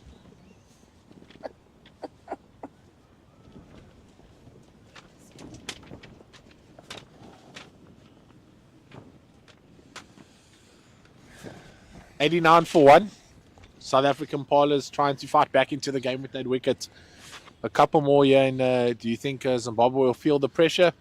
They feel that they bat deep enough to chase down this total. I feel a bang bang coming, as all cricketers say. One brings two. Bang bang. Maybe we need 3 bangs just to get South Africa back into the mix here. With that finishing line getting ever closer. Getting ever closer. It might be a little bit more tension.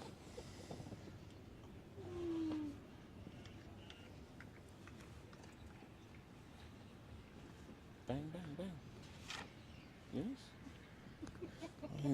I mean, these people just don't understand cricketing logic. I mean, shoulders are either.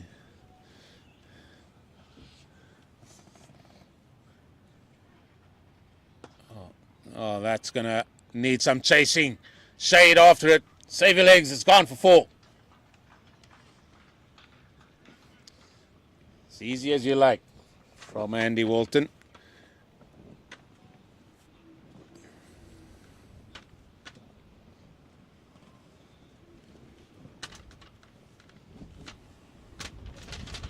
Yeah, really looking comfortable early on. Yeah, is Walton. That drive through the cover region. And straight onto the forward defense. Well, these two men came up from the over-50s into the ranks, and all of a sudden everything changed. They started to get fitter. They started to get stronger. They wanted to win things. And you can certainly see it out there. Oh, a little bit of a late call. But no harm done to Zimbabwe.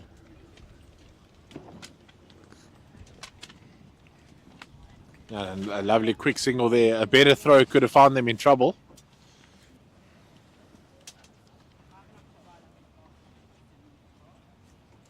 $94 for 1.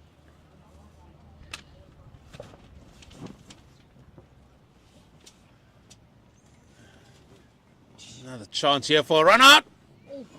Oh, he had to get the skates on there. Mike van Staden, he's nearing a 50.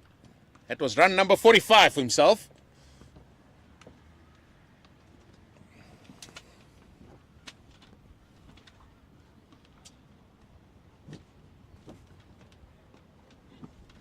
Oh, again going through. It looks like the shuttle running is paying off for Mike van Staden. Comes through for another quick single. Another end to the over. 27 gone, 96 for 1. And there's still men aplenty to come in here. Rory McQuaid, he still can come in. Zeal, he can wheel the willow. The Duracell, he could possibly wheel the willow as well. So a lot of batting still left for Zimbabwe. A lot of work for South Africa to do. Yeah, Sean Lawler, Shugs, and also bats, and the captain, Greg McDonald.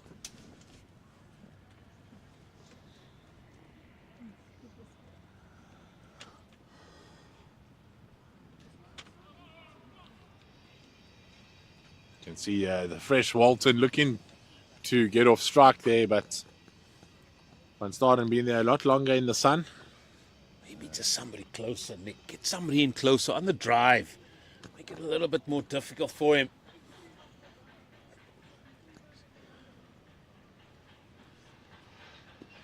Oh. As John Lane trying to get into the good books of the Fines Master, GPS. Yeah, I wouldn't be surprised if John O'Lane wants to come have a seat here with you again. Enjoyed his commentary stint with you earlier. Maybe we should get GPS on and get an insight into who's at the top of his list. That's in the air. That's over mid-off. 1 bounce. 4 runs to the total. And the excellent form of Andy Walton continues here. That's the 100 up for Team Zimbabwe. And that's why we heard that applause coming from the pavilion. So just 69 runs left to get for the team in red. It's a short, quick single there into the short cover region. And just what you said, they need to bring in the field so that Zimbabwe can't do those drop and run shots.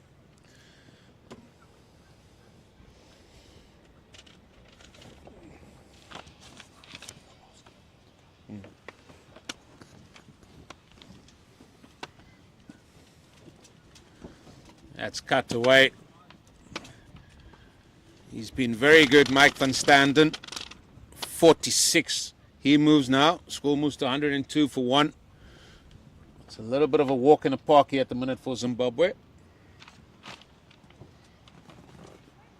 GPS is real. What is that?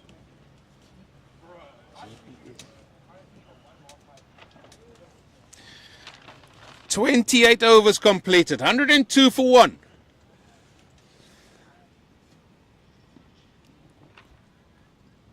South Africa need that. They need that golden arm.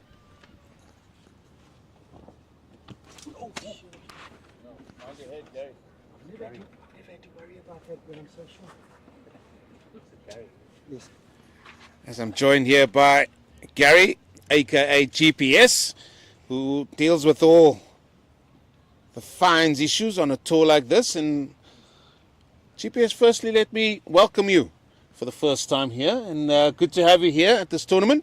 Thank you very much. Much appreciated.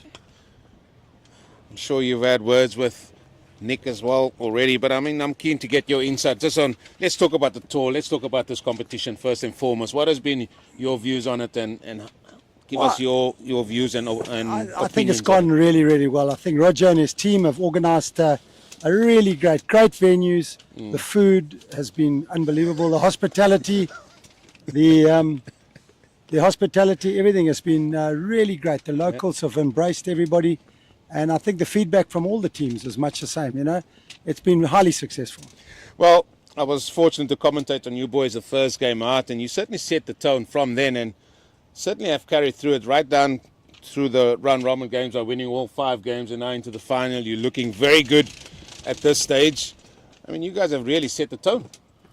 Yes, and you know, it's a long way since we played a couple of years ago.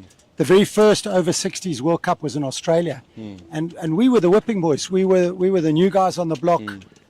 So if you take it forward, what is it, 3 years ago, to find out where Zim is now compared to then, it's a wonderful, wonderful team that has just grown together. Guys have come out of the woodwork to play for it, and when you get results like this, where you five out of 5 before today, and you get results like that, you'll get more people coming out and wanting to play and represent their country. So it's very good for us. Well, we heard from your bio or your physio to say that there'll be scientific views on how to go forward. You guys need to get a fitness test done and all sorts. I mean, you boys are up for that, surely. Yes, of course, of course. Who would argue with our physio, Nats? Not going to happen. She does a great job to keep people on the field, and she does a wonderful job. She's done it for the over-50s side. She's done it for the over-60s, and we don't have too many injuries. Johnny Jameson is injured, but other than that, you know, we're doing fine. And the guys are batting well. There's a maturity about the run getting for the totals. It's not just a big slog. And the one thing we've noticed is cricket's just getting stronger and stronger and stronger. Yeah, it certainly has that look. As I think that beat the inside edge of the bat, maybe turning past leg stump. The umpire here is called Shotgun Harrison. He makes his decision very, very quickly. If it goes past 2 seconds, you know you're not going to get it. Just got to move on. I love the name Shotgun Harrison. That's brilliant. Well, the other one is Bylaws de Jong. Bylaws de Jong. What a wonderful name. Love it. Well, just on what you said there about sort of people buying into it as well, but a competition of this nature, you guys are playing 45 overs. And it comes in a very quick time. You only have 2 days off. It takes some toll on the body, doesn't it? Yes, it does. It does. And I think that's why it's a squad game. You know, you need to have your spare guys. I think the squad is 16. And don't forget 12 can play. Your 12th man can go on the field, help out. Somebody gets injured. Yeah. So you're not left with maybe a bowler short or a batter short. You can face. And I think you do need that full squad. And your squad has to be deep. Yeah. So it gives more people a chance to play. And if you're flying a long way, like in some of these World Cups, and like the Americans, which we've got to say well done to them, they come all the way here. You don't now want to, have only 12 people. You want to make it worth their while. Yeah. And so I think that's very important, just to have a decent a squad size. Well, I'm going to go slightly adrift from the cricket, and I will say this, that every team has their characters, you being one of them in the Zimbabwean team. And I'm led to believe that you don't carry just an A5 size page book with you. You've got an A4 size of all the fines that you need to get through. Anybody topping your list at this stage that you would like to maybe just... Well, it's something I've done for an awful long time. It was the only way I could get into the team, was to be the fines master. And, when I realized I wasn't the best batsman and the best bowler, I had to become the fines master to be considered a team player. So I try and remember it, because there would be too much for me to write down if I had to put it down in writing. So I got to try and remember it. And we just go for it and we have some fun with it. And as long as it's all above board and everybody's happy, then the guys get a good laugh as well. We only do it at the end of play so that the guys can concentrate on the cricket. But at the top of the list at the moment, without a doubt, is our manager, Mr. Graham Smith. There's no doubt about that. Yeah, that's I'm a tough call. He's a very long-term friend of mine, but sadly he sat on our precious cooler box and broke it the other day. And you can't be doing that. You can't break a Zimbabwean's cooler box. It's illegal. Well, there comes Mike van Santen. He is 50. It's been a very, very good knock at the top of the innings. Yeah, very well played to Mike. He's been wanting that all tour, flown in from New Zealand, and I'm glad he's got it in the final. Absolutely well done to him. Yeah, it's been very good. Takes the score to 1-1-1 for 1. I'm not sure if you're a superstitious guy or anything like that, Gary. No, I'm not. I'm not really, but you know what? Maybe that's why we haven't won a trophy before. Well, it looks like John Lane is walking with you. I'm not sure if he's trying to get into your good books or not, but he's definitely close to you there. Is he your assistant, or is he trying to maybe push some other guys more onto the top of the list than himself? Yes, I think that's probably about right. He reminding me of all sorts of fines in the hope that I'll forget his, which is fair enough. It's a great ploy. Most of them are using it at the moment. And there's also a lot of people at the hotel telling me things that are happening behind my back. I'm well thought of in the fines department. I've got people coming there. It's causing all sorts of alarm and despondency, but so far so good. What about your resident Zimbabwean, Nick Clegg? What about him? Is he going to be invited into the fines? Nick is already in the book. He's in the book? He's in the book. A couple of things we may have to talk to him about. But having said that, we would like to thank both of you for all the hard work you guys do, and the scorers as well, sitting here and running the scoreboard. Without you guys, these kind of matches aren't possible. So we're really impressed by the way you've gone and done it. My family is watching. We've got people watching in Australia and New Zealand, all over, that are watching this and are very impressed with the product, and it's keeping them up to date. So, you guys have done a great job. So, yeah, while we might give Nick a little prize, we definitely say thank you to all of you. So it's very good. Yes, good work done, and a great deal of thanks should go to Pitch Vision, who are bringing you all these pictures and keeping you up to date with all the scores. Absolutely. I'm sure you're looking forward to the end of the tournament. I mean, what would it be to not just yourself but to Zimbabwe winning this tournament, as you are in a very good position? South Africa got a lot to do. We're not cutting them out, but you guys are certainly very much in the advantage here. Yeah, we're not. Look, you don't want to put the hand in the till just yet, but guys are going well. I mean, it would mean an awful lot. As I say, for us, we don't choose from a lot of people, so the only way we can get that number up is to make sure we do well, so people don't consider it maybe just a whole lot of old bullies going on a tour or something. This is serious cricket played by serious cricketers and having fun. And I think if we can bring some sort of, the results are already there. 5 is good.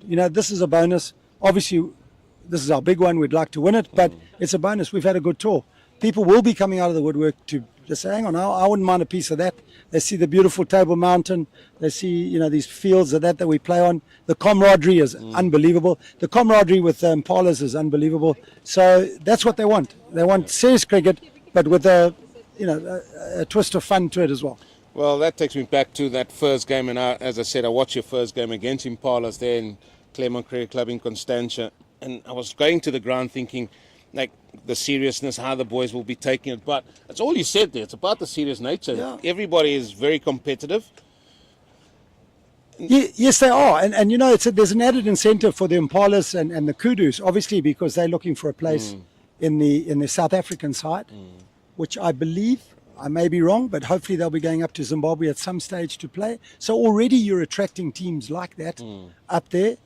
They would be shown an excellent time up there. And Greg McDonald, who runs our oldies cricket, our veterans cricket, he's got that. If anyone's going to do it well, it'll be Greg and his team. So the Impalas and the Kudus have had a lot to play for. Yeah. So, and it's been great playing them. And the Welsh were fantastic. USA, they've flown a long way. So it's a good bunch of guys, good after game camaraderie. Yeah, again, from our side, GPS, Gary, it's been really a pleasure having you guys here, your whole team, Zimbabwe.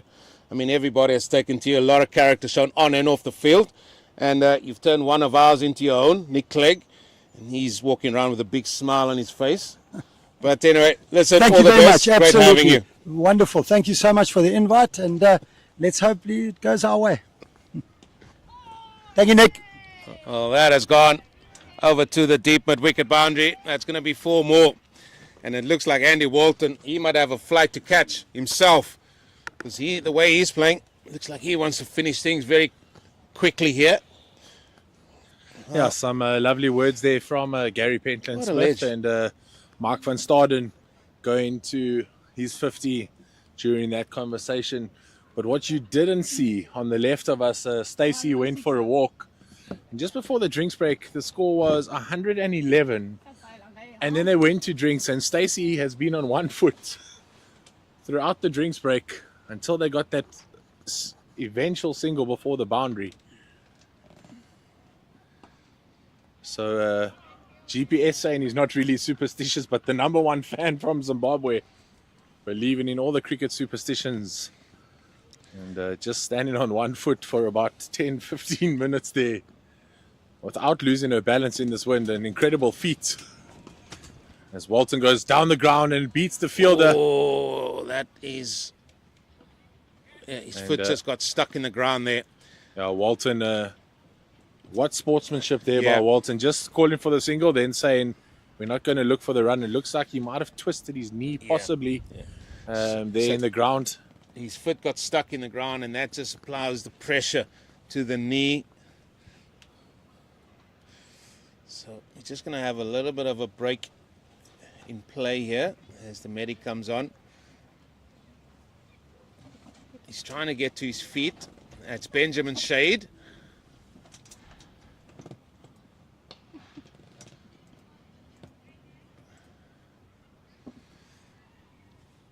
$117 for 1.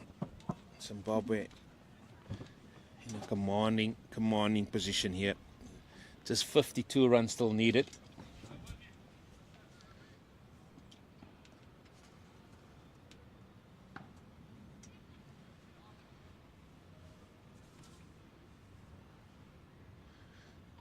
As Nats as well comes out to assist. Well, what a good conversation that was with Gary GPS. A worrying conversation. Wondering how I got myself into the Fines Masters mental notebook there. Possibly for saying Parham's name wrong for 5.5 games. I'm hoping that's the only misdemeanor, because now I'm quite worried. But what a lovely bunch of men from Team Zimbabwe. They've really made me feel as one of their own. And I've been telling everyone all week at this tournament I'm an adopted Zimbabwean for the week. I told you that from the get-go.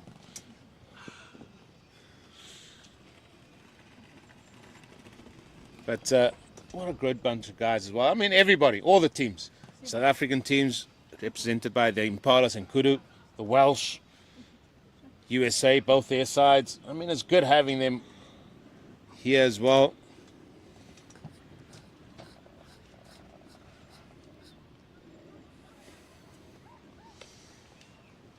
Yeah, just jarred his knee.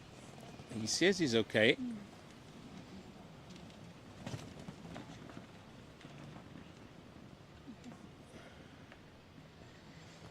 Sure, there'll be a few sore bodies this week by all the teams.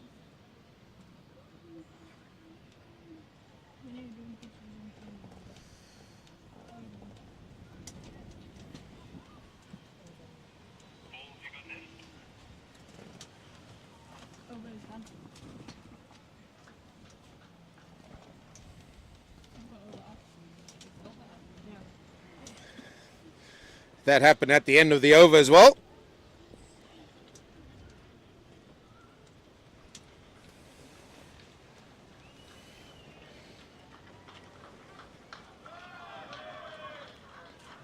Oh, Nats. No, not in front of the gallery, Nats.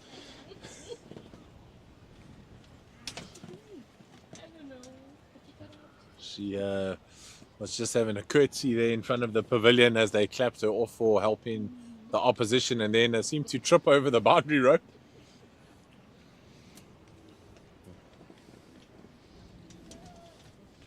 But full of spirits is Nats.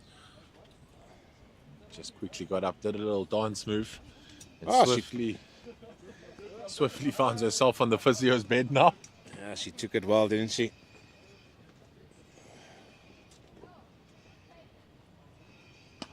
Walton slashes it down to mid-off, deep, or rather long off. Looks like he's not fully on the boundary there, the long off fielder. Maybe just trying to cut off the two. It's Van Staden. Gets a slow one. Jokingly looks to the pavilion and says he needs a new bat. That one must have a hole in it. That one is doing him good job out there. Again, somebody walks across the side screen. Just at the point of delivery. That doesn't bother Mark van Staden as he squeezes one out to a fine third man and gets off strike.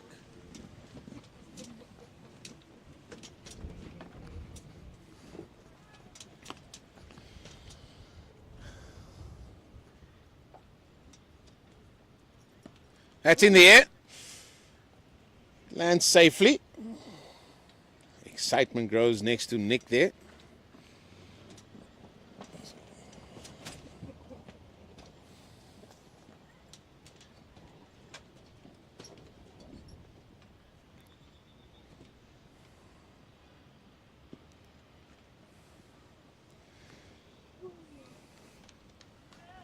So no speed on the ball at the moment, and Zimbabwe having to try power their way through each delivery. Just creates a little bit of mistiming. That time, wicket to wicket delivery. Just worked into that mid-wicket area. Another South African fielder hobbling. No, that is shade still there. He still finds himself in the business area.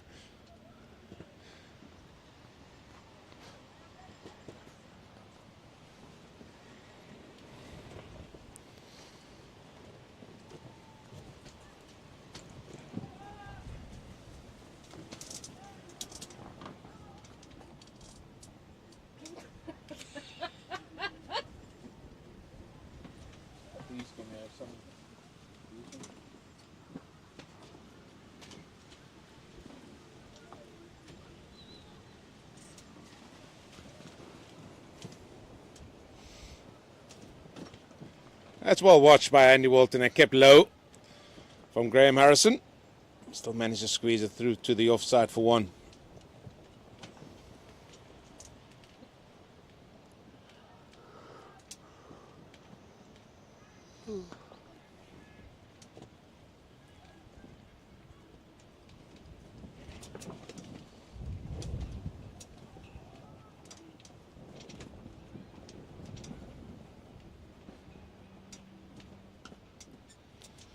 That's cut firmly. Work for our men.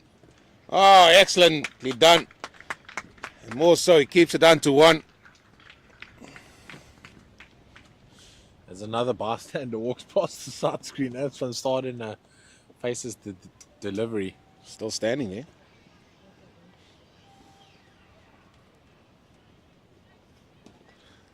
That's pulled away with aplomb from Andy Walton yet again. I think he's in the mood to try and catch up to Mike van Staden here.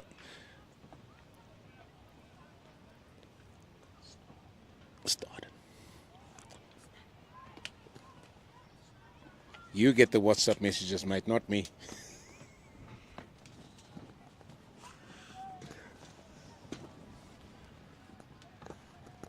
He hits it straight into Van Staden. Have some.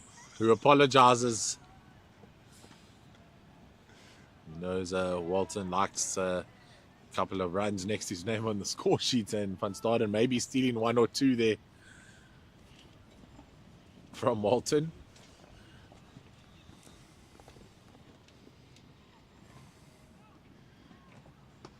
Van Staden whips it into mid-wicket, but great football skills with the outside of the boot. Yeah, that's Trollope there as well. Over comes to an end. 33 gone. 127 for 1.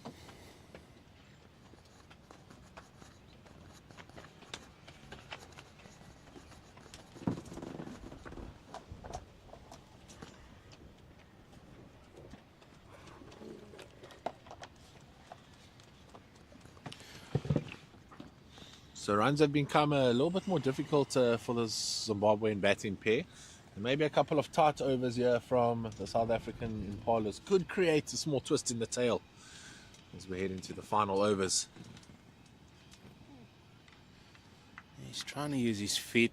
He's definitely looking to be positive. 28 of 25 deliveries just shows the impetus Andy Walton always gives when he comes to the middle. I was going to say the chase is on and still might be because that ball's not going to the boundary. Mike van Staden, he is putting his head down and here he comes for the 3rd. Oh, say the 3rd. Walton was turning for the 4th. And Stacey said to him, no more, Andy, no more. So looking for the 4th. That would have been quite interesting. But soft hands there by Andy Walton. Just to play it inside that very fine 3rd man. And Van Staden goes with the slog sweep. Just to the boundary rider there, backward of square. So just the single. Well, Andy Walton is 23 runs behind Mike van Staden. Clipped off the legs.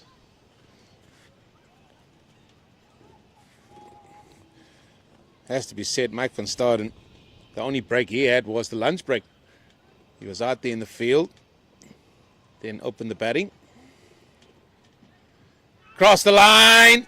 Bylos de Jong gives it in the affirmative. And that good innings come to an end from Mike van Staden, as he has been given out leg before wicket for 54. And the 2nd wicket falls for Zimbabwe.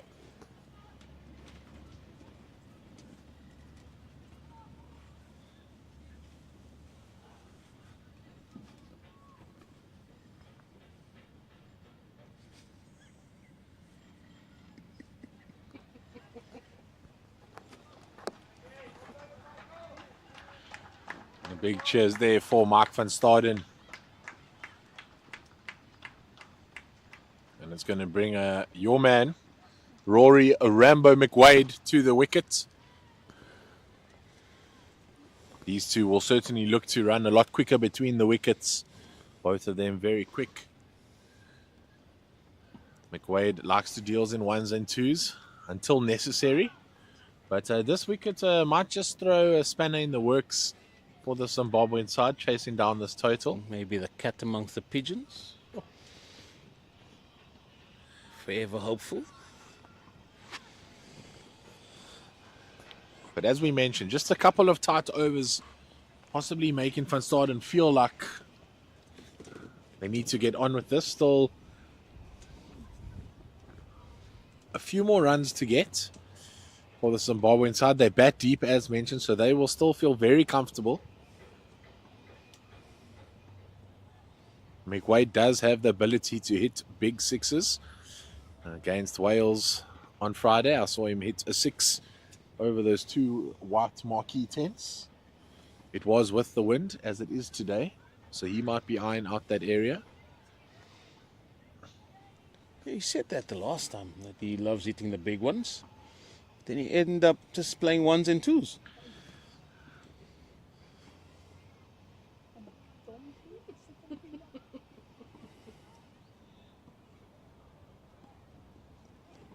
Oh, get a slip in there. Get a slip in. End of the over. Stacey's on the edge of his seat now. As the second wicket have fallen. 132 for 2, 34 gone.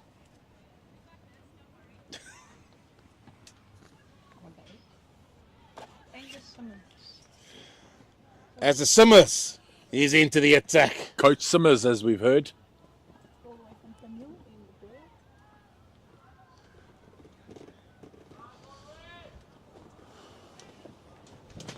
Ah, the director-in-chief, the tournament director, the man himself has come into the commentary box here. I mean, we've got to have a few words from the director-in-chief, just what his views have been. And not that chair's broken. Well, Roger Malt, the man that has put this all together, joins us here. And Roger, it's been a magnificent tournament from our viewpoint. What has it been from yours?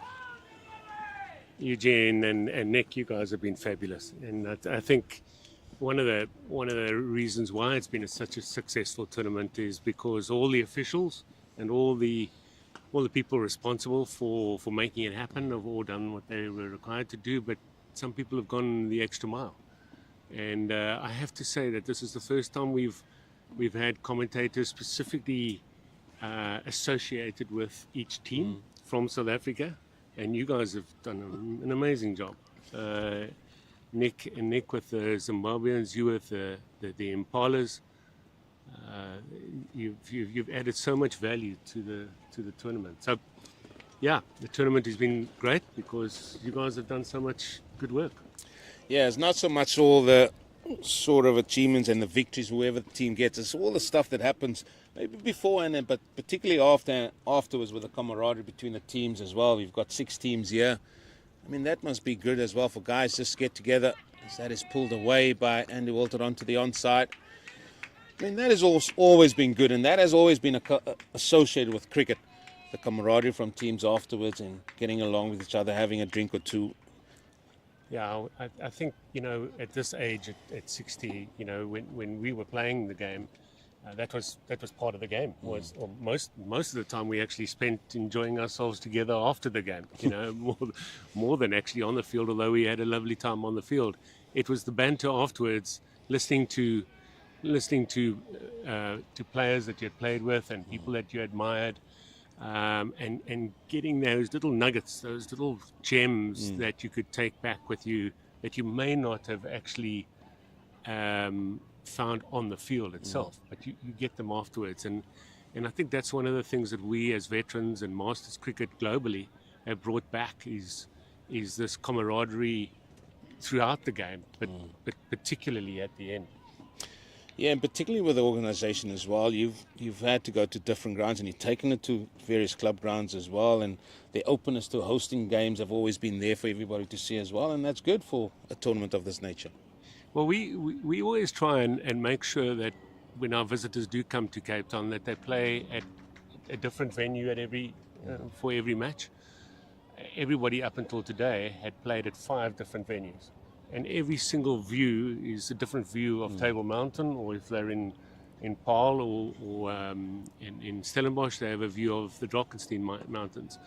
And so we try and get them to have a different experience every time they play.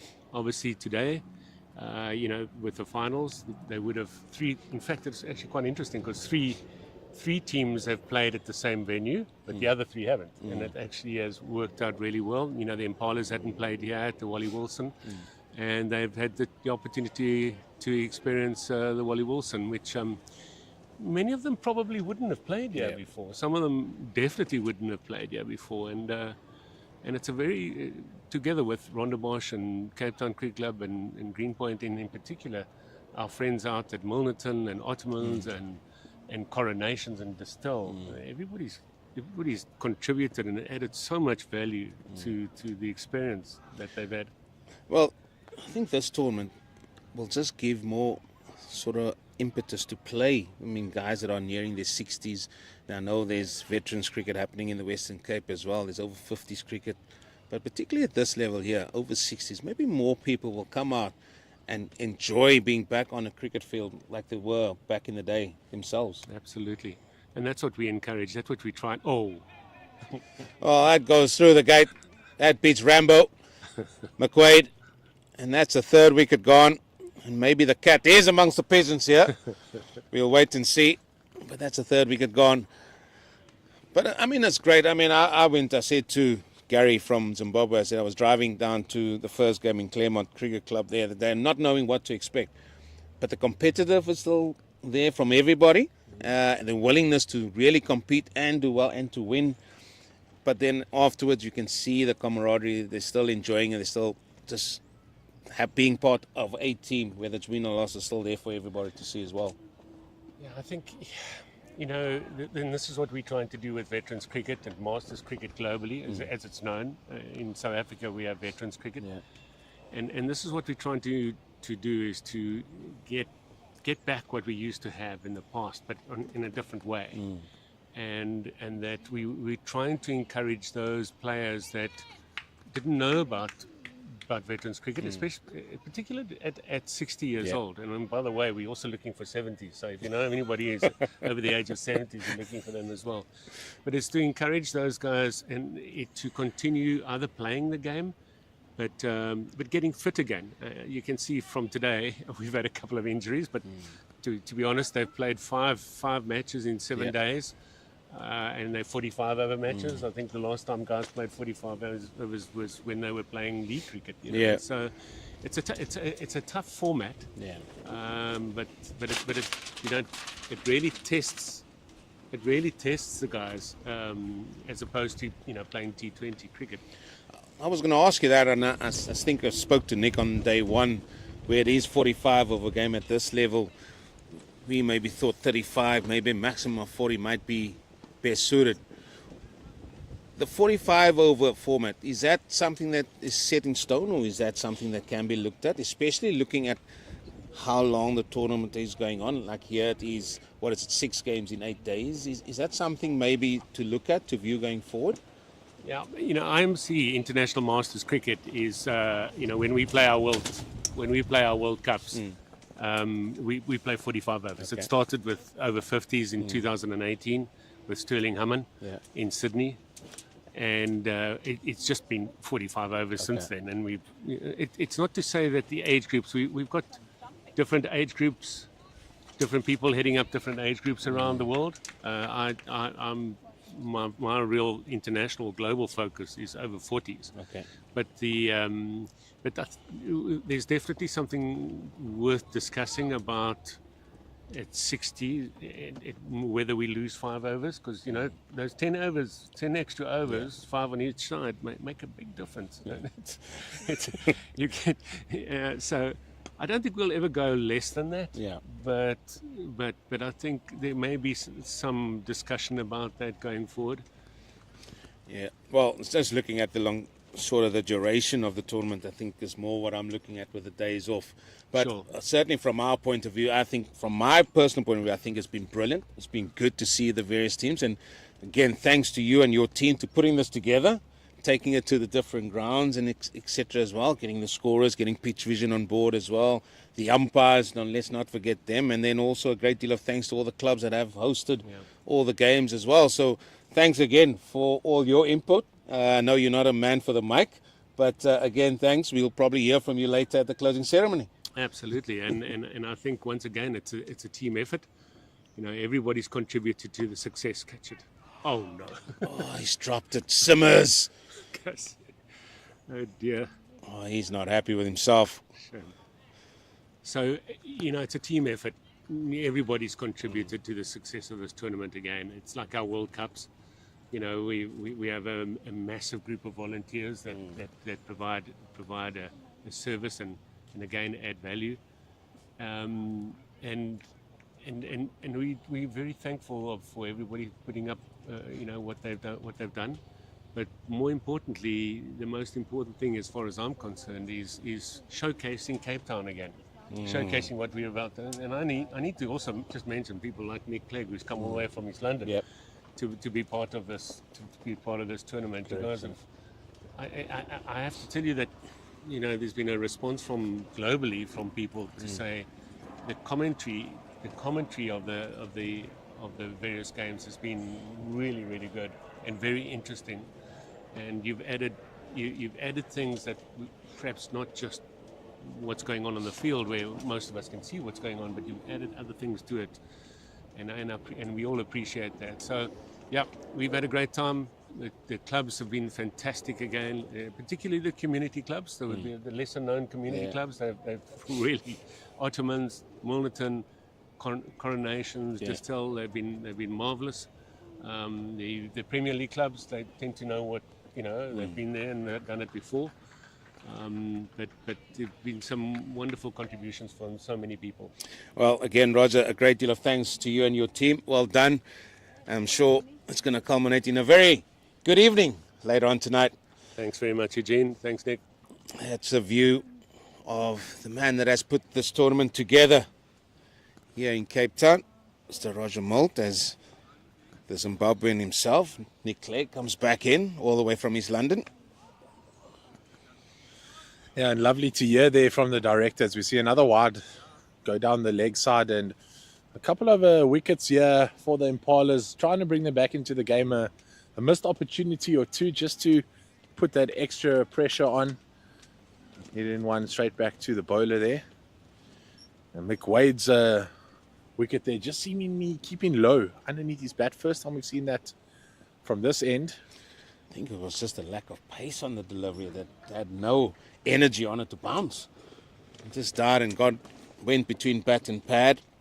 But while Andy Walton is still out there in the middle, the man from Zimbabwe will be very, very comfortable.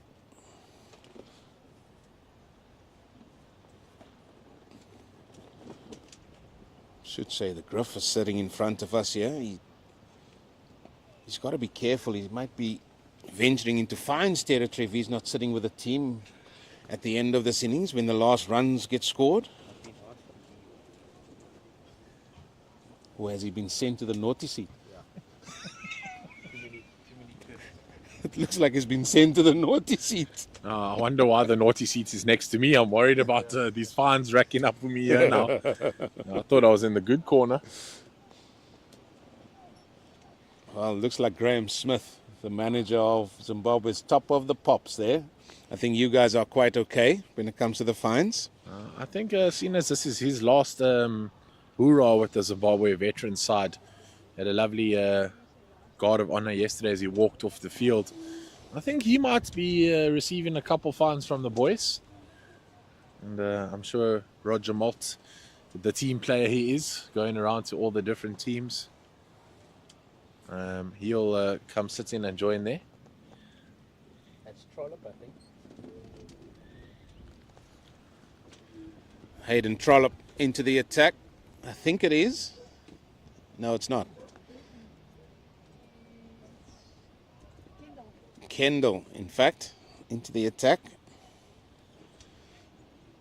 Just turns us down to square leg.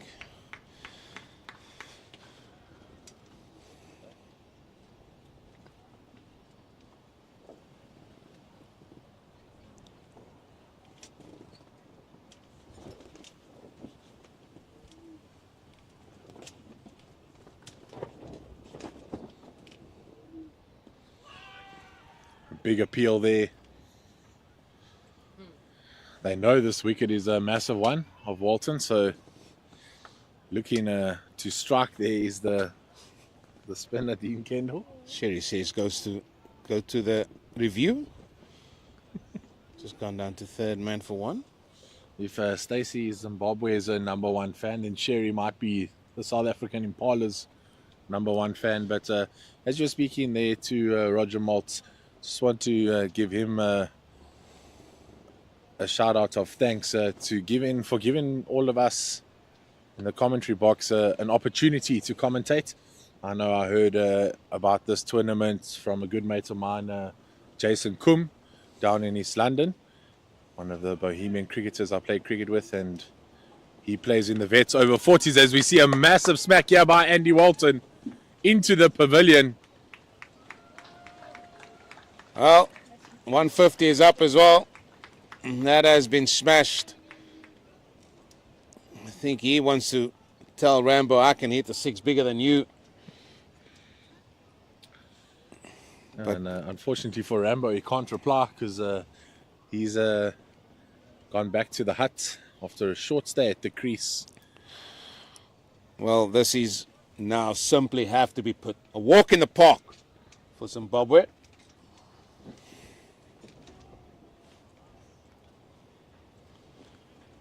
They won the toss earlier this morning and without hesitation decided, no, we'll have a bowl first.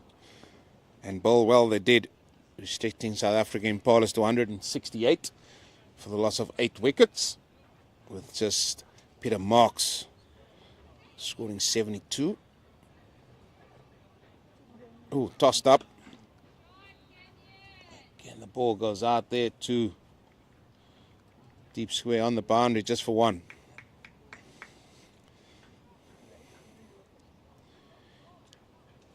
Just the 11. Mr. Clegg.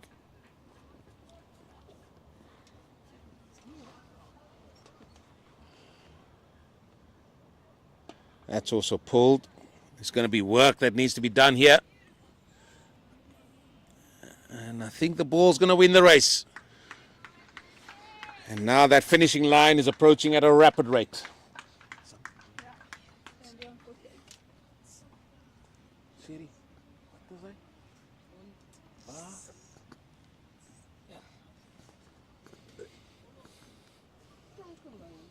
Some of us just have to work through the difficult times.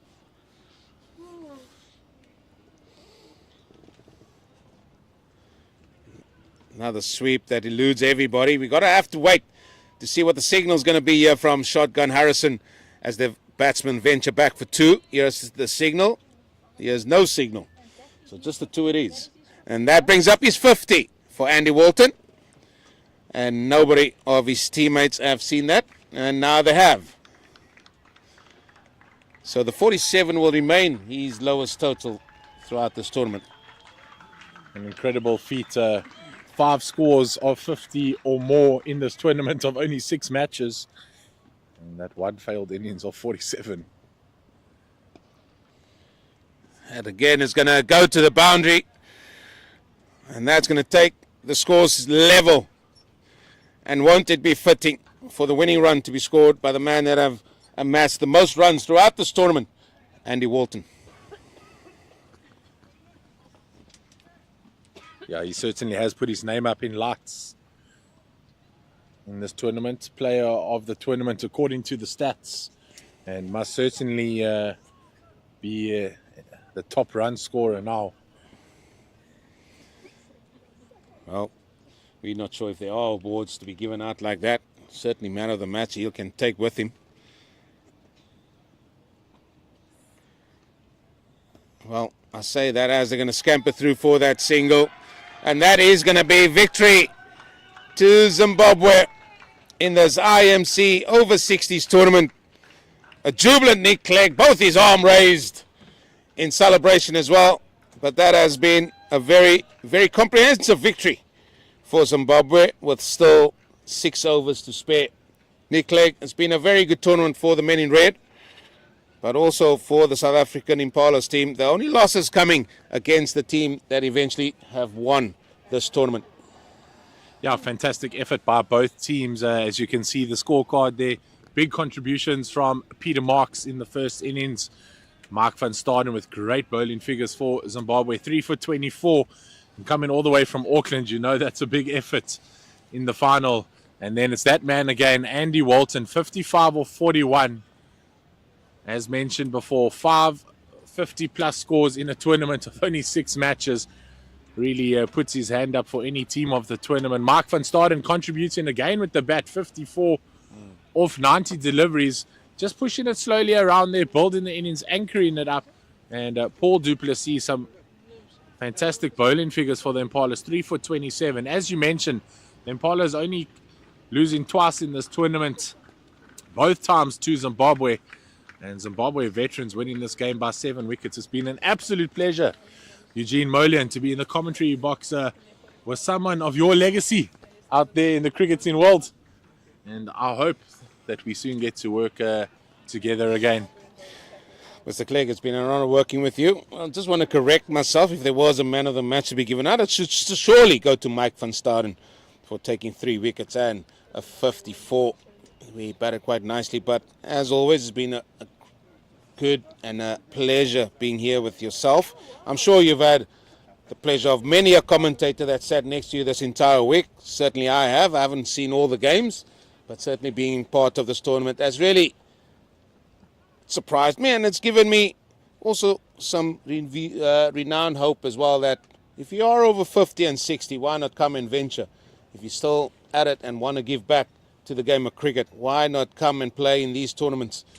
But for now, it's been a good tournament that has finally come to an end, and fittingly for me, Zimbabwe have won this tournament, and they've won this final by 7 wickets. It's a good game of cricket, and again, a great deal of thanks goes to all the scorers, all the umpires, including Pitch Vision, for bringing all these views to you, all the games to you. But for now, from myself, Eugene Molian, Nick Clegg, we want to bid you a farewell and a God bless.